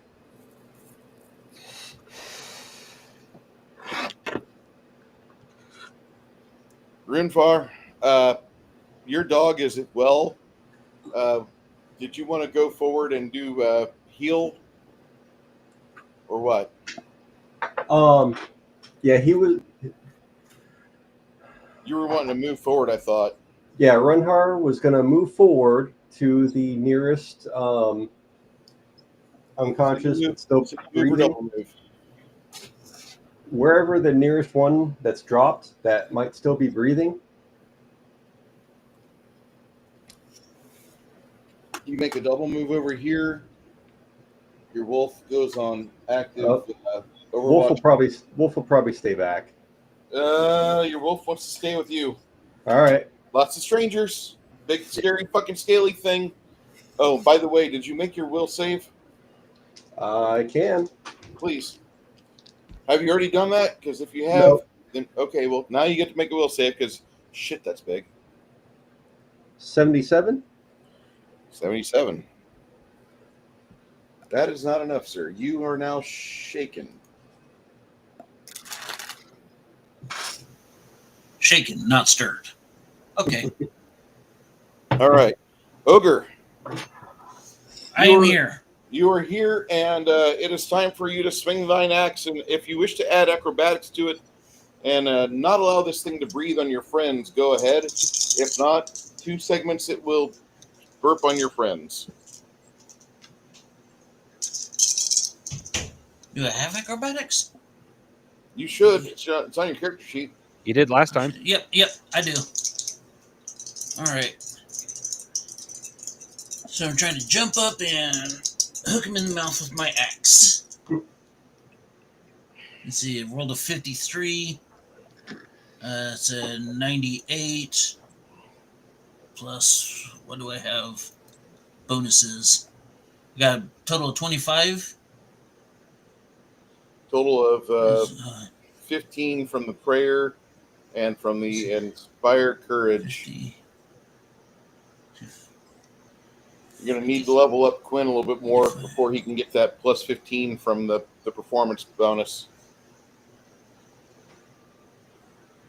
So what was it? That was 53, 98. Hold on. I rolled a 53.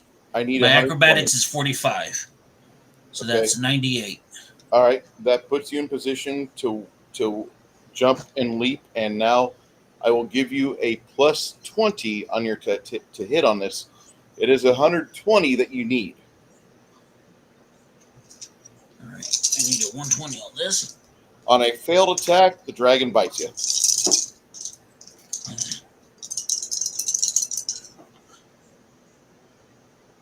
Let's see, 56 plus my attack.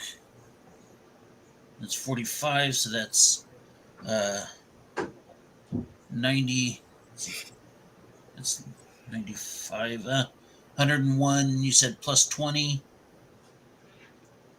So that's 121.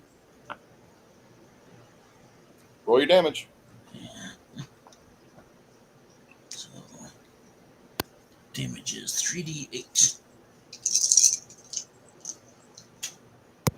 1d6. That's not a lot. That's 4, 7, 11. It's 11. You have more than that on your damage roster. It's 3d8. Yeah. Is it 1d6? That's I rolled claiming. Plus 4. Plus 4, yeah. Okay, for my 3d8, I rolled 2 1s and a 2, giving me 3. 2 1s and a 2 is a 4, but okay. 2 1 and a 4. I mean, yeah. That's a 4. Sorry, 4. Your D6. For my d6, I rolled a 3. That's 7. That's 7. And plus the plus 4. 8. Shit. Yeah. Right. I rolled low on this. I rolled low on this one. That happens. Well, I'm not so worried about the damages as I am hooking my war axe into his lower jaw there. That's life goals right there. Yeah. The damage is just, icing on the cake. All right. Runefar, make a perception check. It's going to be a straight roll. 91. All right. You see, as this guy moves over to here, this one here casted that lightning bolt earlier. This guy, while he was moving, he was swapping a potion And he spits out, when he gets to that location, he spits out the vial on the rocks. Your friend over here, this guy, he looks like he's below 0, but not below Constitution. And some of your friends in this area are definitely suffering some ill effects. Do you have selective channel? I do not. Well, at least But we know. At least we know what you're going to go for next. Yeah. If I'm able to backtrack a little bit and then channel, Make me a knowledge religion check for you to be able to do that so well. Because you would.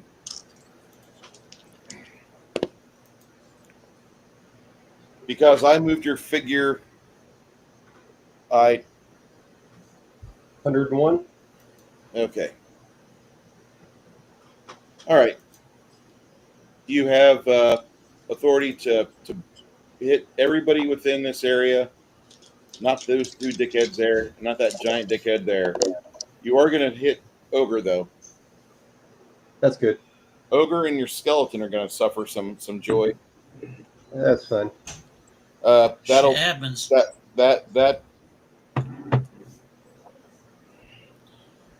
That'll happen in 6 segments. Your channel positive energy.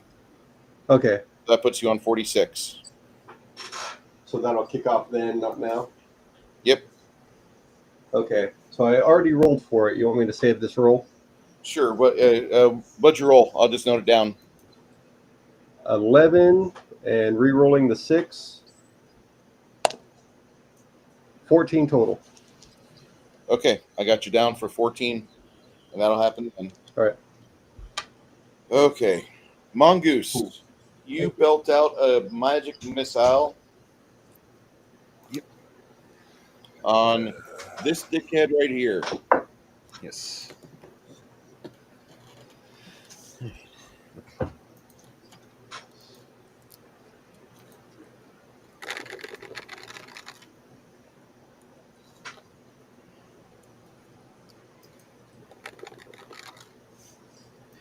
All right, let's see here.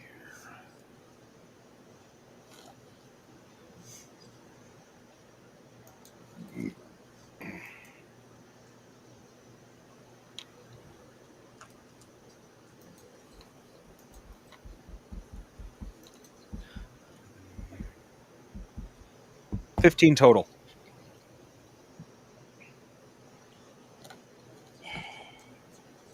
All right. You blast that kobold onto his ass, and you don't really see him moving too much. His legs quivering, but you think he's dead, or he's approaching death's door. What are you doing next, Mongoose? Well, there's still one more enemy left. Well, besides the dragon. Yeah. Might as well get that little fucker taken care of as well. I'm going to hit him with. No, I'd hit my friends too. Yeah, so I'm going to stick with magic missile. Okay. And that puts you on 7, so that's 49.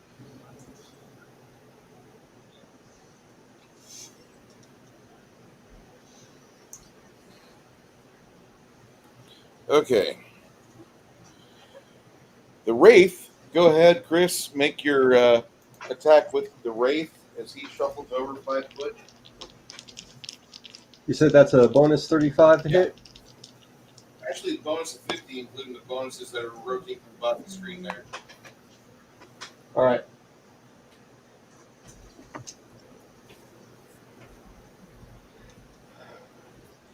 So that's 115 to touch. Yay, you've got the touch. Power. 1 negative energy. And make the save. Wait, what is that from? Again. I know that one. Power. That's from the Heavy Metal. Transformers movie. Oh, That's Cheap Trick. Okay. Well, I was close. It's okay, man. He rolled a 77 on the die plus his 60 for 4. Yeah, I saw the Yeah. 70. It's And, good. okay. How much negative energy damage does he take though? I rolled a 1. All that for a drop of blood. Awesome. That's awful. Hey, I'll take at least hitting and whittling away over. Stop being so niggerly on your damage. That's terrible. I roll so bad myself. This game is rigged. This game is Yeah. rigged, I tell you. Against me.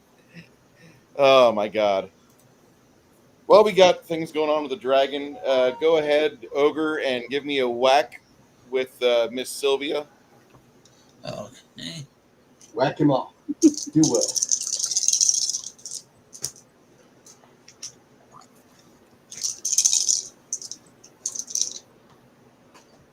Rolled an 88. An 88 plus 15. 88. That's 103 plus her 25. So that is a hit. She at least gets 1 2 die 6 and a 3 die 8 plus 4 precision damage. Go ahead and roll for her other dagger if you can. 2d what now? 2 die 6 plus 3 die 8 precision damage. Add 4.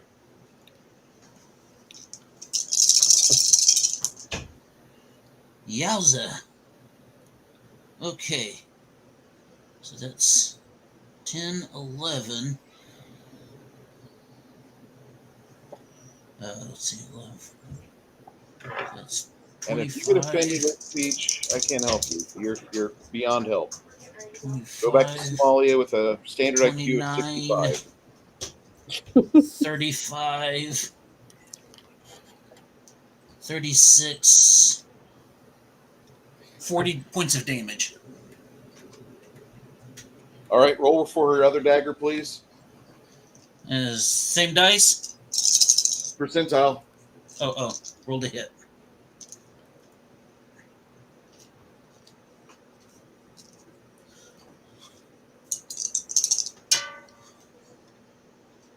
$92. Roll that damage again. Let's see, was it 2d6? 2d6 and 3 die 8, add 4.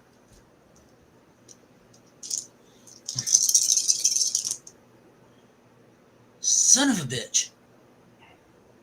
Okay. So that's 12, 18.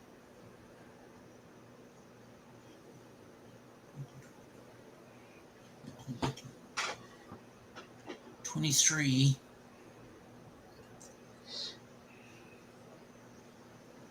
31.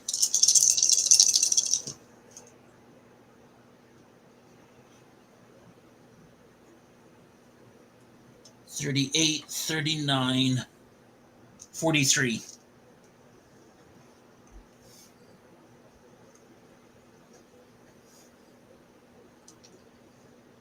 Hello? That's really good. The dragon is bleeding pretty profusely. You got your axe hooked into him, and on his initiative, he's going to try to jump up into the ceiling and smash Sylvia between his scales. Kind of an acrobatics check. And the dragon doesn't have... Oh, well, yeah, he has fly. So he's going to try to just jump up there real quick and give her a little bit of an idea of what it means to not do this anymore. Ow!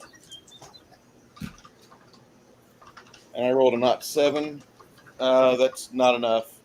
He jumps up, and Sylvia grabs a wing and kind of like avoids the scrunch damage, kind of hovers on his side for a little bit, and when he lands back in the water... Is there an attack of opportunity and all that?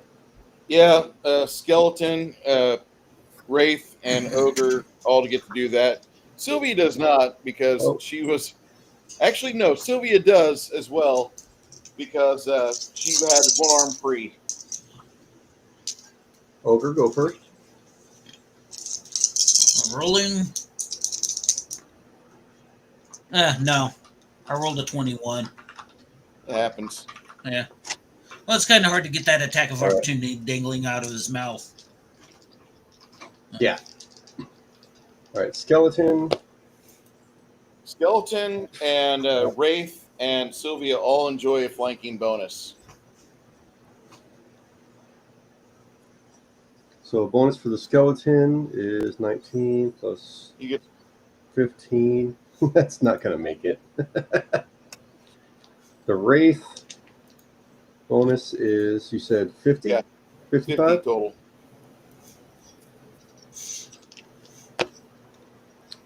It's 41. It's going to be 91. I need 120, sir. Actually, no, wait. The Wraith? Okay. He gets it. I got to roll Okay. a save. Yeah. 88 on my die. So, go ahead and give me a negative energy damage. 1! So does the sacred bonus give a bonus to that? Yeah. Okay. 2! Dude, actually, the Bard, you're getting +3 damage every time. And actually, that puts you over 205 damage. So, the dragon is now at 0 hit points. About Yay! the same time, these two jackasses here, he unloads an arrow on that kobold, and that kobold just fucking the arrow hits him, and the arrow deflects off to the side. This Elrond V3 unleashes a lightning bolt. Janet, roll me 6 dice 6. Okie dokie. 3, 4. Get 2 more. 1 second. 5, 6. Let's see. I rolled 2 6s. Do they explode? Yes, ma'am. Awesome. Okay, hold on. Let me add this up here. 12. I'm setting them aside so I can roll them again. 6, 7, 8, 9, 10. Now I'm going to roll the 2 6s again. Okay. I didn't get any more 6s. 32 total. All right. As you guys collapse the back of the dragon, and the wraith grabs the tail, and you can see flesh and scales just decaying instantly with the negative energy touch. Your friendly skeleton hacks away futilely at the claw, and Ogre tries to bash. The flaming axe is not doing it, and so he tries to just like rip a tooth out of the thing. And Sylvia, she starts carving a line up the middle of the back so she can have a wing. Good for her. You guys have, this is the most chaotic scrum we've had since we started this game. And Chris, I'm just going to be a dickhead and ask you, what did you think? I've got to write down some stuff in the Discord server for the treasure. So not really anything negative. It's just a different system that I don't know the numbers to. But as far as role play, the group's fun so far. Do you see where, when I've told you before, like the combat's a bit different because it's not round by round? Okay. Yeah. It gets more chaotic. It's not, quote unquote, easy to plan. But at the same time, like, to me, it just feels like more of a fight. Because most fights happen and they're chaotic as fuck. And the only way, like, you can really get good at this is, like, if your character experiences enough to where, like, as you get better at things, you do drop your speed factors on casting. And that's one of the, we decided on the edge for you. You took extra domain. Did you want at level 6? Did you want to take a reduced casting time to drop your casting times down by 1? That would probably be good, unless I can get something to. It might be between that and if I can increase my mana again. You could either do one or the other. The mana increase will. I think I got that already. No, you didn't. Okay. You're at 112 mana naturally at level 7 because you have a 16 wisdom. 16 times 7 is 112. My knowledge it is. If you want more, we can dump more in there. Yeah. I think lowering casting times would be good, especially with my summoning. I'm curious the dialogue after the fight on this. Yeah, but while I'm getting everything prepared for you guys, I need you guys to talk about what just happened. Okay, hold on. Remind me the healing circle heal that popped off? You pop off 14. Well, I was going to do a channel positive energy, a couple of. Chris does that already. He does 14 points of healing for everybody. Your friends. If you want to do another, yeah, I'm going to. But you guys were still talking and stuff because I gotta look up again how many dice I gotta roll. So I gotta look. And Chris, your skeleton wanders back over to you after 3 that's over. Typically, whenever you've had to have your ancestors in combat, after a successful combat, usually the undead wanders over until the end of the summon expires. Though they talk. And a lot of times they don't really make a lot of sense. They just kind of talk as if, like, just yesterday, I was over at your Aunt Ethel's house, and you'd be so happy to hear she finally got that apple pie recipe right. Or, I was talking with your dead uncle at his gravesite the other day, and things were pretty okay with him. He just wishes you would come and visit him more often on the anniversary brewing days, because that was so important to him being at that bar every night for the last 43 years of his life. Why don't you ever visit the bar where he went to and speak to his spirit? What's wrong? You're at the end of your summon undead spells. The ancestors always do this. This is normal for you. Now, mind you, your new party, potential new mercenary friends, have never had this happen before, and everybody's kind of wigging out because after you get done with that, the wraith drifts over. You'd be so happy. Hell was not mentioning you in her daily string of curses earlier today. No, she was angry at Orcus. I keep hearing about this man. I've not yet to meet him. And the fucking skeleton is just chattering away. And then, I saw your niece, and your niece said she was doing fine. Everything's better after the stillbirth happened, and she's with her family now. That's cool. I'm assuming it's all in Norse. Yes. Yeah, you guys, if you don't speak the Nordic language, you can pop a comprehend languages to even get more insanity, if you so choose. I can't remember. I don't have it written down, Bruce. Remember, you said I could double up my channels. So, and that would be double, because I can do 7 a day. Yeah. Okay, so I haven't used any of them yet today. Yeah, you can just start loading new channels here. I'm going to start doing my channel positive energies until people don't need me to do them anymore. So it's 3d6 each time. So I'm going to do that and let you guys know what I have for everybody that's injured. I don't think anybody got away unscathed in this fight. Yeah. Even I didn't. I did my best to try to keep things kind of organized on my end and keep you guys on your toes. I hope you enjoyed yourselves.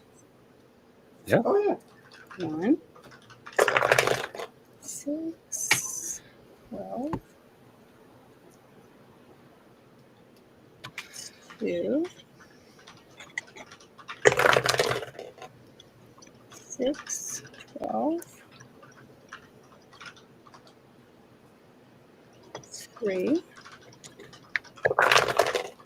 6, 12, About 4. Chris, after about a few minutes, or after about a minute of this, both the skeleton and the wraith tell you a new creature is approaching. And then the wraith looks at you directly and says, "It's an elemental. Shall I go dispose of it?"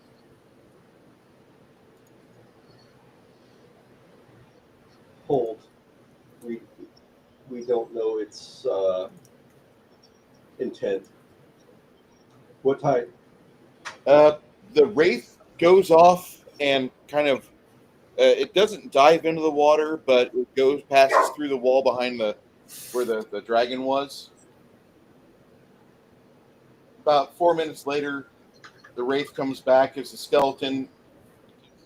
Oh, they shouldn't last that long. It's rounds per level, isn't it?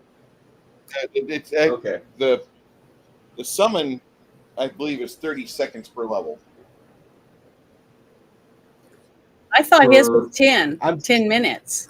Yeah, I thought it was too. At the minimum, it'd be 30 seconds per level, but if not, it's going to be 10 minutes per level, because Summon Undead is kind of a wonky, kind of powerful-ish spell. It's the domains. Whoa. Okay. Okay. Welcome back. I need to jump in for a second. I rolled 44 health points with 4 of my channels. So does anybody need more than that? An average of 11 per channel. Janet, you had some good rolls and you had some bad rolls. I know. I had some pretty good ones this time. But did anybody I'm need back more? at max easily. No, I'm good. Okay, so I'll I'm be good. saving the other 3 then in case something else happens. But I wrote them off so that I won't. I've used 4 of them. I'm kind of happy and a little disappointed that we killed this thing before I was able to do what I was going to do next. Well, I mean, it's just all the buffs and damages you guys have going on. Yeah. Well, take some of his teeth out and make yourself a necklace or something. Oh yeah, I'm definitely taking them teeth. Yeah, I was gonna say I'd take something as a reward. You deserve it. Yeah, per the source book, it's definitely rounds per level. So they'd only last 7 rounds. Yeah, for how long? But the thing is, this is not using the time. So I would say, Okay. like, you guys only got up to like the 46th second of the combat, and I'm thinking like these your summon spells are 1 10-second interval per level, so that would have been a minute and 10 seconds. You didn't get up to 40. You didn't get up to 50 seconds in the fight. Okay. Now your wraith drifts into the next room, and he'll come back quickly afterwards and say, "Don't worry about it." And then he just fades. That spell expires. Okay.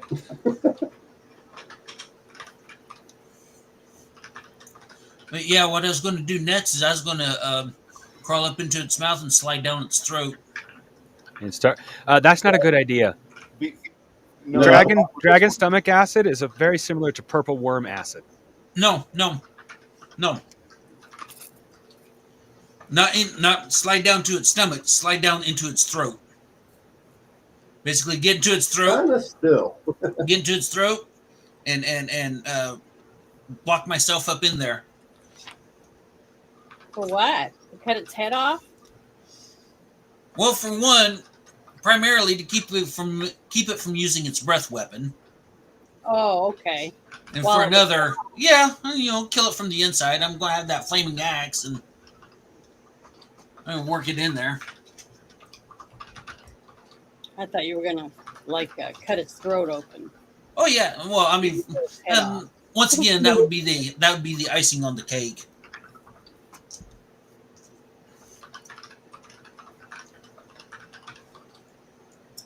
But yeah, No, not to the stomach, just to the throat.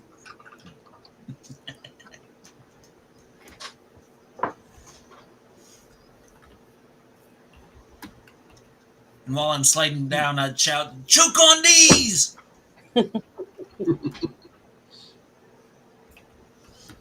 But, que sera, maybe the next dragon. There'll be another one. What? Why do you say that? Why would you say that, Because Janet? I've seen the other one that you painted, and I keep waiting to see it week after week. The one with the real pretty wings that I like. Yeah, Keep waiting, but it hasn't happened yet. But it's gonna. You don't. well, This is not something you want to happen, though. No, I don't want it to happen, but I'm saying I apprehensive every week, thinking it's gonna show up today. Does that make sense?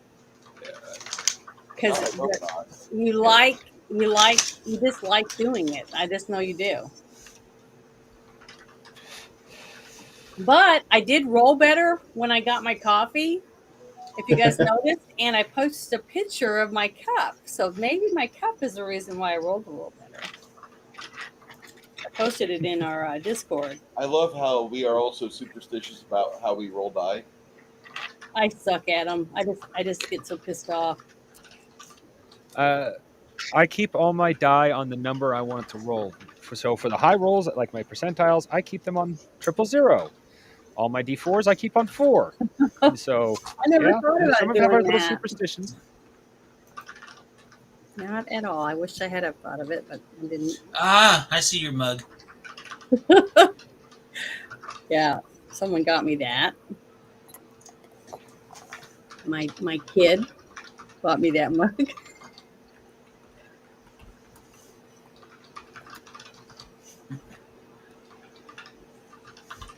But I did roll better.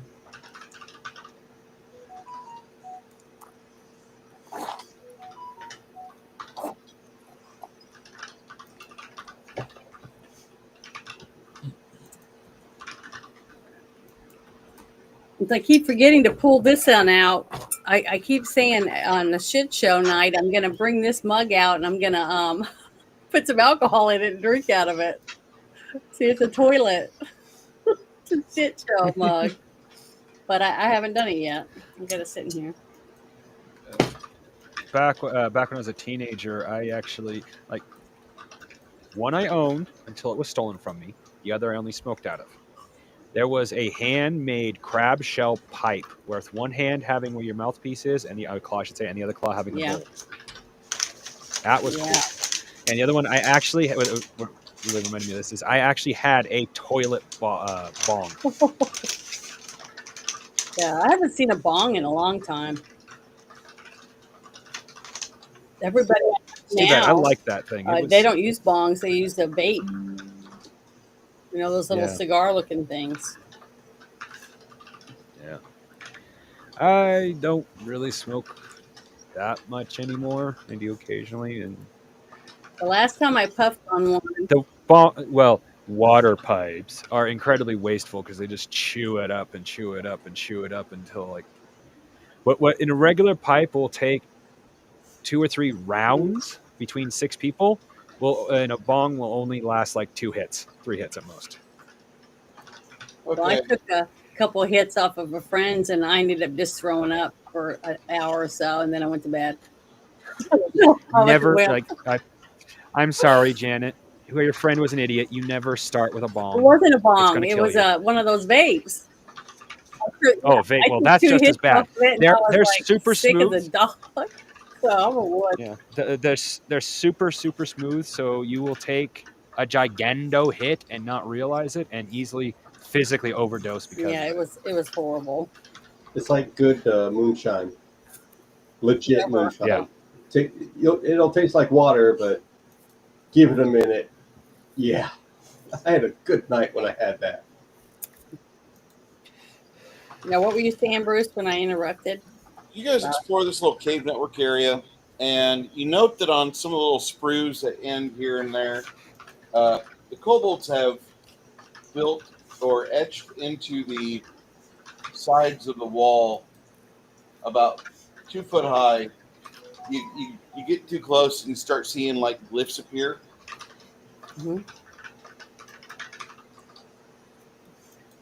Well, the water that the dragon came out of, is it like poison water?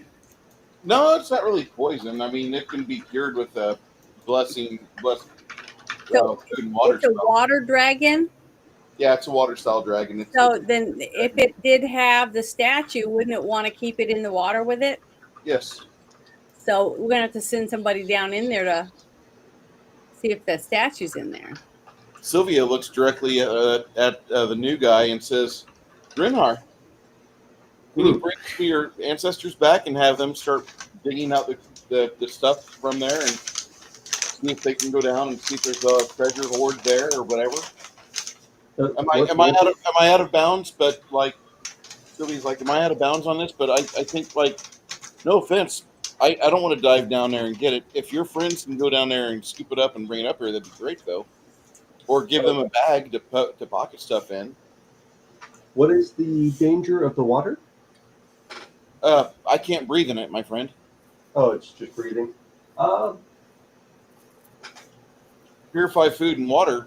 We can purify that. We can get the poisons and chemicals and caustics out of that water. I'll do that. I'll do purify water and purify the water that the dragon was in. You have to do 3 castings of it, but it's fine. Okay. Let me see how much my. Well, you didn't cast too much, so you have a decent amount of mana. Remember, I got refilled right before we started. That's why I wanted to make sure I could. Yeah. Okay, let me see. Where is it so I can see how much mana it costs me? I think it's 8 or something, or 9. What level spell is it? 2, 3? Yeah, I think it's a 3, but I'm Purify food and drink. That'd be 9 mana then. Yeah, let me see. Where is it? Purify water. Oh man, I'm so bad at this shit. There it is. It says it's on number 1, so it's a 1, level 1 spell, because it's on there with bless and virtue. Yeah, but it's same as bless would be a 4. It's a 4. Okay, so that's where I have it written down. 4 mana. So 4 mana. So I have to do that 3 times. First level spells are 4 mana. Yeah, first level. It's not a first level spell. It's actually a second level spell. Cantrips and orisons are first level. First level spells in any other game would be second level here. So on your list, first level divine spells, it's on purify food and drink. Yeah. On my list? Wow. Yeah. Yeah, on your list. That's what I just said. Shit. It was a 1. Really awesome. You'll have to do 3 castings of it, but it should be fine. So it's only 3 mana. You have to do 3 castings of it. Okay. But yeah. Okay, hold on. Do you see the side of the dragon there? You need 3 castings of that spell. Okay. Bruce, can you do a quick rundown? First level spells are how much mana? First level are 1 mana. Second level spells are 4 mana. Third level spells are 9 mana. Fourth level spells are 16 mana. And fifth level spells are 25. Okay. Thank you. If you can do financial math, then you can play this game. Like actually typing all of those up. Okay. Well, that's what I'm trying to do. I got to go back. Oh, damn it. I got too many notes. I've got to get all these condensed so I can just That makes me so happy that those spells are at the level they're at. Yay. My players. Okay. The water is clean. So whoever wants to go in there or whatever. And it won't hurt the undead to go in there. The water's clean. I didn't make it. Who wants to drink the Dragon Girl's bathwater? We purified it. It's not blessed. Yeah, it's not blessed water, so it won't hurt your relatives or anything. Yeah. But the skeletons can go through there and not have like bits of skeleton flecking off with the caustics. I'll do second level animate undead. I'll probably do or shoot 4. The second level animate undead on your table is going to cost you 9 mana.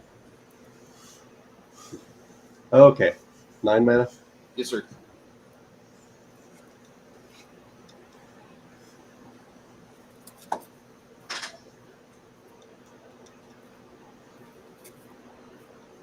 Okay. Yeah, I'll try and do. I'll shoot for 5 1-hit dice, and they should all have enough strength, or be able to kind of spread out and look, find it, group together, and carry it out. You'll do a few castings of this over the next 35, 40 minutes. I only have 37 left. Okay, you'll be casting to generate. I have a few mana potions if he needs them.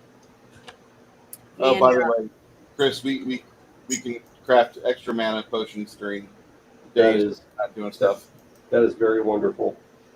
I wanted to ask, the elves, are any elves still alive?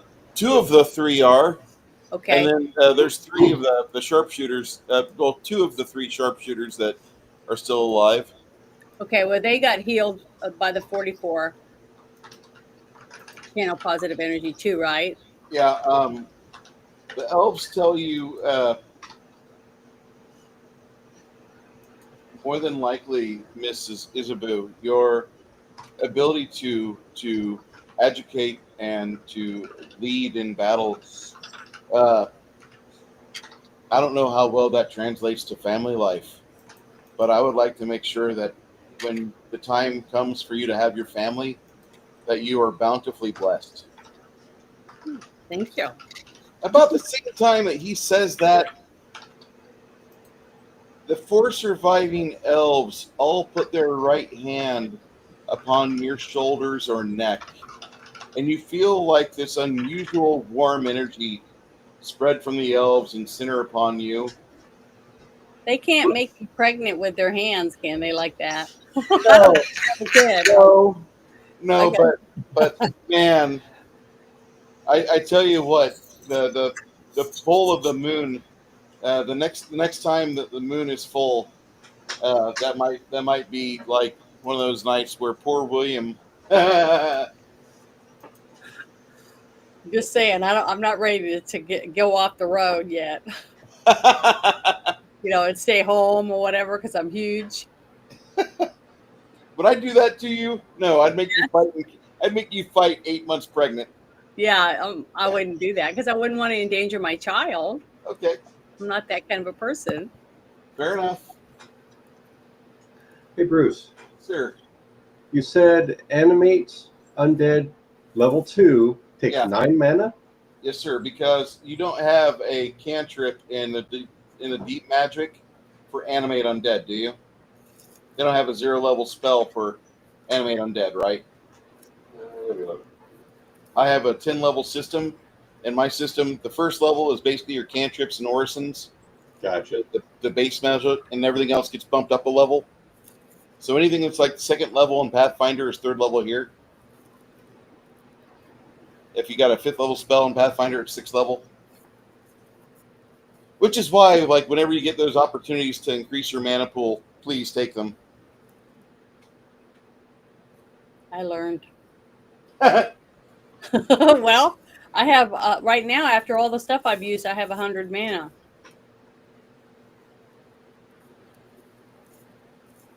So I've done pretty good. Yeah, I didn't know that. Otherwise, I wouldn't have been able to summon the Wraith. I thought it was 1-to-1. Mm-hmm. But the Wraith kicked ass. It was. It was. But I shouldn't have been able to summon it though. I didn't know the difference in number. Well, that's all right. But the thing is, I'm glad we did it, or you did it. I mean, we I'm needed it. I'm not upset, Chris. Okay. Okay. I fucked up. Hey, I make mistakes all the time. That's just knowledge for the future. Yeah. Exactly. A level 7 character in a regular game could cast 4th level spells. Here it casts level 5, but they have to be level 5 spells for this rule set.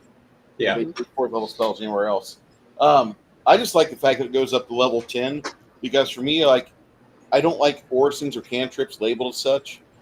There's energy required for that, and in the old days you could only cast so many of those, and now in the newer games, you can just shit them out. You can fart them out at no cost. And the byline of this game system's rule set is everyone must pay, or everything has a cost. Mhm. And that's the one thing that I love about it, because like you have to balance your resources a hell of a lot better here. You get your undead working, and I gotta ask. While they're doing that, Mongoose, you're kind of traveling around. You see some magical glyphs on the walls. Do you Yes, have the that spell reminds water me of. breathing? No, I do not. Okay, roll me your arcane knowledge. Well, it's the first time we've had to come across water, and I have been thinking about that spell though, because I've been half-heartedly thinking of the idea of having an armada, or at least a few ships. Oh, sorry, what did you want me to roll? I was distracted with my own Arcane talking. knowledge. Arcane knowledge. Okay. Arcane knowledge. There it is. Doesn't have I a have number with it. 0 on that. Yeah, but you Oh, wouldn't. never mind. I'm looking You at the wrong wouldn't be the type of person to read that stuff. one. 125 total. Okay. If you so choose to learn water breathing as a 4th level spell, you have it. Ooh. And also, I guess this is where I hit enter.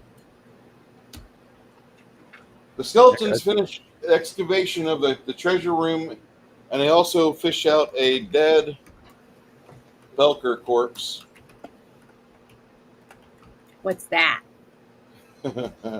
It's an elemental. It's a friendly little elemental that was friendly to the dragon, and it was there trying to make sure you guys didn't get to the treasure. But the Wraith gave it a big hug. As they do. So in the loot channel of the new D100 group Discord, you guys have your information.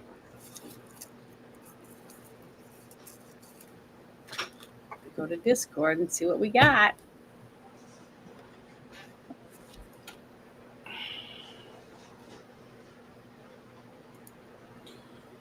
I will say it's really nice. I'm not the bank in the players. I'm hoping someone else No, has that's this me. covered. Thank you. Yeah, I do actually. Ooh, a snake-shaped diamond brooch. That sounds exciting, but I probably shouldn't wear a snake. I don't think my deity would be happy with that. No, your deity is more like right now, Janet. I won't say you're having a crisis, because Bruce would have said so earlier, but right now you're a little iffy on our new companion because you're not a fan of the undead. That snakes, though, you should be fine. Yeah, it's kind of It weird. sounds beautiful, or look in my imagination. It's kind of weird how he's using the undead, because he's using the undead like any other summoner would use any creature they pull. It's just that these creatures seem to have almost like a history behind them.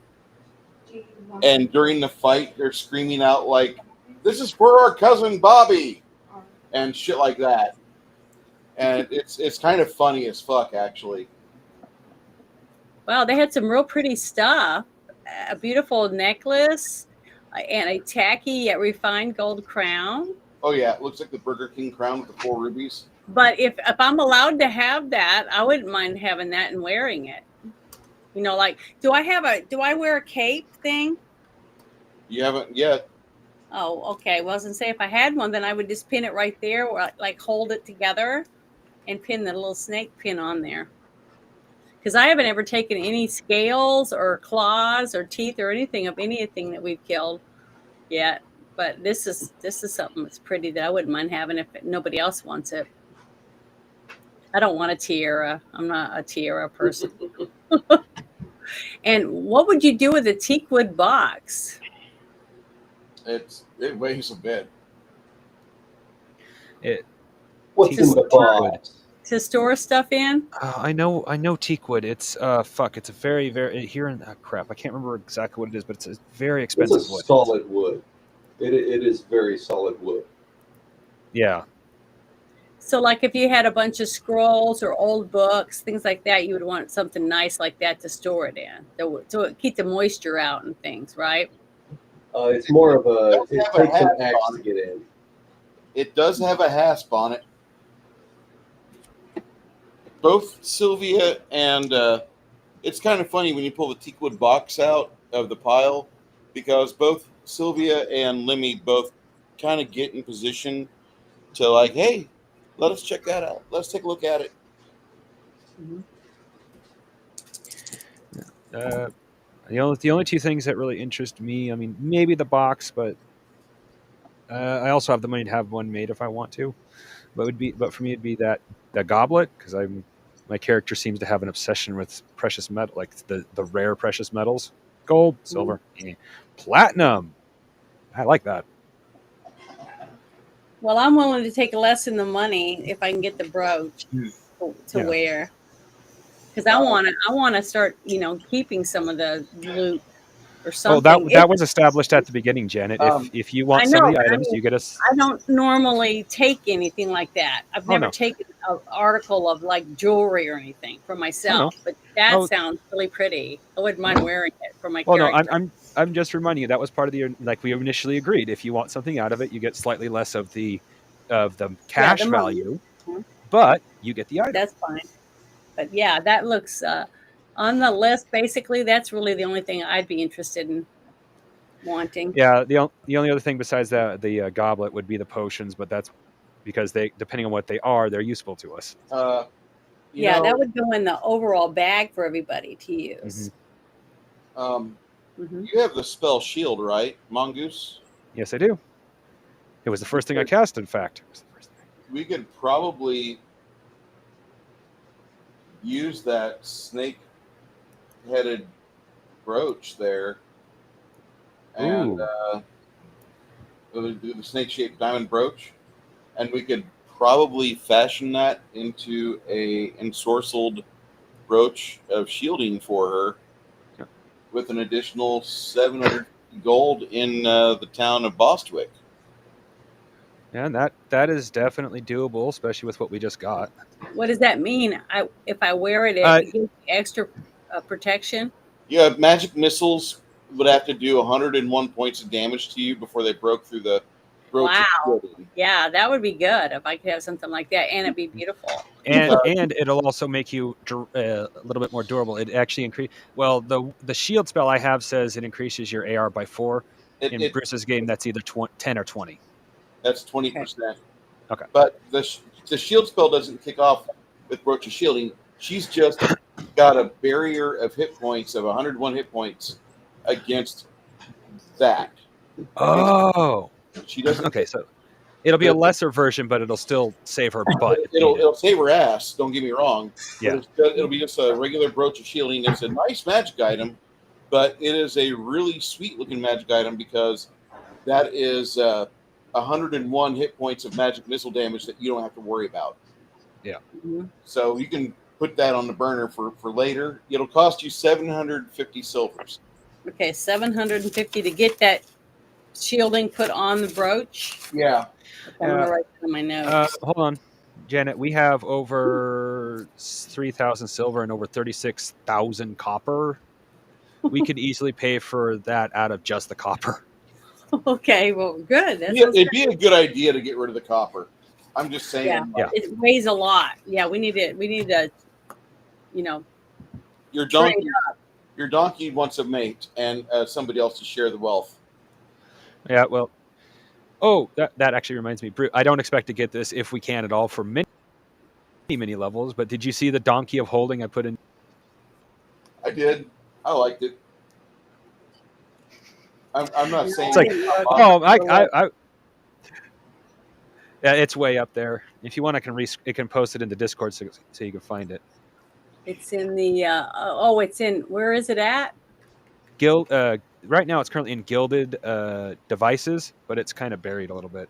I put it. Well, once you get a chance, put it in our new gilded, thing. Yeah. Funky magic items. Discord. Yeah, that won't be a problem. I've got funky magic items set up. The teakwood box opens up, and you see a really nice morning star. And in the top of the box, somebody's kind of like put some padding in there, but you find a mommy figure of an elf looking like she's trying to embrace something. The elves, the various versions of Elrond and the other sharpshooters get close. That's what we want. Oh, It was that small? it's Janet. It's about the size of one of my ogre figurines. Okay. So I was thinking Okay, it was a Bruce. statue, like my height. No, Yeah, that's kind of how you described it. That's what I was thinking. I That's why I said rewatched last week. it You did was. not say directly. I'll give you that. You did not say that directly, but you didn't say it was small either. it's a You- small figurine.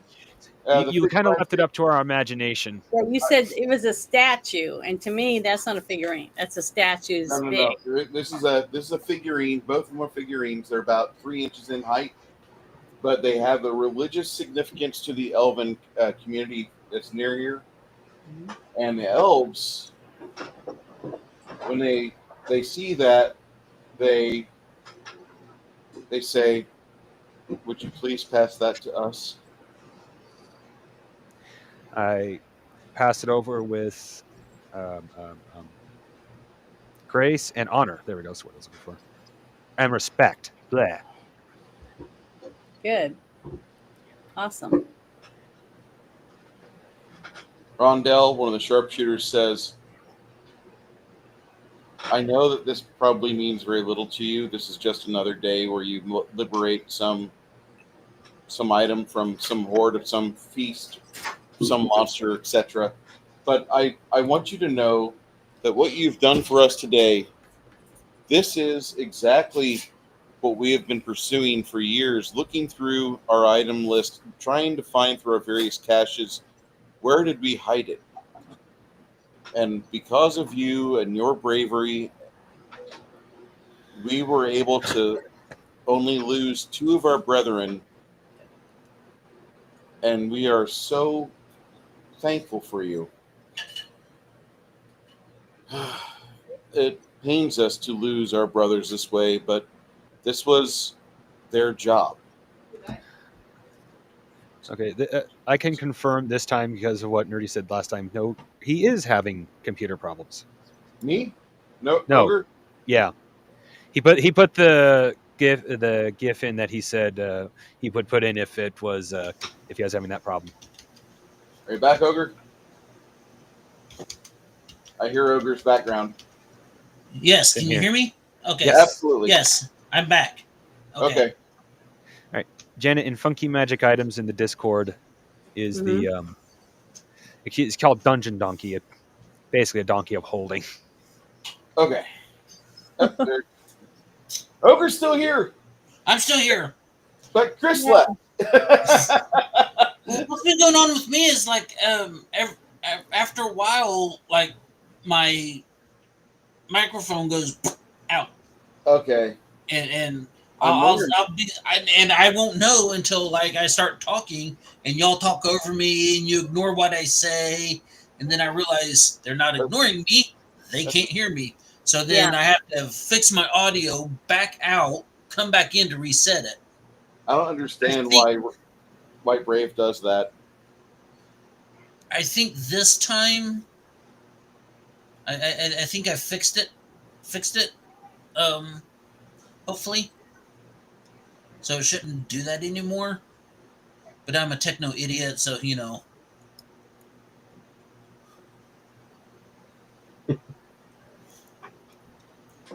He'll be back next week, we hope. He's got some hiccups on his audio and his connection because it's a brand new system, and he's got, not only is he trying to help us out, but he's trying to help out his aunt and get her squared away before she goes off on a trip. So, You talking about Chris? talking about Josh. Oh, Josh. Yeah. Okay, so the elves tell you we really appreciate what you've done. This is something that we've needed to do for years, and we just started our campaign here to find it. Only because you became overtly invested in us were we able to find this and common ground. Will you please give the 3 villages we wish to give you? They hand you guys 4 starstone rubies. And they say to you, please keep one for your group and give the other 3 to the other 3 towns within Quail Valley as a token of our thanks and our apologies to those that lost property. We did not mean to cause any harm, but because of our cultural sensitivities, we did not exactly have the best way of getting in touch with you. Please accept our humblest regrets. I understand, and the only downside is you've given us some more legwork. I would not trust this with any one of the town, all 3 of them with any one town mayor. We're gonna have to deliver each one individually. With this said, we wish to have none of the treasure. The item of importance that we have in our possession is now ours. We need this, and we're taking this back now. One of the surviving magusses, he stands there kind of impassively, and he gathers his elven friends, and he casts something off the scroll, and they just leave. They teleport out. They can teleport us with them. No. Well, that's actually No. fine by me. That's I want- rude. I wanted to have some dragon for lunch. This isn't a green dragon; it's a water dragon. It So that actually means is a it should green be edible. dragon, but it's considered a water dragon. Oh, Yeah. it is a green dragon. Yeah, it's Oh, okay. poison. I would presume a poison-breathing dragon is Nope. not edible. Not in the least bit.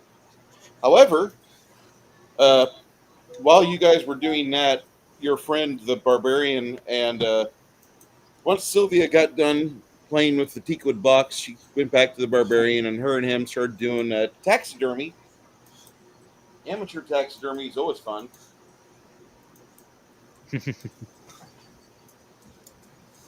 I have need it. How many donkeys do you have?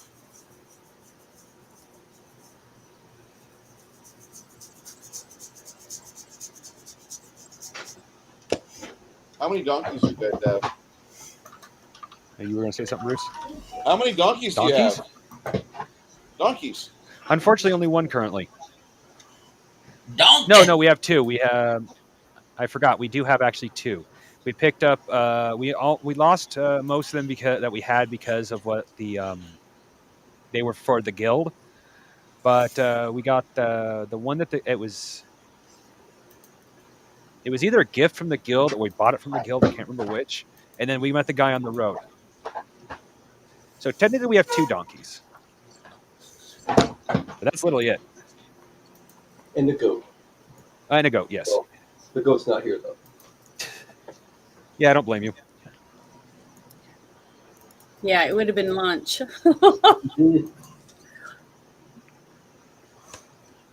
I'm starting to lean towards it wasn't a gift from the guild. We bought that donkey.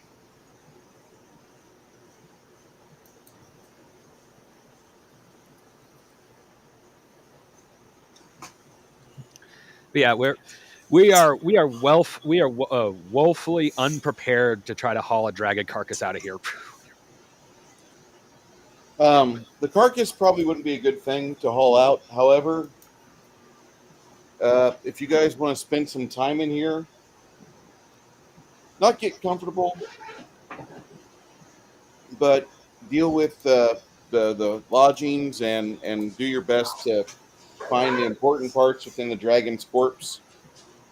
The things like the poison sac might be worthwhile. The eyes of the dragon, of course, always something you could sell for hundreds of gold to a wizard. Oh, I could use that for a true seeing spell. I've already collected the teeth. Do we need a survival or heal skill check for cutting stuff up without reaching it? Survival is the one that actually gets used, but heal can be used at a -10. I'll use heal. Okay. 99 total. Okay. You'll orchestrate the operation for the next couple days. All right. I lost connection, so it was like kind of in and out. I don't know what was said, but I'm sure that What horn you on its missed, nose is worth something. you got the teeth, the horns. After 3 days, you guys unearth the poison sac from the dragon's gullet and safely break it out. It Are is the wings- a unstable, perishable thing. So we're going to want to get it sold quickly. Yes. Are the wings big enough that I can take some of the leather from them and get fashion Janet a cape? You could. Beautiful. How would you like a dragon wing cape? And it would be green? Yep. Oh, I think that'd be gorgeous. I would love it. I don't have anything like that.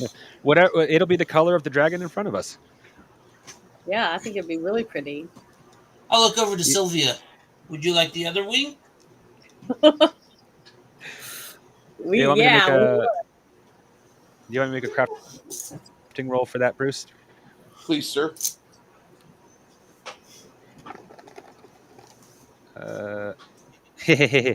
Base roll 95. I am going to roll like shit next game. I am going to roll like absolute shit next game. He's rolling too good right now. He's And what happens? What happens every time I do? you do the next game you come to game and like you completely suffer. It's like watching Janet roll for herself. No matter what character it is, whenever Janet rolls for herself, she's absolutely fighting the dice. They hate me. Then they know that I'm rolling for myself, so they just don't want me to roll well. I mean, it's very rare that I roll something really, really good. Ooh, here's what I'm going to do.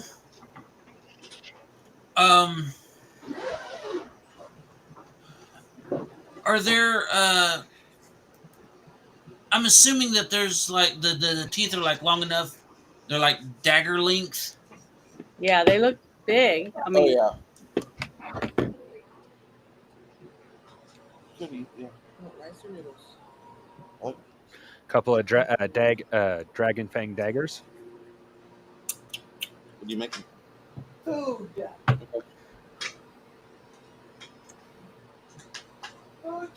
yeah. Also, don't people in the town like to buy, dragon parts? Scales. Oh well, teeth.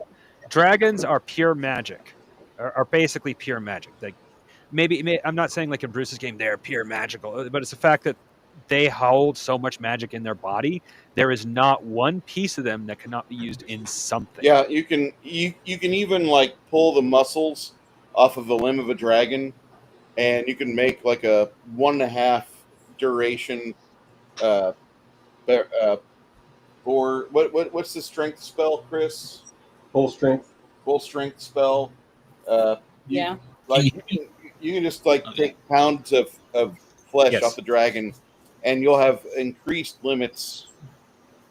The majority of just ask and like just let me know. Okay, I'm going to take the dragon's feet off the dragon because I want to make sure that like whenever I cast this spell, I have a double strength jump spell available. Okay. Mm-hmm. Things like that. That's part of the reason why we actually. Bruce said we're at the level where we can not guarantee to find one, but we can start looking for a bag of holding. I just haven't done that yet. Mm-hmm. Okay, yeah. I am going to. I'm going to see if I can carve a couple of the dragon fangs into daggers for Sylvia. See if I can do that. Because I've got to craft weapons.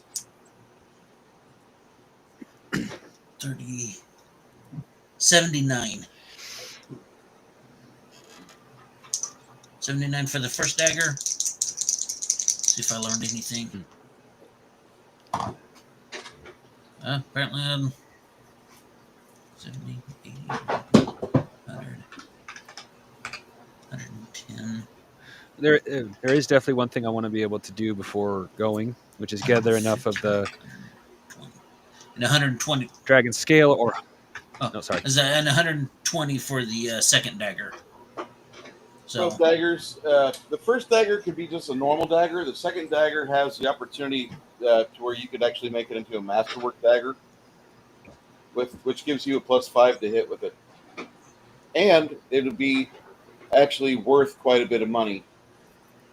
oh, these are gifts. These are gifts for Sylvia. Okay. Yeah. What do I got to do to make that second one a masterwork?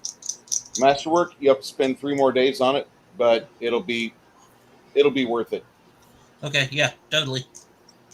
Well, I wanted to ask the question about now. I don't know if the dragon that we fought actually looks like the dragon that we fought here, but the tail on it has these little like barbs sticking out of the going up its back. Mm-hmm.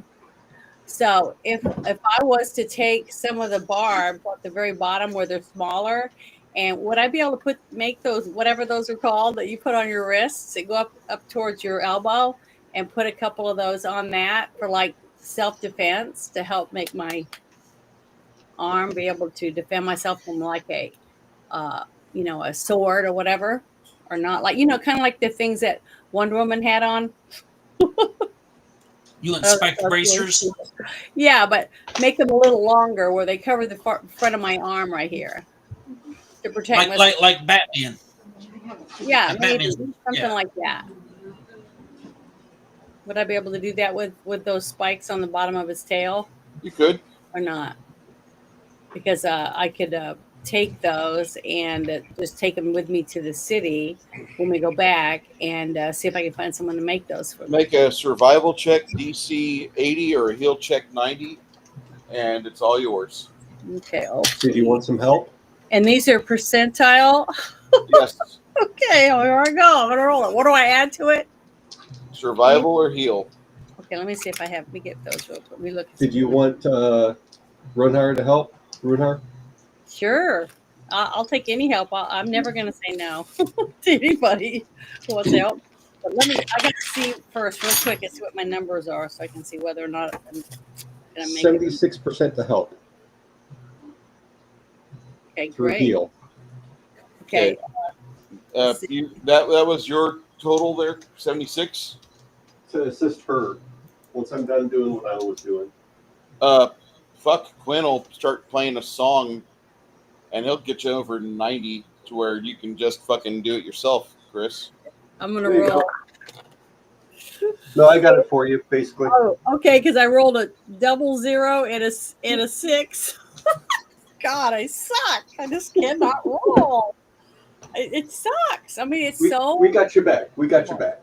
This is why I do not go to the casino. Because I'm just not lucky. I'm just not a lucky person when it comes to dice and things like that.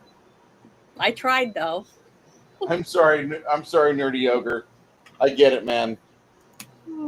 What happened? He was pissed off because the fucking. Well, he came in for a moment and he said something. I tried to respond, but I don't know if he heard me over everybody. No. Can you hear me? Oh, well, I can hear you now. Yes. Okay. All right. Well, I was seeing if I could find some pictures of spiked arm braces, but I was having difficulty, so I couldn't tell if my audio went kaput again. Well, when I made my costume to be a gnome, when I was playing Whisper the Gnome, I took some vinyl that I had left over from some fake boots I made, and I stapled them together, and I made these little things to put on my arms while I was wearing it. So I was like, hey, what if I had real ones, or for this character, and then put some that dragon stuff on it to help protect my arms. So like, if someone's trying to hit me with a sword or something else, I'd have some kind of protection on my arms. Because right now I'm pretty much, half naked. So, I mean, I do have some chain maul for my chest and stuff like that, but it's just not a lot of protection. Yeah. Hey, Chris, are you getting some thunderstorms out there? Am I getting thunderstorms right now? Yeah. Actually looks from the window I'm by. It just looks like partly cloudy, but let me look on the other side of the house because it's weird where I'm at. The only time.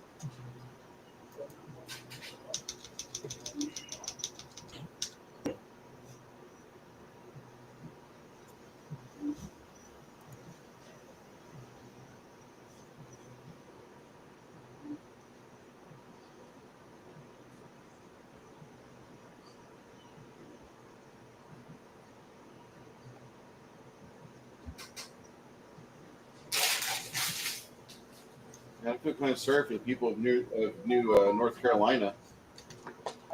What happened? The people on the coast are getting fucking shellacked by the hurricane waves. Why do they have a roller coaster running if a hurricane's coming? No, I don't see a roller coaster on the road. I just see like Oh, you don't see people riding it. You just see it getting. I see the fucking the waves racking into North Carolina. Yep, it's gonna get hit. And right. west of or east of the Caribbean, there's another. This is the best I could do. What's the best you can do? The Discord. Look on the Discord. Oh, I'm gonna go look real quick. It's. All right, I have good news. Good news. Lower your standards and be Fire- prepared to be disappointed. Where is it at? Is it in general? General, yeah. Oh, Shredder? what he's wearing. Yeah, see something like that. Don't you think that would be something good for me? That's lightweight to keep me from not being able to use my sword and stuff because I don't want it too heavy, you know. But those dragon things don't look like if they're little. They don't look like they'd be too heavy. Are they heavy? Is that No. leather or is that steel that Shredder wears? Well, Shredder's wearing steel. That's metal Yeah. that Okay. Shredder has. However, that it's just it's not actually supposed to be steel. It's supposed to be some sort of metal from Krang's world. Yeah. So like Makes it practically Yeah, indestructible. something like that. I think would be cool for her to have. Because I wouldn't need it all the way around. I just want it when I put up my arm. You know, the spikes are to help me hit somebody if I have to, you know, or something to defend myself. I think it'd be cool. you're not wanting to have that as an optimal situation, and unless you start doing like martial arts and crafting. This is what she's talking. Oh no, that's what Janet was saying. She only wants that if like in an emergency, so she's not so she's never truly Yeah. disarmed. So I can Spikes on defend clothes. myself, you know. And plus, it looks cool. You know, it would look cool also. That'd be like just a Ornamentation. you'd be spending about 200 gold or 200 silver for the armor and shoulder spikes, or the arm bracers and shoulder spikes. But I don't want shoulder ones. I just want them right here. That's all I'd want. Yeah. Okay. Be 100 then. That's 200 too silver. much for me. That's not my style, but I think the little ones on my arm. So if somebody tries to attack me and I'm trying to cast a spell and I don't have my sword out, I just put my arm up and it would help me, give me a chance to pull my sword. See what I mean? Mm-hmm. Something like that. That's all I was thinking. Because I don't have a shield. No, you I have a do? shield.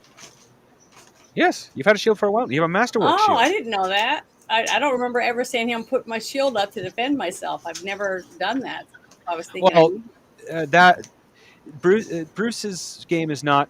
I know you haven't played it, but Bruce's game is not Palladium. You don't call out your parries and defenses. It is factored in automatically to your AR. Oh, okay. Well, sorry, that went right over my head. I don't even have it written on my paperwork. It's okay. It's on your sheet if you look. Yeah, let me look. Because I've never thought about it. See what I mean? I was just thinking, I have that or not. Once you guys. Oh, it does say large steel shield. Okay. I should say masterwork shield. It said, master word. Okay. Shield. Sorry, I didn't know that. That's okay. But that's good to know. You guys. Is it shiny? I mean, like I could do reflect light from it? You know what I mean? It wouldn't take much work for you. Maybe spend about another week with a crafting armor check on it, Okay. and you probably could do that. That's not a problem. Okay. Thanks, guys. I'm sorry it took so long to figure that out. That's okay.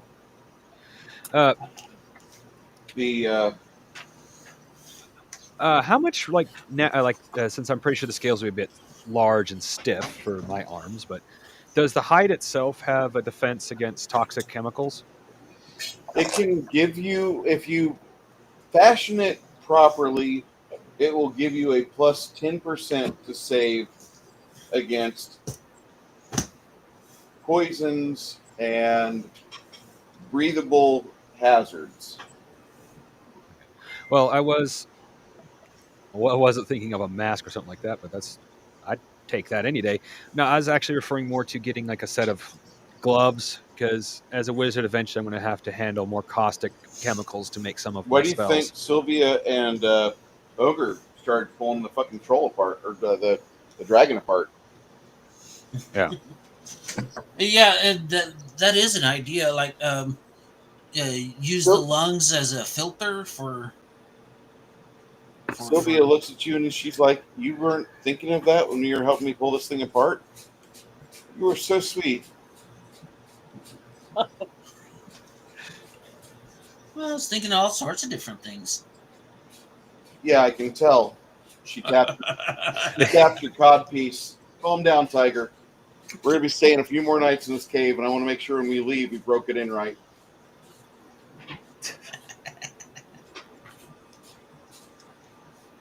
But yeah, something to reduce the chance of getting airborne gas. Yeah, I'd definitely take that. And I'm gonna have to write down because so far I personally don't have a list of things that's going to cost me yet. But if I'm going to start fasting things, I'm going to need to write down how much that's going to cost me. Oh yeah, that is a question that I asked to Sylvia, but my Mike was out, so it didn't get asked. Whenever it was brought up, making Janet like a cape or something out of one of the wings, Mm-hmm. I looked at Sylvia and asked her if she would want the other one. She'd want a cape out of the other one. Yeah. And she said yes. Of Oh, course. she said. Oh, I didn't hear that. All right. Oh, I'll be right back. I hear someone whining. I'm gonna go see if she's out. Yeah. Sounds like a dog issue. Whining. I'll be Yep. right back. Puppy mother problems.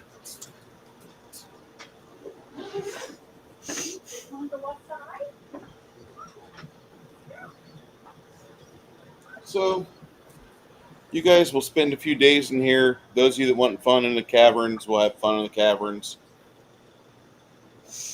As you continue to explore the place, you decide on the second day, Mongoose, that detect magic would be a good thing to just wear around for a spell and use that as a nice spell for the day. And that you do. You cast that and you find 2 more sets of runes on the wall. Do you have the 4th level spell Fly yet, or no? Nope. All right. Well, make a arcane knowledge roll. Okay.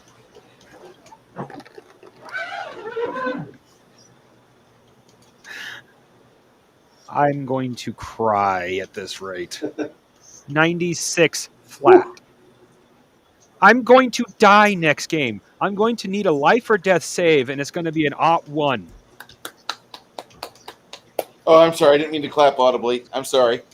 I should have muted before I did that.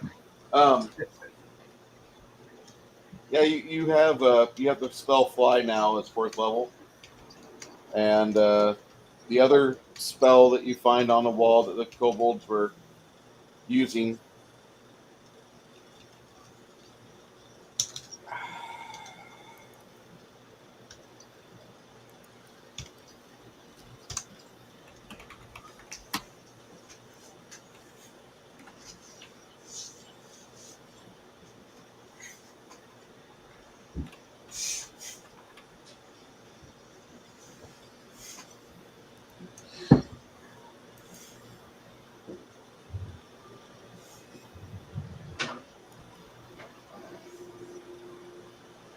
you get the 4th level spell, Beast Shape.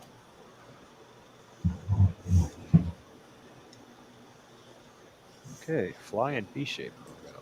What's up?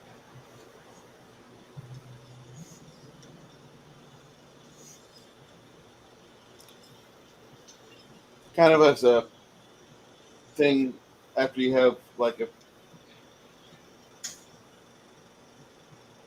few hours to yourself, you decide to turn into a mongoose and run around the cave and further explore, make sure you don't miss anything. In their 3rd hour of exploration, you guys notice that you've got like a small furry animal scurrying around, but like you're pretty certain that it was mongoose because you saw him hovering by a wall and he was looking at it intently. It seemed to be glowing. He was like, you saw some like magic bullshit happening. And then afterwards, you see this little creature run around. You don't know if it's a ferret or something, but it runs around for a while. And what you do, you burn mana to just fucking play as a mongoose, but it's the most fun you've had in a while. And then you find a small crack in the wall, and you follow it.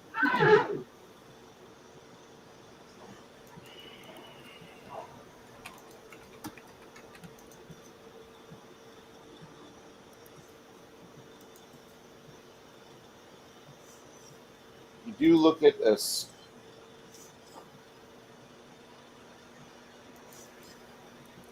Looks like you have a small scrap of cloth in front of you, but it's glowing magically. You grab it and pull it out of the hole in the wall before your spell wears off. And then you're looking at this little glowing cloth that you pulled out, like the size of a washcloth. And you think if you tap it, it'll turn into what it's supposed to. All right, I make sure it's away from everyone and other things just in case, and then I tap it. Sylvia takes up position about 70 foot away from you, and Limmy's about 30 foot away. Neither one knows what exactly the fuck you're doing, but all right. You tap it, and you see a quiver appear. And you look at this quiver, and it's kind of unusual. You reach into it, it's got magic on it. You feel like there's one magic arrow in the quiver and a bunch of non-magical arrows. All right.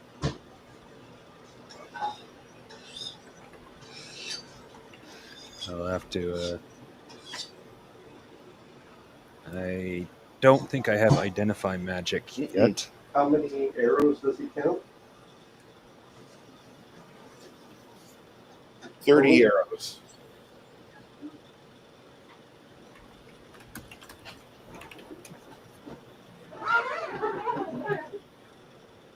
Does that seem like more than he should, than that quiver would have, or what's the deal with that?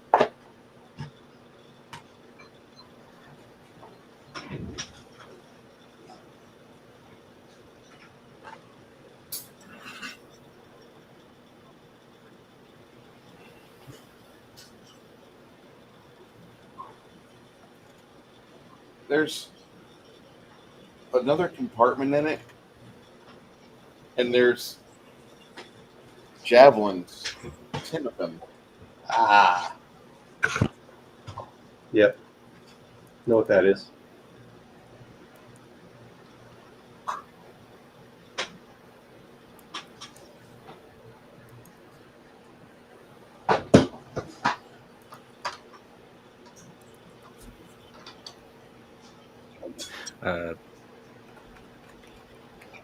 I am blissfully ignorant.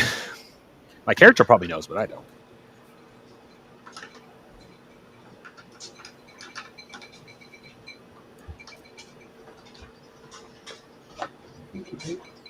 The third component, the third compartment has a small scroll case tucked up into it. You have to kind of finger it and reach in with your whole arm.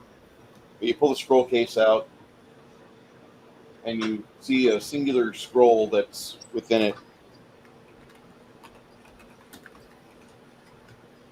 Looks like it's an evocation style spell.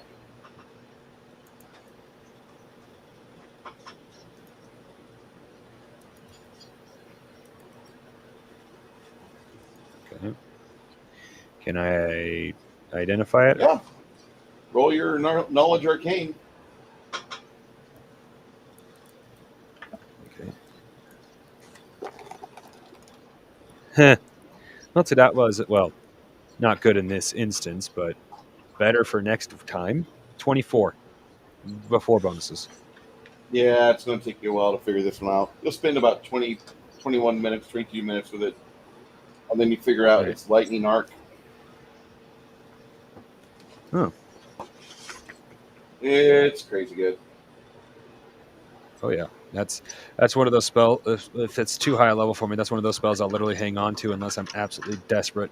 And then, oh, speaking of which, I still have a scroll of Ice Storm that I don't know if I'm high enough level for yet.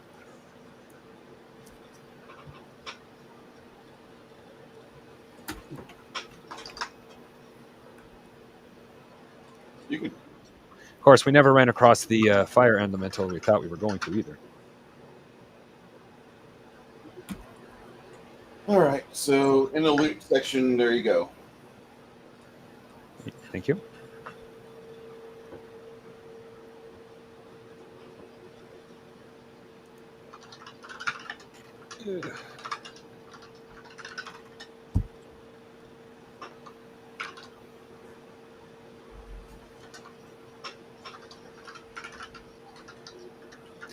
I'm going to have to take most of the next 2 weeks to read Beast Shape. That is a long description. Yeah, I forgot. I need to put B shape down.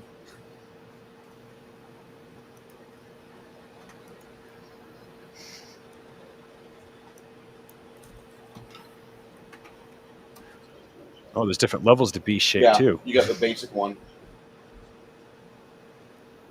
Yeah, kind of figured, but then I just scroll the next Beast Shape number 4. Oh, there's different levels of this. Okay, good to know.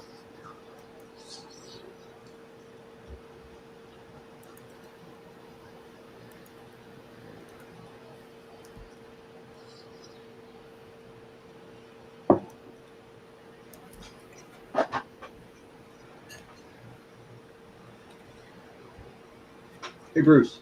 Yo, Does mana recover fully overnight, or is it like hit points only a little bit? you need 8 hours of sleep to get your mana back. I assume after this time I probably do that. Yeah, it's been a couple days. You've had plenty of time to sleep and relax. You and this dog, you and this wolf are not really super excited about staying here, but it seems to be kind of okay just for the fact that you're able to have time to sort things out and kind of get to know your friends a little bit better. They're not bad people. While you're changing out the torches and the sconces on the chasm, the bridge, you kind of get the idea that they really appreciate having you around, and this isn't such a bad idea to keep you here. And you've Well, I mean, leave that to them. because we haven't really had a dialogue yet. After a few days, I would think a dialogue would start.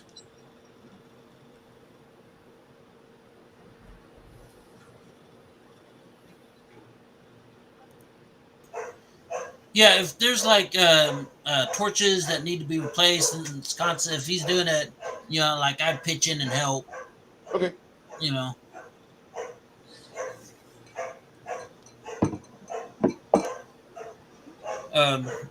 If we don't have a language barrier, it's like I would ask about like where you're from, like what it's like where the lanes are, your homeland. He's actually very happy. That barking's not mine. He's actually very happy to communicate or try to learn Fort Waith through practice. Accent's fucking horrible as far as you trying to understand what he says sometimes, but just from far north. Once it gets freezing, keep going, and that's where I'm from.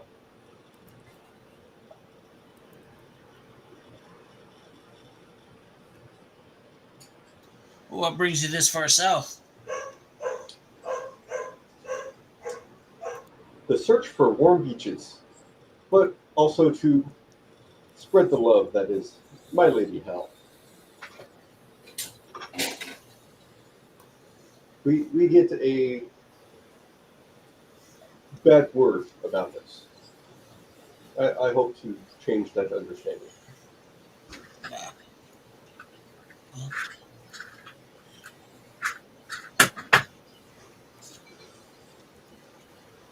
Okay, I'll be right back. I'm going to run and get me something more to drink. I had to feed her. She was hungry. She's spoiled. Janet sounds upset. No, I fed her some the Little Caesars meal. She looks just like the package, what's on the box. She likes them. So Pizza. So you're a priest. You're a priest of hell. Ah, yes. Well, When he talks about hell, his eyes get this like little distant look to him. No, kind of excited.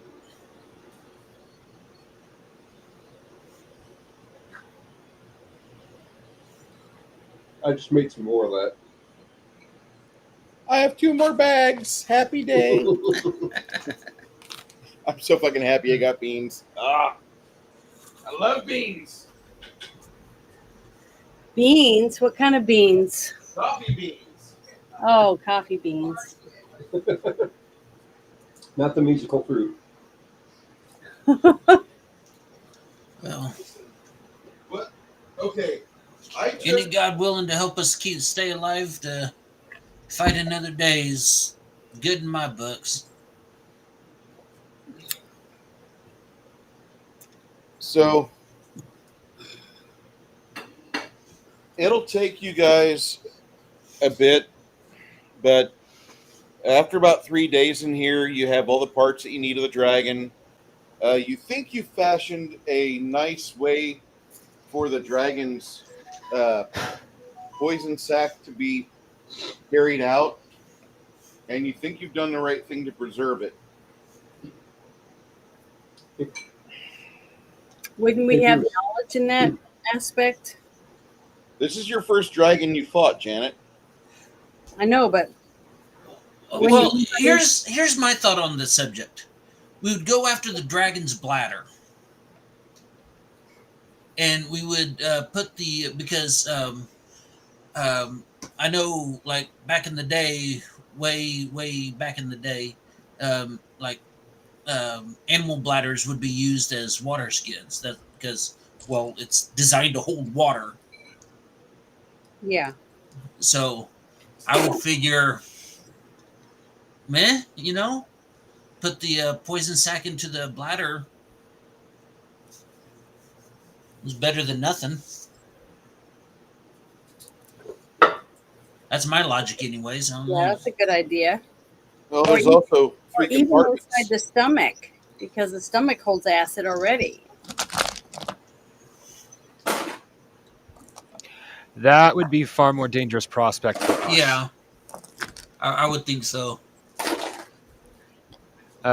Let's just say green dragons aren't above cannibalism, so there's nothing we could do to defend ourselves from its stomach acid. Even its skin wouldn't stop its own stomach acid. I'll be right back. I got to pee. Okay. Speaking of So bladders, you would be right in the idea, Janet, but we don't have the way to safely extract Yeah, it. you're right. Yeah, the bladder is probably the best thing. yeah. If you have knowledge of a dragon's, body parts and stuff. Well, most games play them off as like you recognize the organs pretty easily, like you can with most creatures. Dragons don't normally have unified organs. Like you'll recognize the heart as the heart, the liver as the liver, blah blah blah blah blah. Yeah, because cows have 4 stomachs. So I wonder if a dragon has 2 stomachs or something. It could. Well, most meat eaters don't need a second stomach because meat is easier to digest and get the energy out of than plants. But on the same hand, dragons can eat other things too. Like is certain I don't know if it's true in Bruce's game once again, but in a lot of other games, such as D&D itself, if a dragon eats its own horde after it's reached a certain size, it can instantly become a god. Mm. So it might need more chambers in its stomach to digest stuff like that. I don't know. Or more stomachs. You knew what I meant.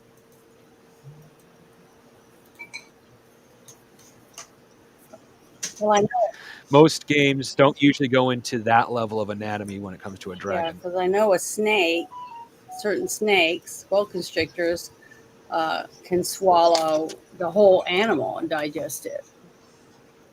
Oh yeah, bones and Yeah. all too. So that's what I'm saying. I'm pretty sure a dragon would be able to do that. Eat the whole goat, and dissolve its Oh, yeah. hoof and everything. Oh yeah, well.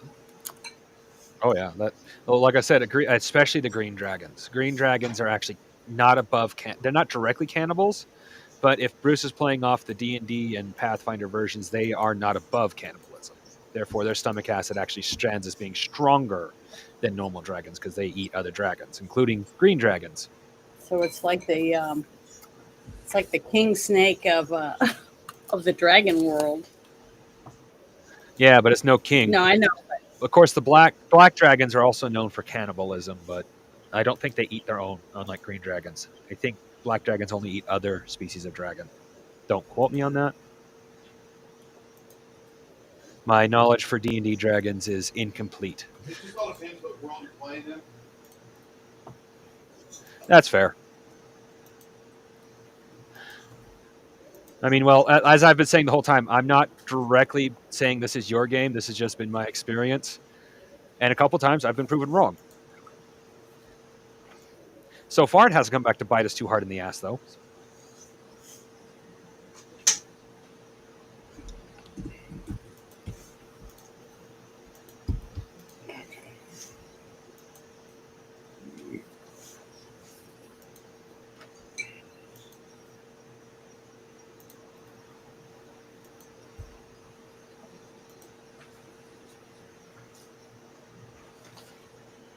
Okay, so after a few days, you guys emerge from the cavern.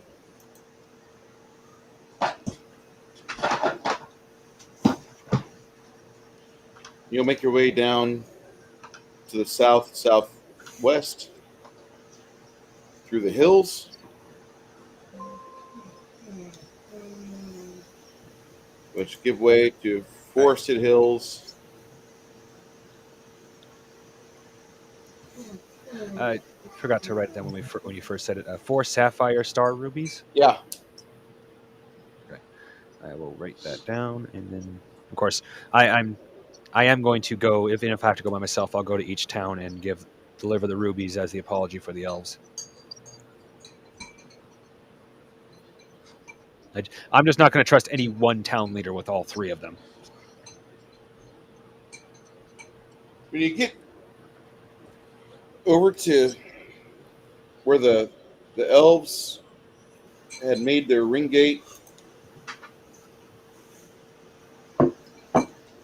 and the other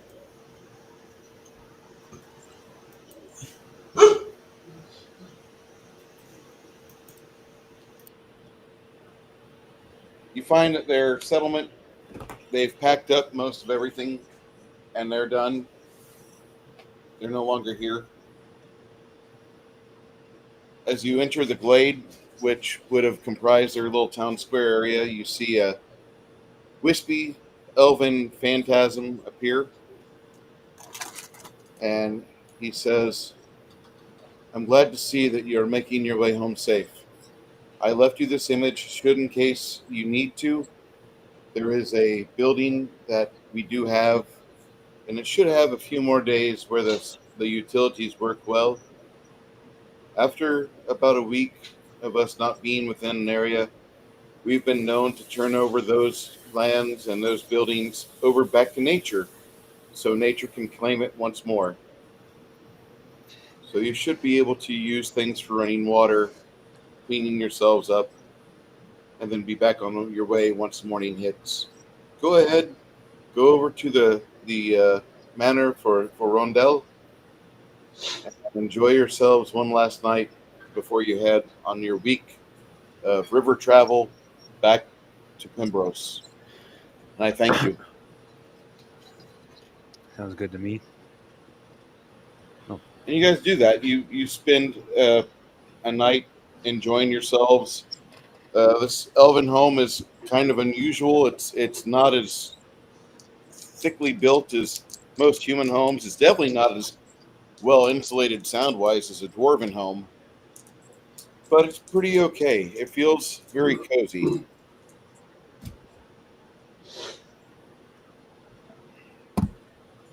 Once you have your time, you'll get to where you parked your little raft. Nobody had disturbed it, oddly enough. That is kind of odd, actually. You examine the raft. That is Lemmy very examines odd. the raft. Sylvia examines the raft. The raft is still quite floatable. The 8 of you board it and make your way south. And about a week later, you guys come out at Pembros,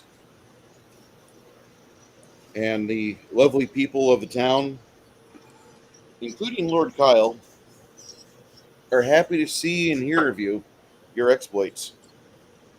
One of the new arrivals in town is a dandy of a man. He looks like Tony Gonzalez. No, Chris, you can't kill him yet. Who's Tony Gonzalez? Brandon Herrera's Oh. opponent. Oh, yeah. Okay, now I remember. I was like, why? Oh, okay. I was like, okay, I know that name. That name sounds So is he going to run against him again? Yep. Okay. Well, this time he's going to beat him. He's going to cream the shit out of him this time, I think. Yeah.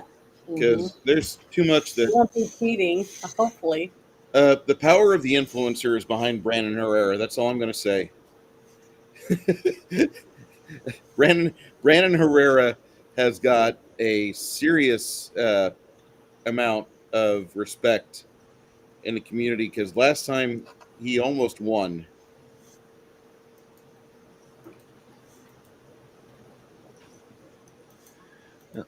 I give a slight bow to the mayor. I already forgot what you call him. And I say the elves have issued an official apology, both for verbally and, as I hand him the ruby, wish to pay back for the damages they have caused. Well, that's mighty nice of them. I wish they would have thought about this before they started their reign of terror. They would have talked to us first. Yeah. After handing him the ruby, I tell the full story of what happened to the dragon and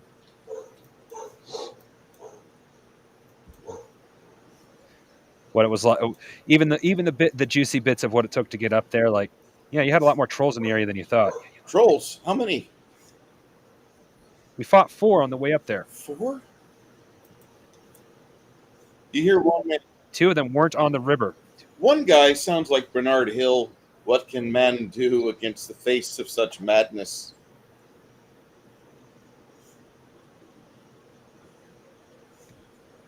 And while you're there enjoying yourselves for the dinner, see numerous people come in the green door. The ladies, make sure you guys are filled up on your drinks. Cheers. Cheers. A couple dancing girls. He can't hold his ale. I can't hold me ale. Oh, have you guys seen Grimm Brothers Grimm, I should say? With Matt Damon? Yeah. No. Years ago. No, the TV show, not the movie. No, I have not seen the TV show. I saw the movie years ago. It was good. Oh. I was actually talking about the movie. I didn't know there was a TV show. I actually want to see that. Grim. I hear good things. Yeah, okay. I know of a TV show called Grimm, and I use that as the best example of what the Palladium game Nightbane was like. Yeah, The Brothers Grimm is actually the best movie that has Heath Ledger in it because he's the best character for Heath Ledger I've seen because I think I loved him best as a Joker. But you got Matt Damon and Heath Ledger in a 2005 film, and it's really fictional reimagining, but it's in the 19th century, so 1800s, and they got to play around with Peter Stormare, John Price, and Monica Bellucci, which is always a good people to have in a show. Hey, Monica Bellucci, come on now. You said you hadn't seen it, I've Janet? never seen it. It's on the list. 4 years.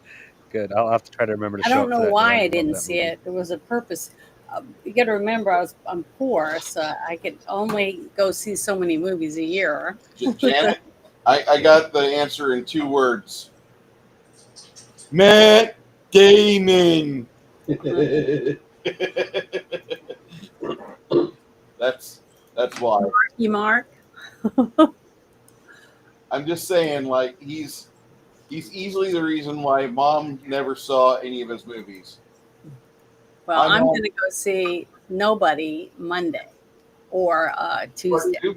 With Sandy. Sandy and I are going to go during the day. You guys gonna screen talk the whole time?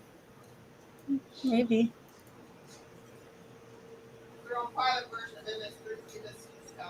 That's what they do, honey. Yeah. What'd you say? I couldn't hear her. The wife said it's their own private version of MST3K. So, yeah, I've only seen one movie in the theater, and that was the Simpsons movie. The theater can be fun, but like it's more efficient to watch at home. Well, I'll just say that. I mean, it's fun to go see the movies because like it can be a social event, but I'll admit it's nice to enjoy the energy of the room, but ultimately it's like that's quite a bit of money for something that if I'm just with a few family members, I get this almost the same exact thing. well, I went and saw Nosferatu by myself. How was it? It was great. I loved it. I thought it was good. Yeah, I've actually heard from a few people it's like an actually pretty decent for a remake. Yeah, it was. I thought it was really good. And I got the nice reclining chairs and all that kind of stuff. Big, big 11. There's 11 movie theaters in this one big theater. I have to drive it a ways, but it's still worth it. Nice. Wow. So you have a nice, looks like a lamb dinner. Mind you, your goat's safe, Renhall. But you're Renhard, that nobody's gonna fuck with your lamb, but everybody seems to be coming out to see you and kind of enjoying all of the gathering that's happened. All right. Lenny kind of leans back after about a week on the road with Lenny. Lenny, you kind of have an idea as to what type of character he is. He seems to be okay. And he tells you, he's like, listen, I know a lot of people like going out and venturing in smelly little dungeon holes or festering swamps or doing that. But in all honesty, if I could just have a life where we're dealing with everything in town, I would love him. I would love that so much more myself. I'll go into a dungeon with these guys. That's not a problem. But I'd rather not, because do you really want to have to go into a dungeon filled with dragon poo? Do you want to have to go negotiate terms of treasure releasing and negotiation for haggling with an oitug, one of those festering mounds of shit-eating compost things? I don't want to do that anymore. I like doing what I do because I'm really good at it. Don't get me wrong. But man, I wish we drew hatred from the people in these towns so we could go against them and fix towns up. Instead, we always get roped into these, hey, go cross country. Check out this hole in the ground. Hey, go cross country. Talk to these funny people in a town in the middle of this island of a fucking river. And as he starts talking, you remember the town he talks about because you've passed through there once. But it's a town that's on an island in the middle of a waterfall. Well, yes, And the entire town is bad. just one mist-filled shithole. Go where the money is. That's how it works. Yeah, I get it. I mean, in my holdings in Ream, I've got nice clothing. I've got stuff that doesn't make me have to adjust my sack every fucking 30 minutes. It's nice. I do have a couple girls I know that are at the dance hall, Life is good. We get in these little places like this. I'm not really certain how much I can, at what point do I retire from the quote unquote the adventuring life? The money's great. Don't get me wrong. I can save a fuck ton of this, but man, I keep on having this cycle where I go back to a town and I sit there at the side of an anvil and forge, watching a dwarf make my stuff bigger and better. Do you find yourself doing that? Mostly, I find myself having to run away. Well, yeah, I could see that. You're down here. And we spent like a half hour in the sun, and your face is red. Have you Yes, ever thought about the exciting trade of roofing? I know a lot of guys that are from where you're from. They stopped roofing and came down here to do anything else. I think my trade more would be, I believe you call it skin knitting or something similar. Fixing of body. Huh. I'm good at that. Almost don't need magic unless I'm being shot at with arrows.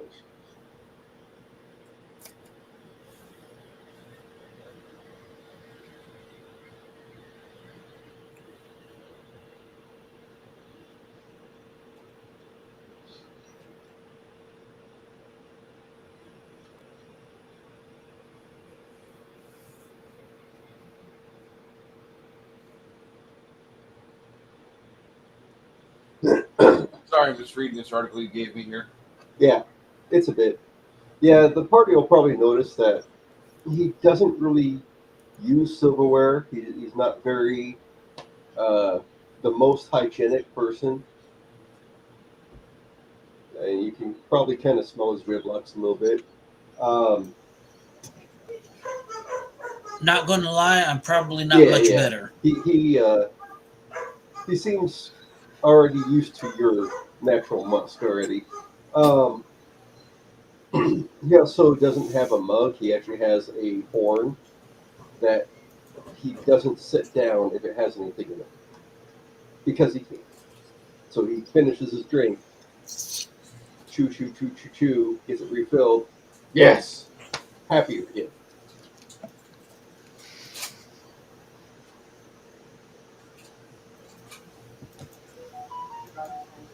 I But see for no a problems guy with this.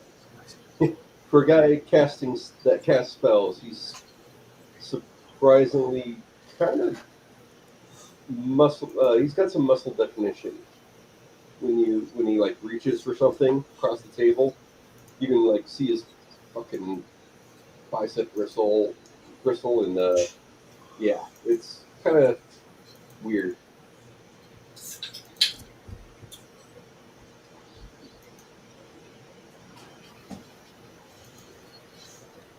Oh, and Bruce, every night he does unload his crossbow. Okay, thank you. Mm-hmm. You'll spend some time fixing it up, cleaning her up. It'll be good.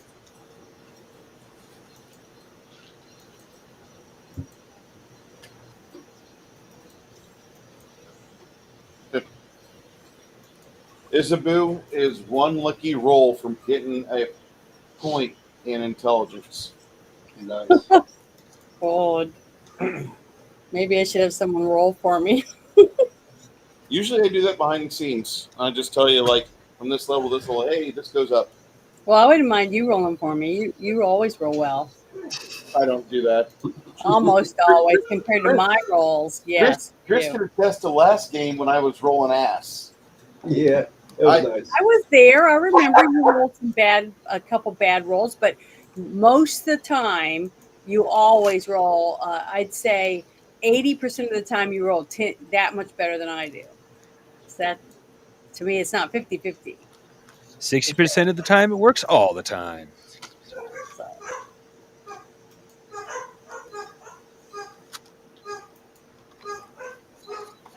So you guys haven't been to Twain yet, and Lord Kyle, after you guys clear your first round of food and your second round of drinks, Lord Kyle, he's like, I gotta ask, have you guys been in Twain yet? I don't think you have. No, I don't believe so. We got the summer months getting ready to kick up, and before things really turn up, I want to make sure you guys are able to be known around this area. I have a feeling that if you guys stay here within the valley, you guys are going to be something big and something special. You don't have to, but I'm just saying, like, there's a couple other people that are of importance within Quill Valley that are begging to bend your ear as much as I have. But I have a necessary need for you to go visit Crust the Wizard in Twain. And he's kind of a nice guy. He's really kind of self-focused because I guess after a while, most wizards they just delve into their own projects. They understand days will happen. They have to deal with work, home, family bullshit, blah blah blah. But after about a certain point, like maybe 7 p.m. at night, don't fuck with him. He's doing research. He's doing things that are literally in the vein of study that he prefers to deal with. And he's hit a roadblock. And I think I have found something that he might need. So I'm wanting to get it to him, but I could go and travel. More than likely, I'll get killed by hobgoblins or something. What I can do instead is have you guys go do it. Meet Crust, earn yourself a few gold, because he's told me, he's like, you send these new guys here, I'll give them a few gold each to make sure they're good. And shit, I'll introduce them to the people in town, so the people of Twain know who to thank for all the things going on. He's like, we were kind of scared because we got people that they have holdings here and they don't have the means to defend themselves like they do in Pembrose. Mm-hmm. Because, he's reading the letter. We don't have the means to defend ourselves like you in Pembrose. We don't have a standing militia. If the elves came and burned down a building, we'd watch it burn and cry. So we need to have friends that can be mobile and do that. And what the underlying tale of Crust's letter is that Crust wants you to stick around and cover his ass while he does strange and unusual experiments. Please. I personally don't see a problem with it as long as we're getting paid. I mean, he said he'd throw gold at you. Yeah.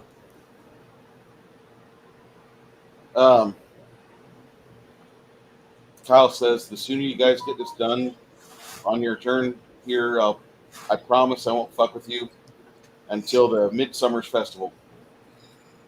I will need to know if you guys can either cover for security or at least help with getting all the things ready for the festival, because that's the only time during the year where the city swells up like double population, and we have to have tents outside. We have to have mobile shelters set up. We got to have. We thank you for being here, Miss Cleric and Mr. Cleric.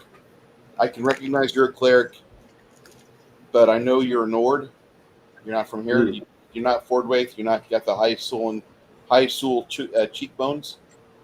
But I need you because I know for a fact I can smell it on you. You're a holy man. And Lemmy kind of laughs when he says that. Hmm.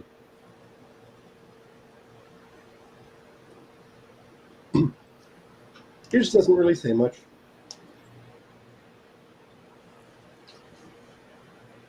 Somebody kicks Lemmy under the table. Ow! I got the hiccups. Entire fucking party is staring at Lemmy with the fucking death glaze. Shut the fuck up, Lemmy. So, you guys enjoy the rest of your dessert. They bring out some sort of cherry chocolate baked combination, which you're not really used to here. Chocolate's not exactly something that you get a lot here. The majority of the sweet treats are like cinnamon and strawberry, or cinnamon and cherry, or in late autumn they have a blueberry pastries. But chocolate's just not something that you find here. You are too far removed from Ream. You are too far removed from Bard's Gate. This is not where you find chocolate. But yet, this bar, this honky tonk, has found chocolate, and they've baked it into some pastries, and it is delicious. Yay, capitalism.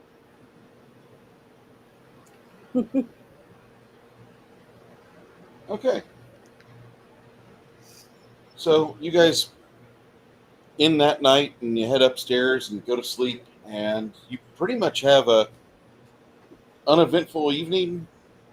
If some of you want to get up in the middle of the night and go to the wishing well and pray for another exciting time where Isabu gets captured or attacked, mugged at the well, you can do that. What? What? I'm just saying we could have a rerun of that if you want. No, I don't. Okay. It's the only thing you hear is at 5:30 in the morning. You hear the roosters of the town start to sing the song of their people. And no matter how much you try to throw the pillow over your head, you're not in Bard's Gate. These are not Miracle Made sheets. These are not Miracle Made pillows. These are thin remnants geese, which the down is fine. The feathers are not as billowy, and therefore you do not have as much floof in your pillow. However, they are comfortable until about 6 o'clock, 6:15 in the morning, when your morning constitution wakes you up and says, "Chocolate, time to go out."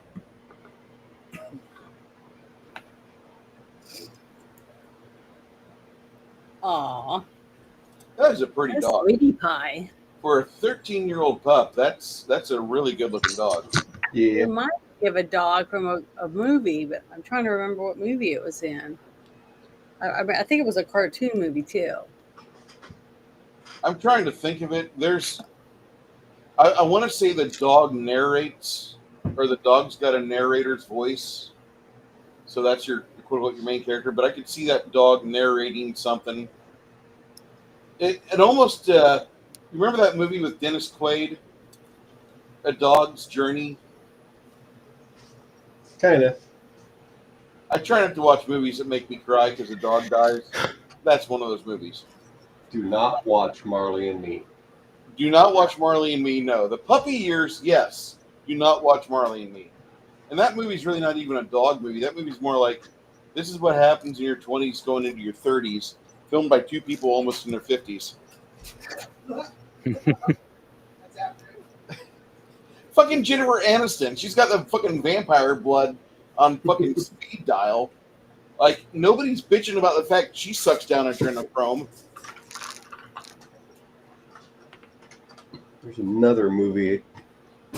Trying to find it. And do not watch Where the Red Fern Grows. Oh, no. No. Watch that shit in school. You watched that in school? Oh my god, I would have loved to have been there. That movie is like the greatest movie to watch if you want to watch your friends bawl. If you want to watch your friends cry, Where the Red Fern Grows every time. Oh, here no, we go. I still have a very slight level of hatred for my father, who made me watch that movie as a child. I got one. Hachi, A Dog's Tale. What about PG? That was a good movie. And Lady and the Tramp. Those are all good movies that kids can watch on DVD. I think it's called Homeward Bound. I can't remember for sure, but a cat, a dog, one Yeah, cat and that's a two good dogs. one. That's a good one. The second one was okay. The first one. What Was about great. Old Yeller? No, you do not want to watch Old Yeller. There's a Friends joke about that somewhere. Okay, so the next day, you guys wake up, cock-a-doodle-doo, and they've made for you a really nice breakfast dish. The new guy in town, the new bard, who insists on sitting up there at front row, critiquing every strum of Quinn's strings.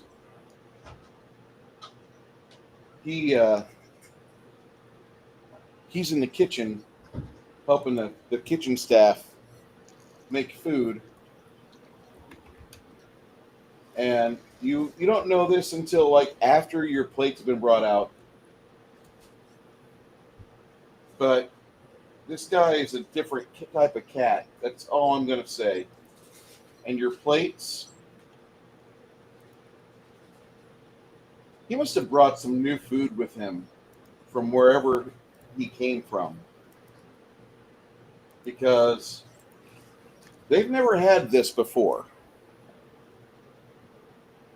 You get a little bit of chopped up potatoes, this strange thing called refried beans. The absence of cilantro is the only thing that's accurate versus this photo here. But they have these eggs that are cooked weird. And these flour tortillas, which are absolutely delicious. And then they strewn this tomatoey, pasty, kind of runny sauce that tastes really delicious. It's like tomatoes and vinegar. But this is what you have for breakfast. Hey, Sir? Bruce, I'm trying to lose weight here. Thank you very much.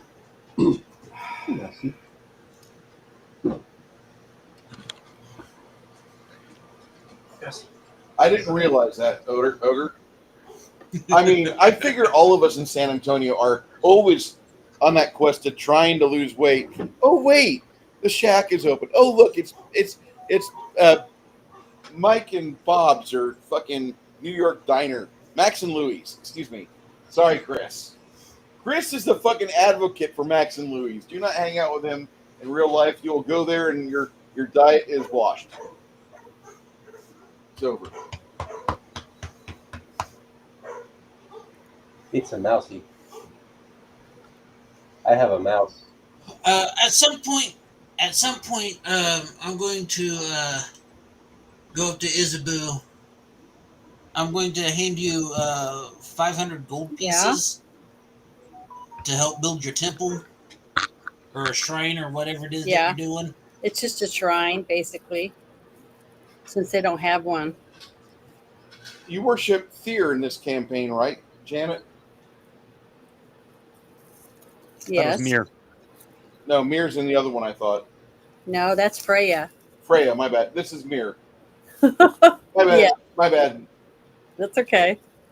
But yeah, remember the town that we were in this last time, they didn't have anything like that because Yeah. these people don't usually worship the same deity I do.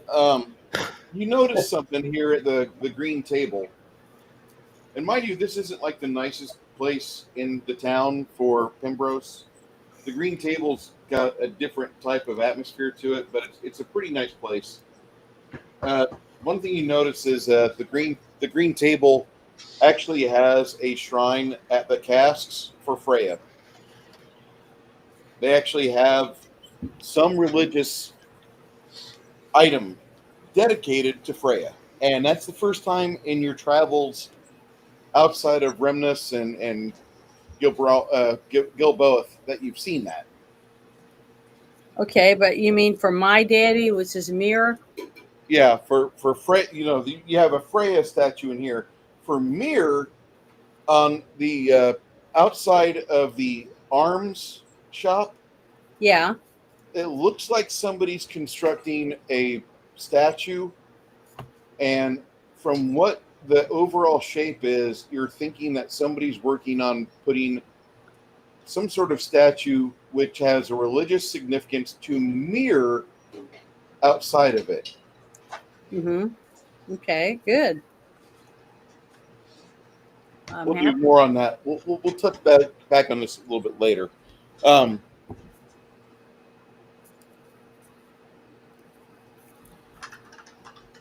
That morning, you guys have the breakfast like I showed you, and I'm sorry, Ogre, about wanting to diet. We live in San Antonio. As much as we desire that, it won't happen.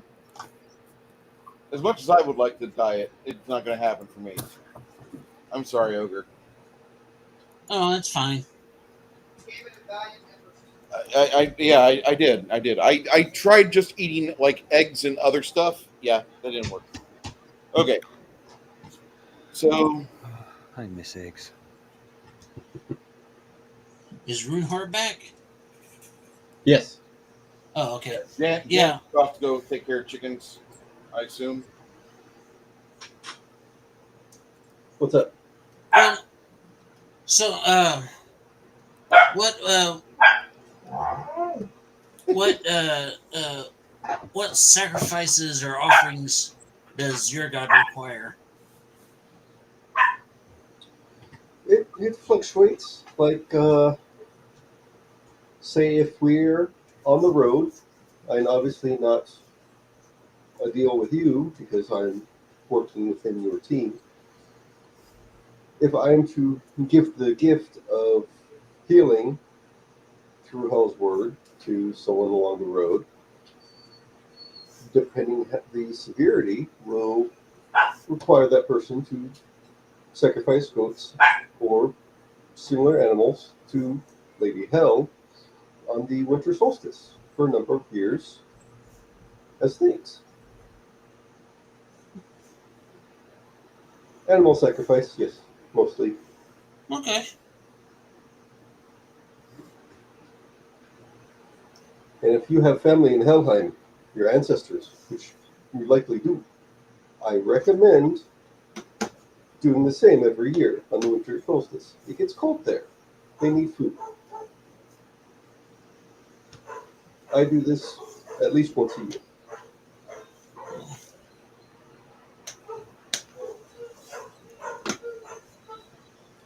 Ogre, is that your pup in the background? Yes, that's my dogs in the background. It's I'm going to have okay, to go man. let them out. I didn't realize they were giving the grief about that. Okay. About how much, before we leave town, about how much gold do we have? Like distributed from the last. You guys, if you want to go to the money chamber and change all that stuff into like gems, you can. You can get like a gem. Like you can get gems that are like a half pound each, worth 25 silver. Typically, Oh, dear God. and Chris, the standard of trade in this world is silvers. Most people, like most everything, like you're going to deal with silvers on a daily basis. Yeah, rather than gold. Yeah, rather than gold. Gold, so like if you're buying any magical gear, just go from gold to silver on that conversion, and you'll be fine. Okay. It kind of fixes the game to where it's not such a fucking variance between super pauper and super rich. Yeah. It makes it to where the economy kind of plays around a little bit more, and you'll see that over the course of time. I've done that in the other game too. Freedom of movement. Okay, now that I'll shut up now. I did have another question. I would want to visit the woodworkers in the area. You want to visit what? Woodworkers? Woodworkers? Yeah. Yes. To find out the more rare types of wood they may have found that they're selling pieces of. Majority of everything here is made with either maple, oak, birch, or yew. Pine is only within the top northern side of the Quail Valley, and not even that much.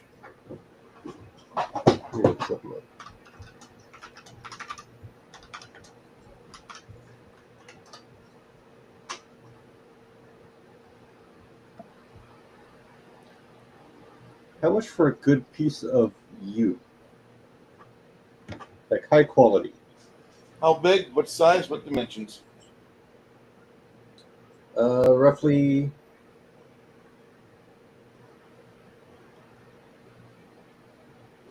maybe 6 by 6 inches by 1.5 to 2 inch depth.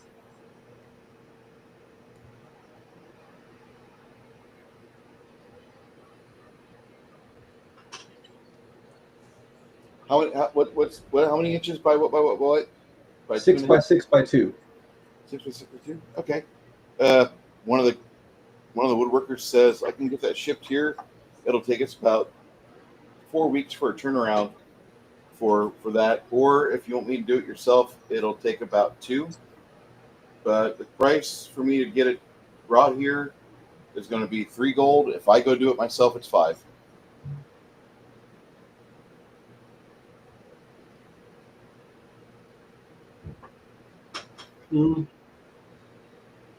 I think I'll be back. You want to do it with 3 gold price? If he does it, oh, okay. Say that again. If you give it 4 weeks, it'll cost you 3 gold. If you want me to go grab it for you, it'll take 2 weeks, but it'll cost 5. I'm wondering how much gold I actually have. What? I don't know how much gold I have.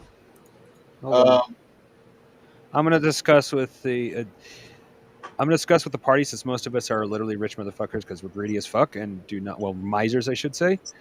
Just dropping not all of it, but most of what we got, because we've got. I'm not quite done yet, but we got over 1,000 gold pieces, and most of us are sitting around 5,000 gold pieces, not silver, gold. Yeah. So just letting you get a huge chunk of what we just earned seems like a good idea. Chris, I sent you a message. Yeah.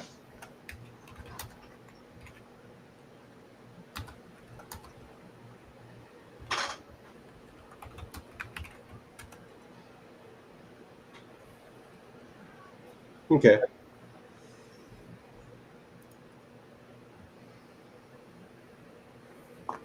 All right. I'm pretty sure the others will agree with this. Just drop in this case, the 33 leftover gold into our emergency stash, and then just drop you with like 1,500 gold. So that's what we have with all the copper, all the silver, and all the gold pieces that we've got with both the dragon and what we saved up from the last couple of trolls, technically, troll and a knoll. We have just over 1,500 gold. So that's like, with the amount you just gave him, he freezes for a second, does like a rough count, looks back at you and goes, I could buy a town of slaves for this. I literally look at him and say, this is nothing compared to what the rest of us misers have saved up. We're just giving you a head start. Whew. Whew. Okay. Okay.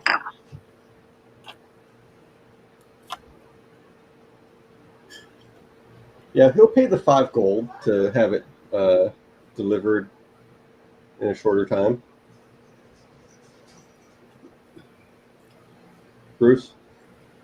Go ahead, Chris. He'll pay the 5 gold to get it quicker. Okay. I got to ask you a question. Have you been to Sam's or Costco lately? The last time I went to Sam's was before Trump got in, because the one I went to apparently is the ghetto one with I saw more neck tats than I'd ever seen in my life in one place. Okay. Costco's kind of recent. Is that What? the one over on 410 North? I think it is the Sam's Club. Yeah. Yeah. It is quite kind of ghetto. There was a lady in there twerking the other day, and her husband was slapping her ass. Her boyfriend was slapping her ass. They sell 20 of these fucking body armor for fucking like $19, $21, $23. Yeah. I'm not going to buy this anymore over there, man. It's a ripoff. It's cheaper to go to fucking HEB and get quality fucking size body armor. Did I say that? It's like I love energy. I love energy drinks, but it's not worth buying at 2 of the main stores in town. It's the only 2 places that's worth buying is the gas station less than 2 miles from me and Yolks. Everywhere else has them like $3 a can. Those 2 places have them about $2 to $2.50 a can. Body armor for me is like the best out there, and I'm not a big fan Haven't of their tried light. body armor. Their light isn't bad, but their full flavor stuff is like top shelf. Chris, roll me a D100, please. 23. Oh wow.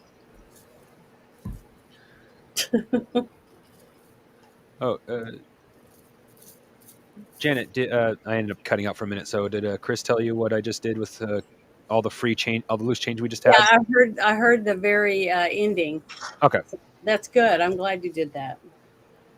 Well, we are all rich bitches because we're misers. So I figured letting him have that. We're all cheap asses. Uh-huh. But yeah, we save our money and spend it on stuff we absolutely need. Uh-huh. You know what I mean? And I donate a lot of my money, to the orphanage. Yeah, I think Janet actually has the least money out of all of us, but that's only because she donates to the church. Yeah. Surprised. If I didn't have a say with Luna, she'd be doing the same thing. I know, I can't help it. It's just, if I feel like I can do that, why not?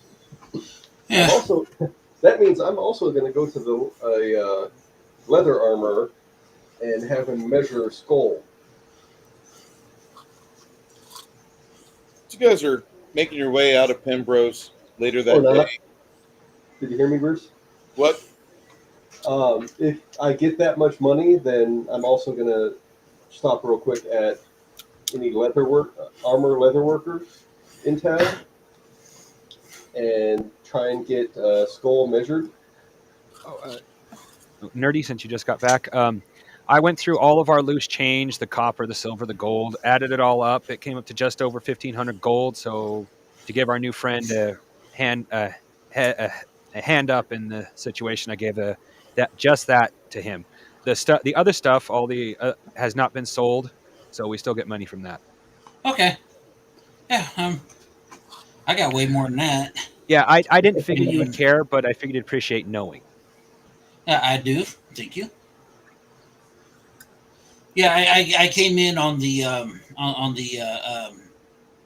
Janet's the poorest of us all because she gives all her money to the church and orphanages.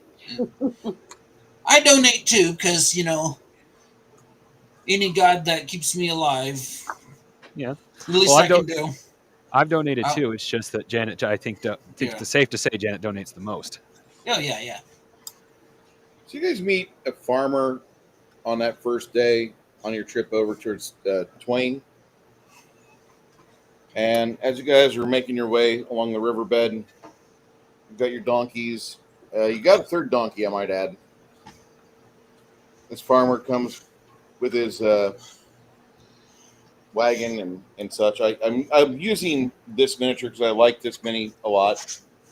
Even though it's a henchman, I think it's great. And I have Wendell and his little bag of his wagon of pumpkins. Anyway, you guys pushing along, and he's like, "Hey there, traveler. How are you today?" Good. We're good. Greetings. I'd like to tell you that you guys, I recognize you from the information they've been spreading all over Twain, and I'm on my way over here. I didn't have money for a boat and all my stuff, so I have to use what I got: my wagon, my pig, my back. Anyway, they're hoping you guys visit Twain sometime soon. Are you guys headed over to the west to Twain? Yeah. Yeah. Oh, Taylor Kyle will be so happy to see you. He's such a enterprising young man. He has so many big plans for that town.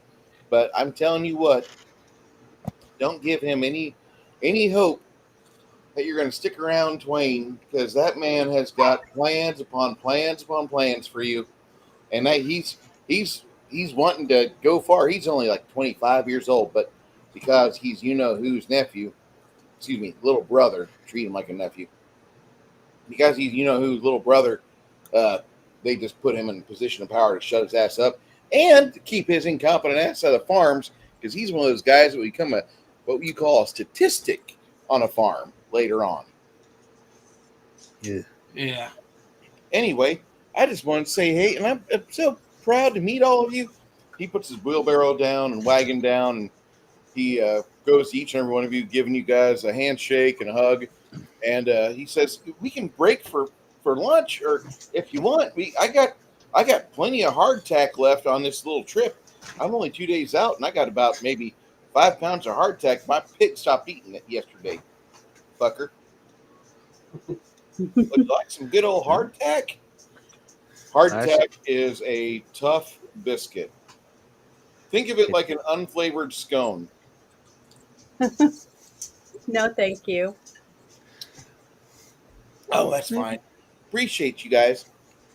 And please, if I get back to Twain and you're still there, swing on over to the local bar. I'd be more than happy to buy y'all some pictures. The town talks real high about you. Thank you very much. And have a safe trip. He leaves. He's got a big old smile on his face. He had two pretty ladies in the mercenary band give him a handshake and a hug, and then you see Sylvia there playing with a bottle opener. She's like, "I've always wanted one of these." Lemmy's like, "He's not going to be able to open his beer later." "Oh, he'll find a way. He is an alcoholic."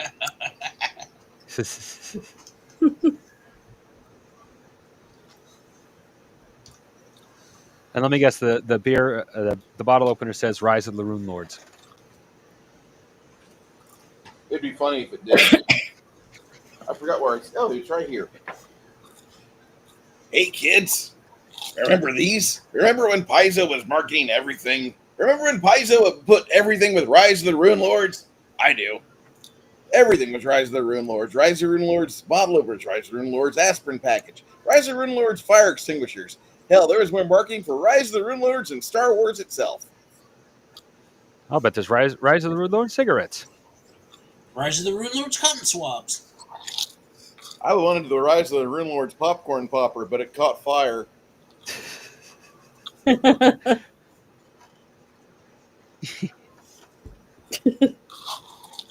If you guys ever saw the Red Letter Media where they had the Death Star popcorn popper, No. that's I did. That's why I laughed.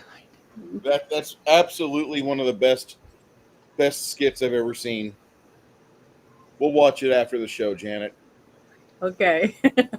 Either today or tomorrow, one of the two. But we I definitely got to have you see that because that's fucking must see TV. It's good. So Agreed. That it's one of the few skits I actually remember. No, I haven't seen it. Chris, give me a die roll.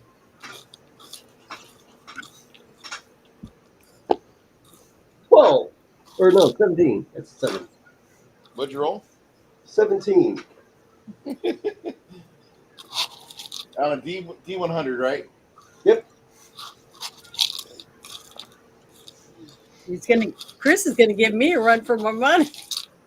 As you guys are there, you see a lazy barge pulling its way upstream, and it looks like the little halfling captain is waving hi at you guys. Hey, how's it going there, guildsman? We're good. Night's falling, the lights going away, and this little halfling shit. Hey, you guys want to meet me up at the jetty? I'll be more than happy to give you a ride along the river. You going up to Twain? Yeah. I'll save you a couple days. Meet me about 2 miles ahead. I'll be waiting on you. Is he the same guy that we rode with before? Nope. No, that guy was eaten. Okay. We tried to get to it. The troll, the first and only thing the first troll went for was him, to the point that we could not save him. One of the most delicious moments in my game where a troll. I love trolls. Trolls are my favorite monsters. As he goes on, just keep an eye out for trolls. Yeah, in the water. I don't know about you guys, but I'm already getting kind of a bad feeling about this dude. How about you? I do. That's why I said my instinct was that same guy that tried to rip us off. Oh no, the guy who ripped us off was a human. Oh, I thought he was a halfling or. No, we did have a halfling boatmaster. He was eaten. That's how we ended up with the guy who tried to rip us off. Okay, I got it mixed up. Yeah, they were all networked that together. couple was on there, the ones that tried to kill us. Yep. So, the poor halfling is why we ended up with them. Rise of the Rune Lords, the flamethrower. Rise of the Rune Lords 2, the quest for more money.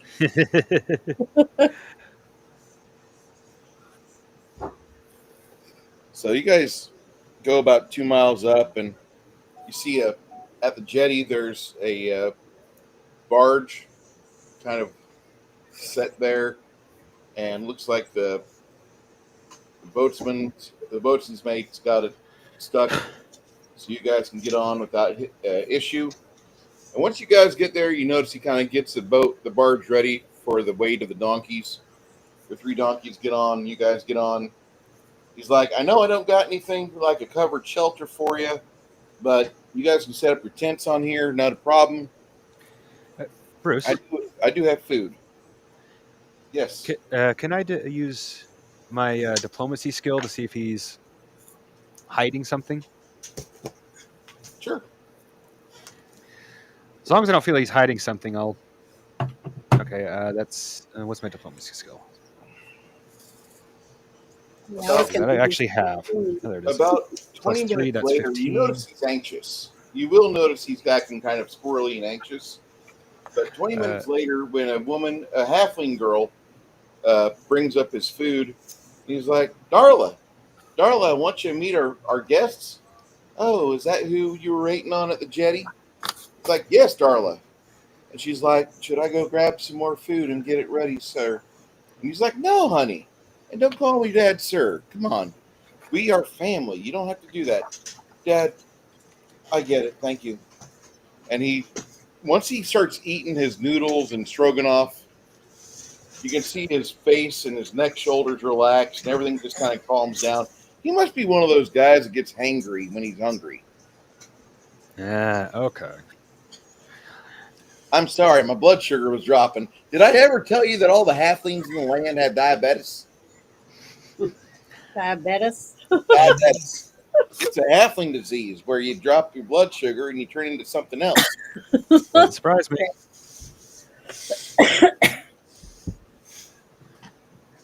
Yeah, we try this thing called dieting all the time, but we fail, and it's really weird. My daughter, she just inherited. We got the inheritance taken care of, and got the custody straightened out with her mom's side.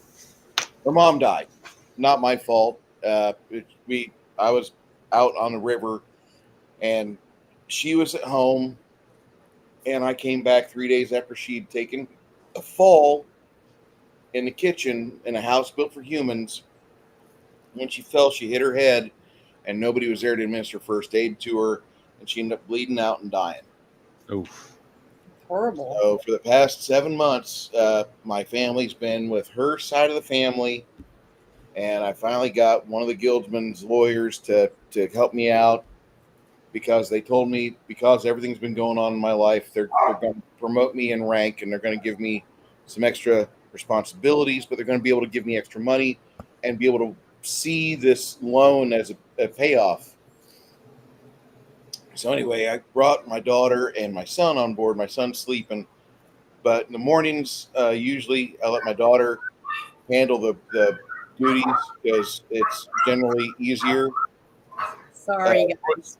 Towards the afternoon, everything kind of calms. It kind of gets more agitated as the pull of the moon, just depending on what phase it's in. It makes the water a little bit more navigable or a little bit less navigable. So I usually take over if it gets rough for her, but I'm usually educating the son. And then, the three of us, this is my barge, and it's the Cope and Seethe. I love this barge. I named it after the fact my in-laws were such cunts. And not everyone's family is picturesque fairy tale.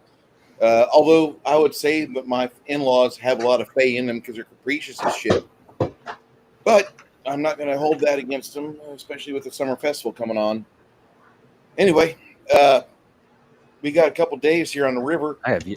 And I'm going to do everything I can to make sure I make your drive as expedient and as comfortable as possible. I have yet to meet my in-laws.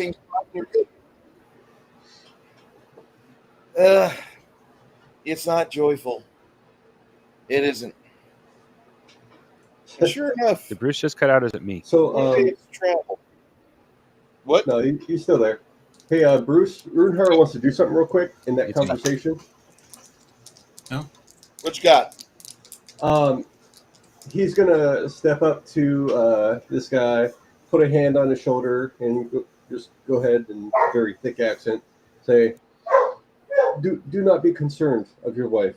I'm sure she's in her new home in Helheim, creating a beautiful place for you upon your arrival, should you drown or otherwise demise.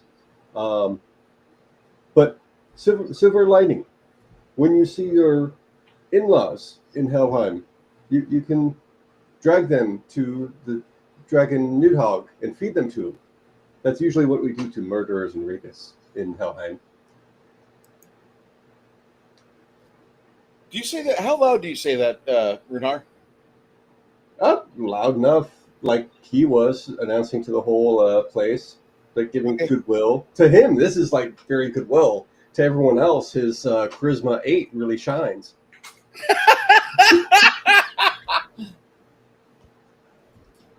So the halfling's looking at you, and at first you had this smile, this innocent Jiminy Cricket smile about his face, and by the end of your blessing that you give him, you can see that he's got that pained meme in his face.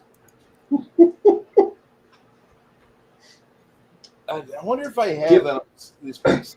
Did you just accuse him of murdering his wife? What's that? Did you just accuse him of murdering his wife? No. He said his wife, while he was out on the river, his wife fell and died. And ended up dying.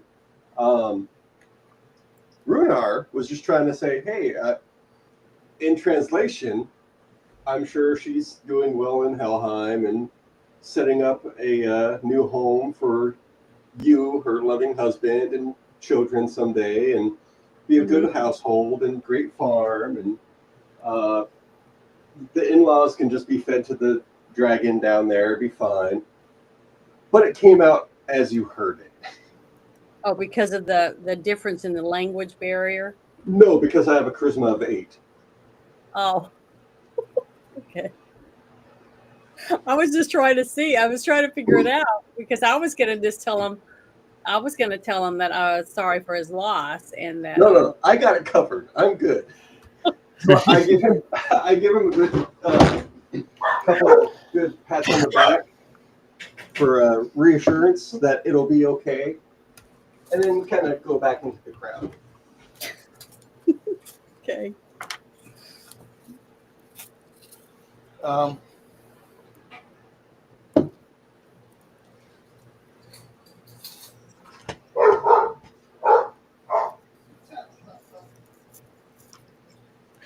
So whenever he's done looking at you, the bottom picture is an accurate picture of what your little halfling boat captain's face looks like. He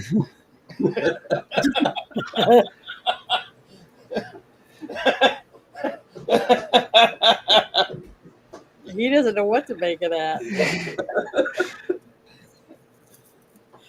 I was bewildered myself. I was sitting here kind of understand what was going on. Kind of like General Zod. We love your planet and its beautiful sun. However, that miserable sound coming off your squad car, make it stop. Oh, Terrence Stamp, we will miss you. You glorious fucking actor, you. Yeah. So yes, as far as he's concerned, good thing today. Lady Hell would be happy. Proud of him, even. Hey, Chris, how interested you are in like making spells for a game? Kind of depends on the game. Well, like for Bruce, I've been, my imagination never stops. So I've been popping up all kinds of spells into Bruce's direction. Some of them have made it into his game. Some of them have just sat around. But as Bruce said, he hasn't had time to get to them all either. So, and I understand he's busy, especially compared to me.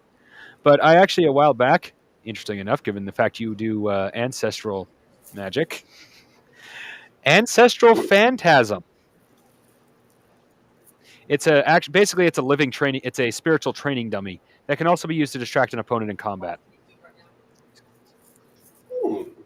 Interesting. He will tell you it's not always specifically his ancestors. Other times it's people just in Hell that are followers of Lady Hell. Other times it's okay, we need to escape from what's happening to us because we're shitty people. This guy needs us out of here to do some stuff. Let's go do that. Because what we're doing sucks. Yeah. Okay, I'm back. Yay. Good to hear. So, go ahead. Yeah, I was going to say, this last little bit of the spell, the reason why it's called Ancestral Phantasm is because it doesn't actually create an undead, that's the term phantasm, but it does create a copy of your ancestor with all of that ancestor's combat prowess. So this one does actually take from your ancestry. Oh, I can actually bring ancestors I don't like. That's happened before, too. Those are fun. You should have shared that cake. Whack!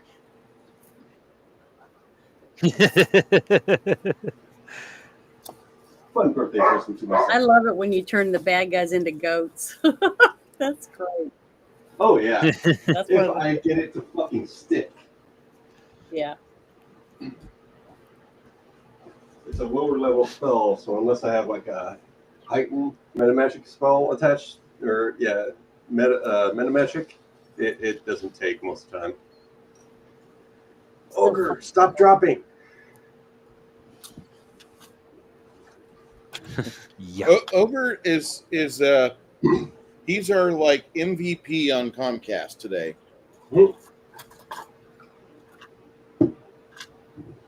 I'm sorry, Ogre.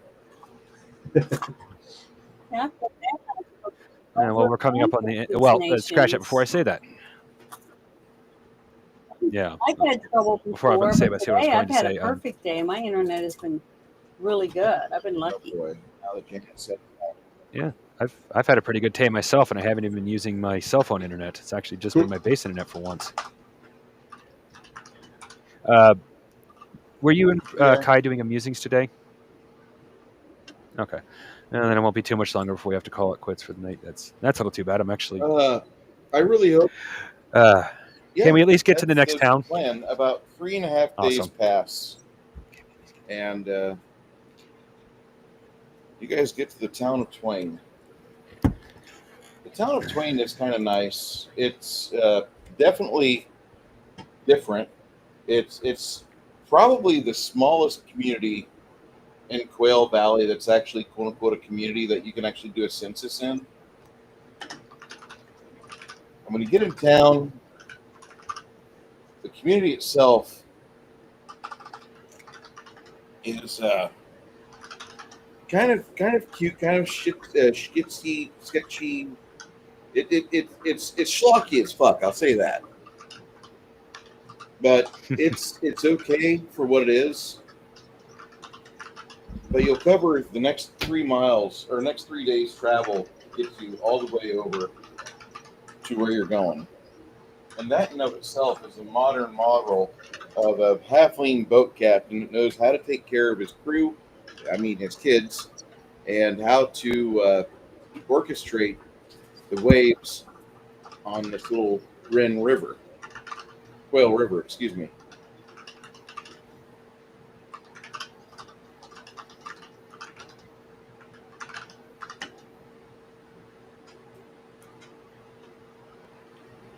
And then right here, Sounds good. here is your little town of Twain.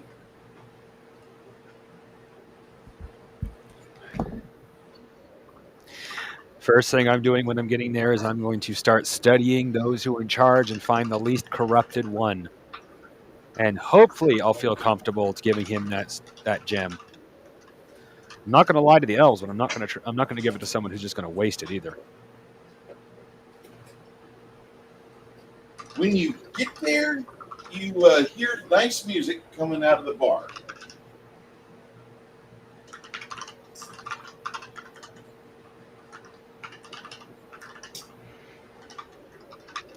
Might as well check out the bar. I When you mean, get to the bar, what time of day is there's it? a big hombre in a very nice, looks like a double-breasted shirt, and he looks like Charles Napier. I guess I'm going to have to bring a photo of Chuck up here. For those of you that don't remember the classic movie, which we've based our lives on, if you live in Illinois, the Blues Brothers.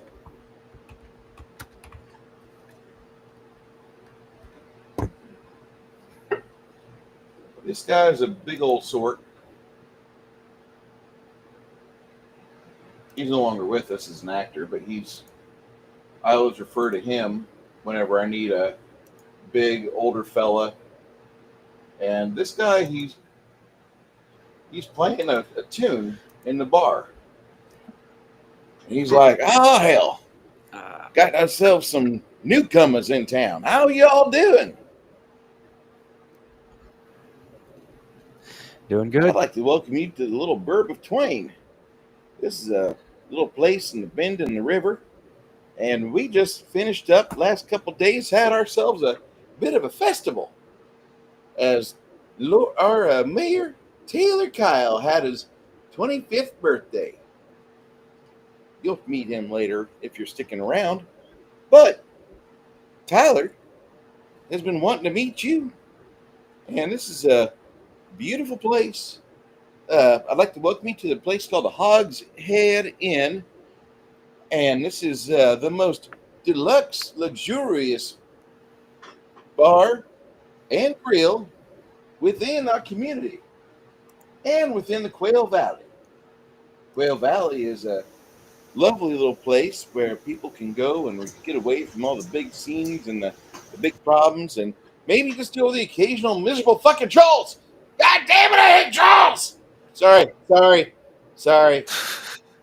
Did I say that aloud? I'm sorry. Okay. So once old Edmund gets done having PTSD, talking about trolls.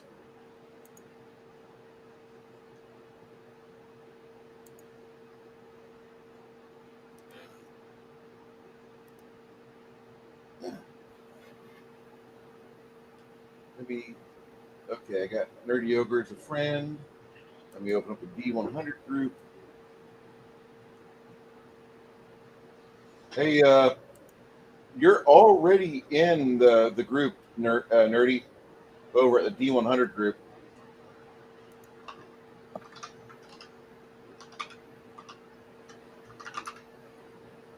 Ogre, we can hear you typing. That was me. Oh. Can I get you through Discord? Yeah, ask whatever you want, sir. Yeah, no, I was trying to see if I could go through Discord since my mic keeps like doing its thing here on. Oh, yeah. You're gonna probably want to put in some headphones, but once you do, I got headphones. You got headphones on? Yeah. Oh shit.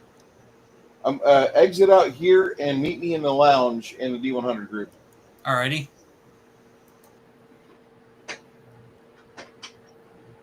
Can you guys hear him? Can you guys hear me? Mm-hmm.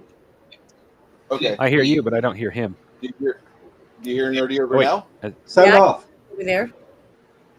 Testicles 1, 2. 3, 4. Testicles. Yep. Awesome. Yay, workaround. Yay, workaround. So once you get in town, Elwin the Bard, he's kind of an older fella. He says, let me get you some drinks. You guys just got done. Oh shit, there's a boat captain and his family. Hey, we got free food for you and your family, my friend. Shit, I just gave that to the fucking halfling. I'm gonna get fucking broke. The halfling urges his 2 kids along as they just freshly washed their hands after getting through with all the boat docking procedures, and they come shuttling up the docks to the Hogshead Inn, and they immediately looks like they got speed lines coming off their feet, but they immediately get seated, and the little boy is just like the whole time on this trip, he's been there wanting to have like entertainment, talking. Anybody there want to communicate with him, and Edwin goes over there. He talks to the little halfling family. You guys look around the Hogshead Inn. This is a 2-story bar and grill. The main room has got a very open to the roof, the thatch roof appearance to it. Looks like an old like Prague or Eastern European style bar with the thick timbers. You've got a very big marble top bar, which isn't really seen much over here. The bar's got probably about 12 rotating bar stools with backs on them. You've got over 15 tables here. This place has got a lot more space on the interior than what you saw from the outside, although you may have not just noticed much. When you go outside again, you'll look at it and you'll see the dimensions, how far it extends inland off the river. But there's a stage, and that's where Edwin was playing his steel guitar, and then you've got a few ladies walking around making sure everybody's saturated and got things. They get some bread items and some sauces for the kids to eat, and one of the ladies even goes and gets some wax candies for the little boy to play with and chew on until they get their food. Then Edwin comes back and he says, "You guys are probably that group that's out of Ream, the Guilders and the Guild and Traders and Coasters folks, right?" Mm-hmm. Yes, sir. Beautiful. We have something for you.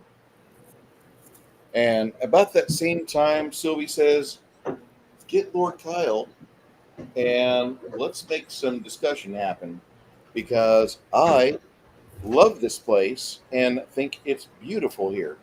He's like, oh, really? And she says, yes. And she goes over and she gives him a hug and kiss on the cheek. And she wanders back, and you notice this man just shut the fuck up and immediately heads across town to grab the fucking mayor. And you guys are given a blessing of quiet.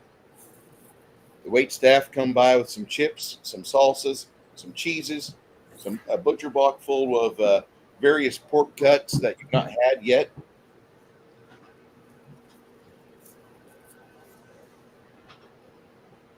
Ogre, are you still there? I don't have my Discord facing me, so.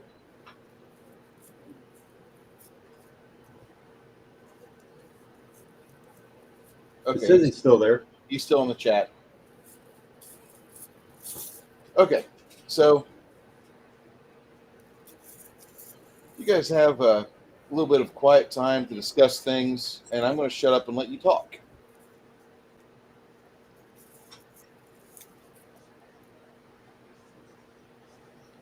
Unless you don't want. Sorry, I was reading. No, I was reading the spell that Chris sent me. Oh, magic item? Yeah. Yeah, or the magic item, yeah. Yeah, it is kind of like that, but I'm trying to think of low-level stuff, too, so I don't have to, like, wait for God knows how long before I can actually use it. I do like that, though. And it's better than the... I forgot what game it is, but there's another game that has something similar. Problem is you get all wild barbarians, therefore you literally can't control them. No bueno. So, Runhar just kind of looks around, gets a feel for the areas. What is this place? Say again? Where have you brought me to the rest of the party? What's the name of this town again? Twain. I mean, money here, I'm good with this, but curious.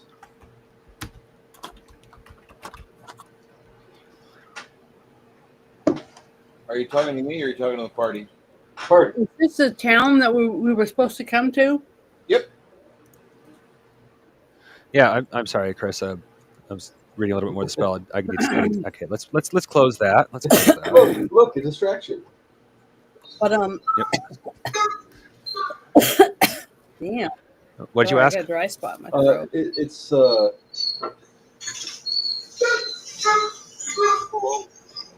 puppy. Runhar was asking the party. He's like, I mean, I'm here for the money, but where are we? What's our task here? Well, at this moment, we were asked to arrive for the mayor of this town, who has offered us money for at least one task. I don't intend to stay here. Besides, if he wants to hire us for long term, he has to go through the Traders and Coasters Guild. We're still currently under their employ. And we need to technically drop off to him, but I'm going to look for an official that it doesn't look like he's going to spend it all on himself. One of the sapphires from the elves as an apology for the damage they have caused. Yeah.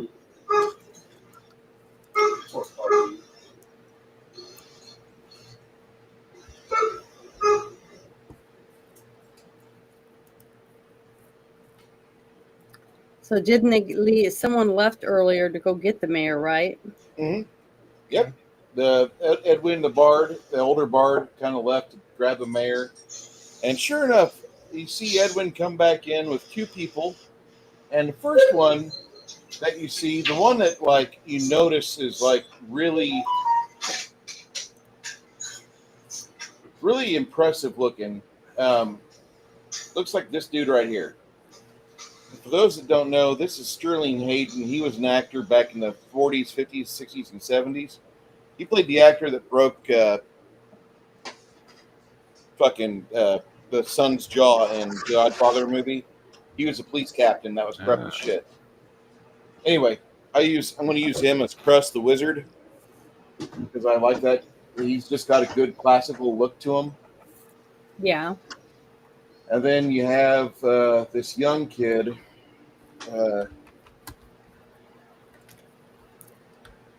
And this is what, God damn it, this is what the fucking Taylor Kyle looks like.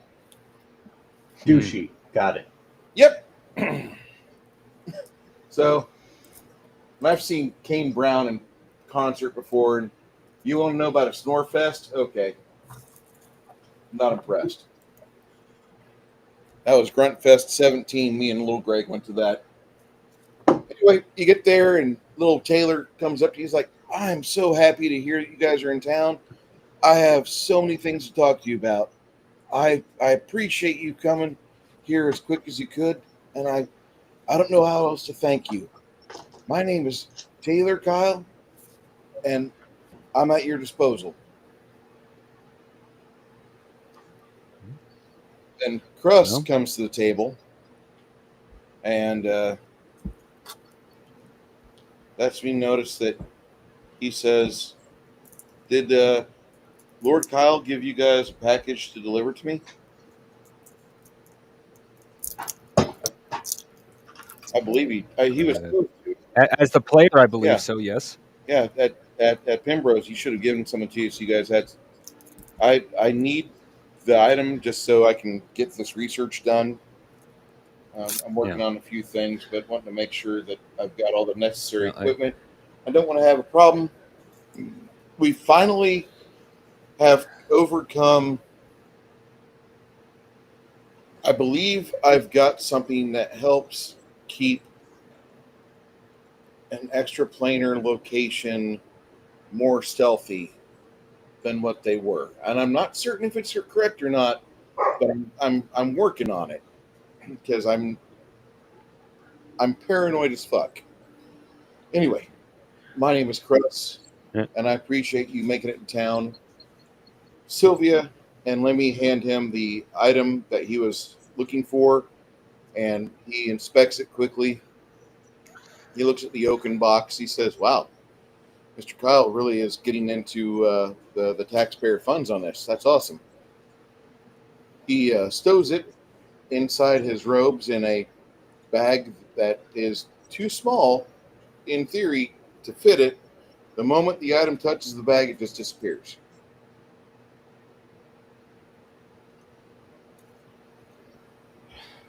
Crust tells you, he's like, how busy are you right now? Can I ask? We need to make a delivery for the elves as both a personal apology and an item that they had to the town over, but not that busy ultimately. That can wait. The town doesn't even know that we're going to give them an apology. Yeah, they kind of didn't have a good plan coming in and doing what they did. Sabotaging barns and getting all sorts of uppity with people's property. They have a very much nonchalant way of saying this land will remain this land no matter who says they own it. I don't really agree with that, but I'm also a human and I only live about 80 to 90 years if I treat myself well. That doesn't mean I eat like a slob. I have to be a good, upright, positive individual when it comes to my diet. And you notice that the whole time, Mayor Kyle is over there just chewing on cheese, sausage, and chips. And he looks up and he's like, oh, take care of yourself. Yep.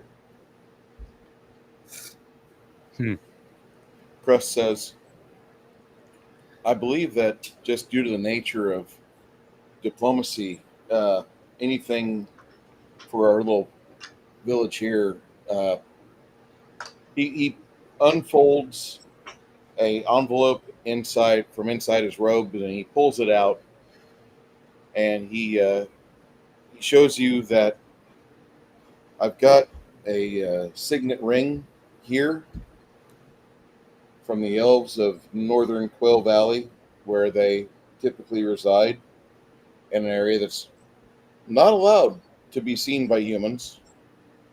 And I also have this here which is my pass. And he unrolls a scroll, which is written in what appears to be some sort of High Elven.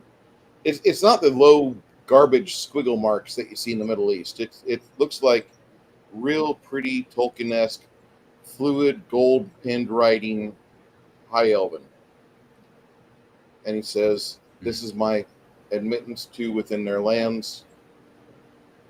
Anything which involves the elves of Low Point, not Low Point, not as you know it. You're probably thinking of the town Low Point. Low Point for the elves is the road into their lands up the northern slopes, and that's what they call Low Point. There's a set of barriers there that you have to have certain items to proceed further, or have certain items within your blood. It screens you. Otherwise, you just aren't allowed to pass." I see. Being you're a member of the traders and coasters, you guys might have some ability to ever see beyond the northern barrier of Quell Valley, but I'm not worried about it. This just I'm trying to show you this because if there's something that the elves of Low Point have given you, I can contact with them and ascertain, make sure that they sent it and it was received properly. Yeah. Tyler cleans his mouth up and he's like, "What do we got?"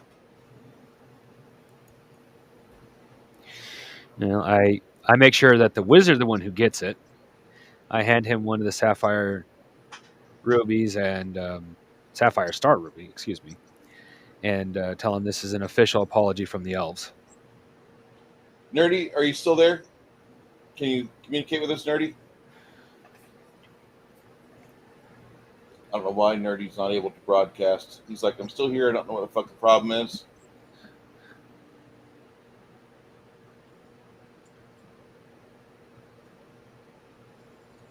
Damn it.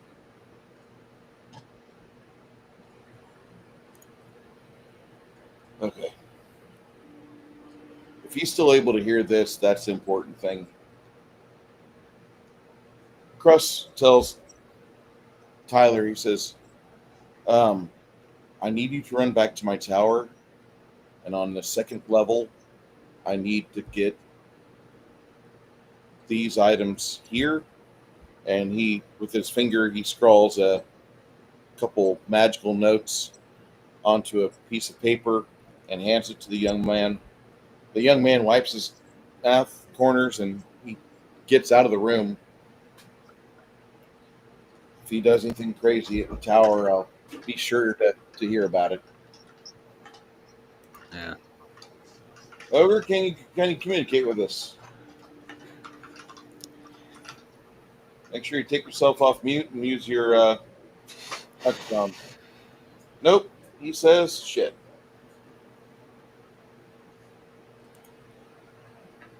Okay. That's really weird.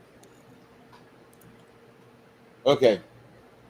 Crust tells you, he says, I've got things I need found, just because I don't have my group of chapter friends anymore. The Silver Cross made several forays in the world below decades ago, before you were born, and I was fascinated by that dark and terrible place. A lot of times I might go into the Underdark, but I don't stick around there that long because I'm just fearful of my existence. And I want to know if I'd be able to... I'd be wanting to know if I could trust you guys to do this job and take care of it. Because we've got some things...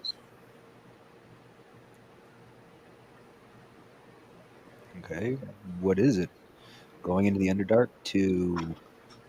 There's a door that I found that I can't access. I think it requires a special key.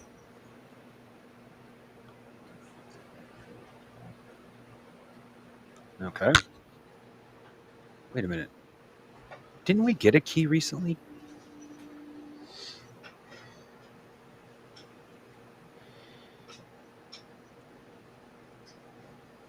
Yeah, didn't we get a key with a special purpose?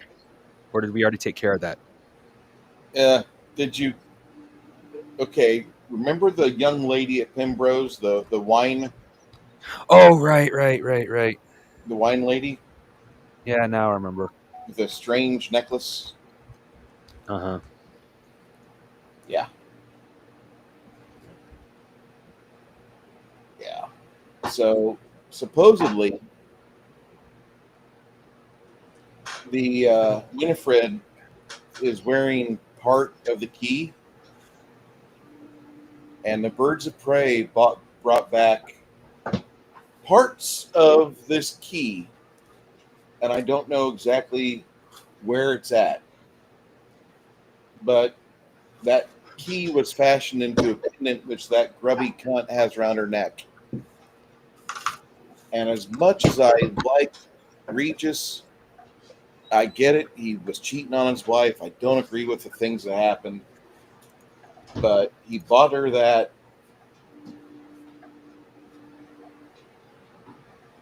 He bought her that necklace to shut her up, so she wouldn't complain anymore. I get it. I get it. What I need is to get a hold of that key, because what I found is a location underground that there's a barrier I can't access. Are you familiar with the history of the foul wizard Lauren Carr? No. Oh, my character might be. Would that be a arcane knowledge check? Arcane knowledge 100 or knowledge history 80? Okay. I don't think. Well, no, I have both. So, well, with the way the bonuses are stashed out, it'd be pretty much the same roll either way. Yeah. History, it is 82.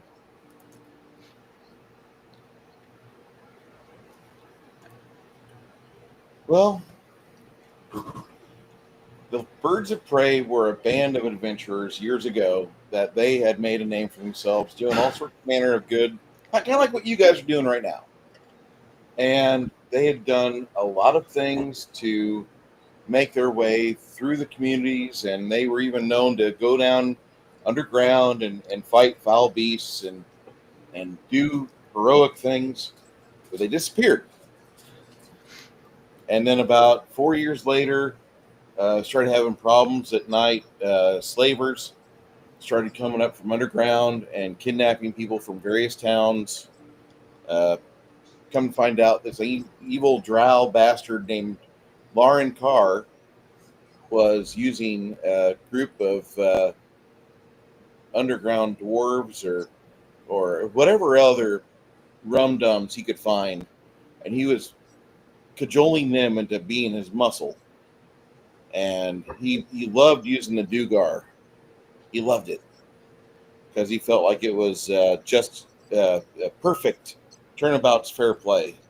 He was racist. He was an evil drow, and he just hated the underground dwarves and underground gnomes. So anyway, about 5-6 decades ago, he just stopped. Don't know what happened, but the entire area kind of became safe. We've gotten comfortable, but I think I found his lair. I think I found his location for home, and everything's pointing in that direction. I'd love it. I would love it if we could talk further on this, but that bastard mayor is coming in, and then all of a sudden, Taylor comes in, like, "Hey, I got your stuff, Mr. Wizard," and he starts to pass over a item, and the boy just suddenly poofs into a small 4-inch by 4-inch little terry cloth. At that point, Crust says, "Leave it alone. Don't fuck with it. Don't touch it. Just let it sit there. We're going to have our discussion. When I decide to, I'll tap it and break the spell and bring that shithead back." But man, I fucking hate that kid. You see Edwin at the bar nodding his head in approval. I don't think anybody's going to disagree with what just happened, including us. So, with that being stated, got a private chat.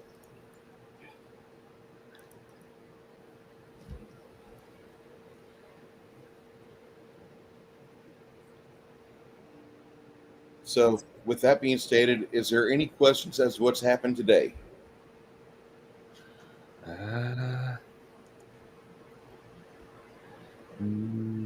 No. Jackie Oh. Blue, have a good weekend, hon. Well, there might be one, actually. Unfortunately, it's kind of asking for someone else. Did Chris get a chance to get his armor before we left? Lamellar armor? Yeah. Okay. I didn't hear that part, so it's like, were we going to come back and get that? It's like, No, not the armor he has on. He has, obviously. But the armor that he wanted made for his dog. oh, okay. Yeah, with the dragon stuff, I thought. No. Oh. No, that was me. I ordered. It's going to cost me like 1,800. I can't remember if it was either gold or silver. Either way, I'm willing to pay it. I think it was silver. 1,800 silver for a 4 by 4 by 4 foot by 4 foot square sheet of black dragon hide, so I could put that on Bandit. Yeah. Oh yeah, that's right. You were talking about it. Mm-hmm. Which technically I have on order, but I have to that. The guild said, "Go ahead and just go on your adventure. We might have it by the time you get back. We might not." So, with this being stated, everything kind of wraps up for the night. The party has a new set of goals to figure out. They've got a new set of leads to check out because they might have heard about the Birds of Prey before, but they're hearing about them again. Twain seems like it's got some mystery to it. You've got a wizard that's a little bit kind of cantankerous. You have a bard that knows quite a bit about the city and the local environs and everything that's ever happened in Quail Valley. And the party's here for the moment. We're going to resume this spot in 2 weeks, so please come back and join us. If there's any questions you have, throw them in the chat. I would be more than happy to throw them in the commentary, and we'll be happy to answer that next time. To Baby Girl, Jackie Blue, Chimerian, and everyone else, thank you so much for being here. Me and Chimerian are going to be back on top of the stream here in about maybe a half hour. I got to move the computer and grab a bite to eat real quick. But anybody got anything to say? I maybe missed it, but why the kid that was just put into a terry cloth or whatever, is that what happened? Mm-hmm. Why doesn't he like him? He's a 25-year-old kid that refuses to learn. Runehard is just is he for sale?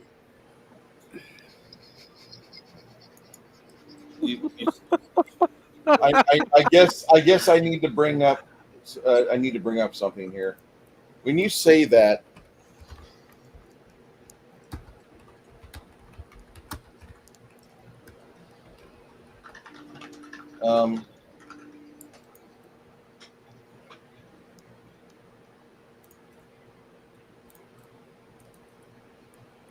hold on. I'm getting ready to show you the look that the wizard gives you.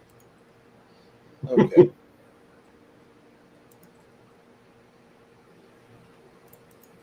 There we go. All right. So the wizard looks at you exactly like this.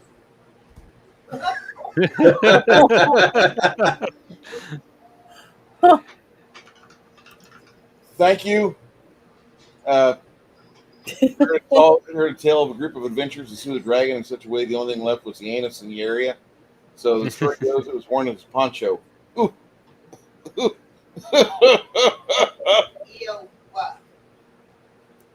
Thank you, Nerdy. Everyone, have yourself a great weekend. We look forward to seeing you once more in 2 weeks. I just made a heart symbol, so anyway.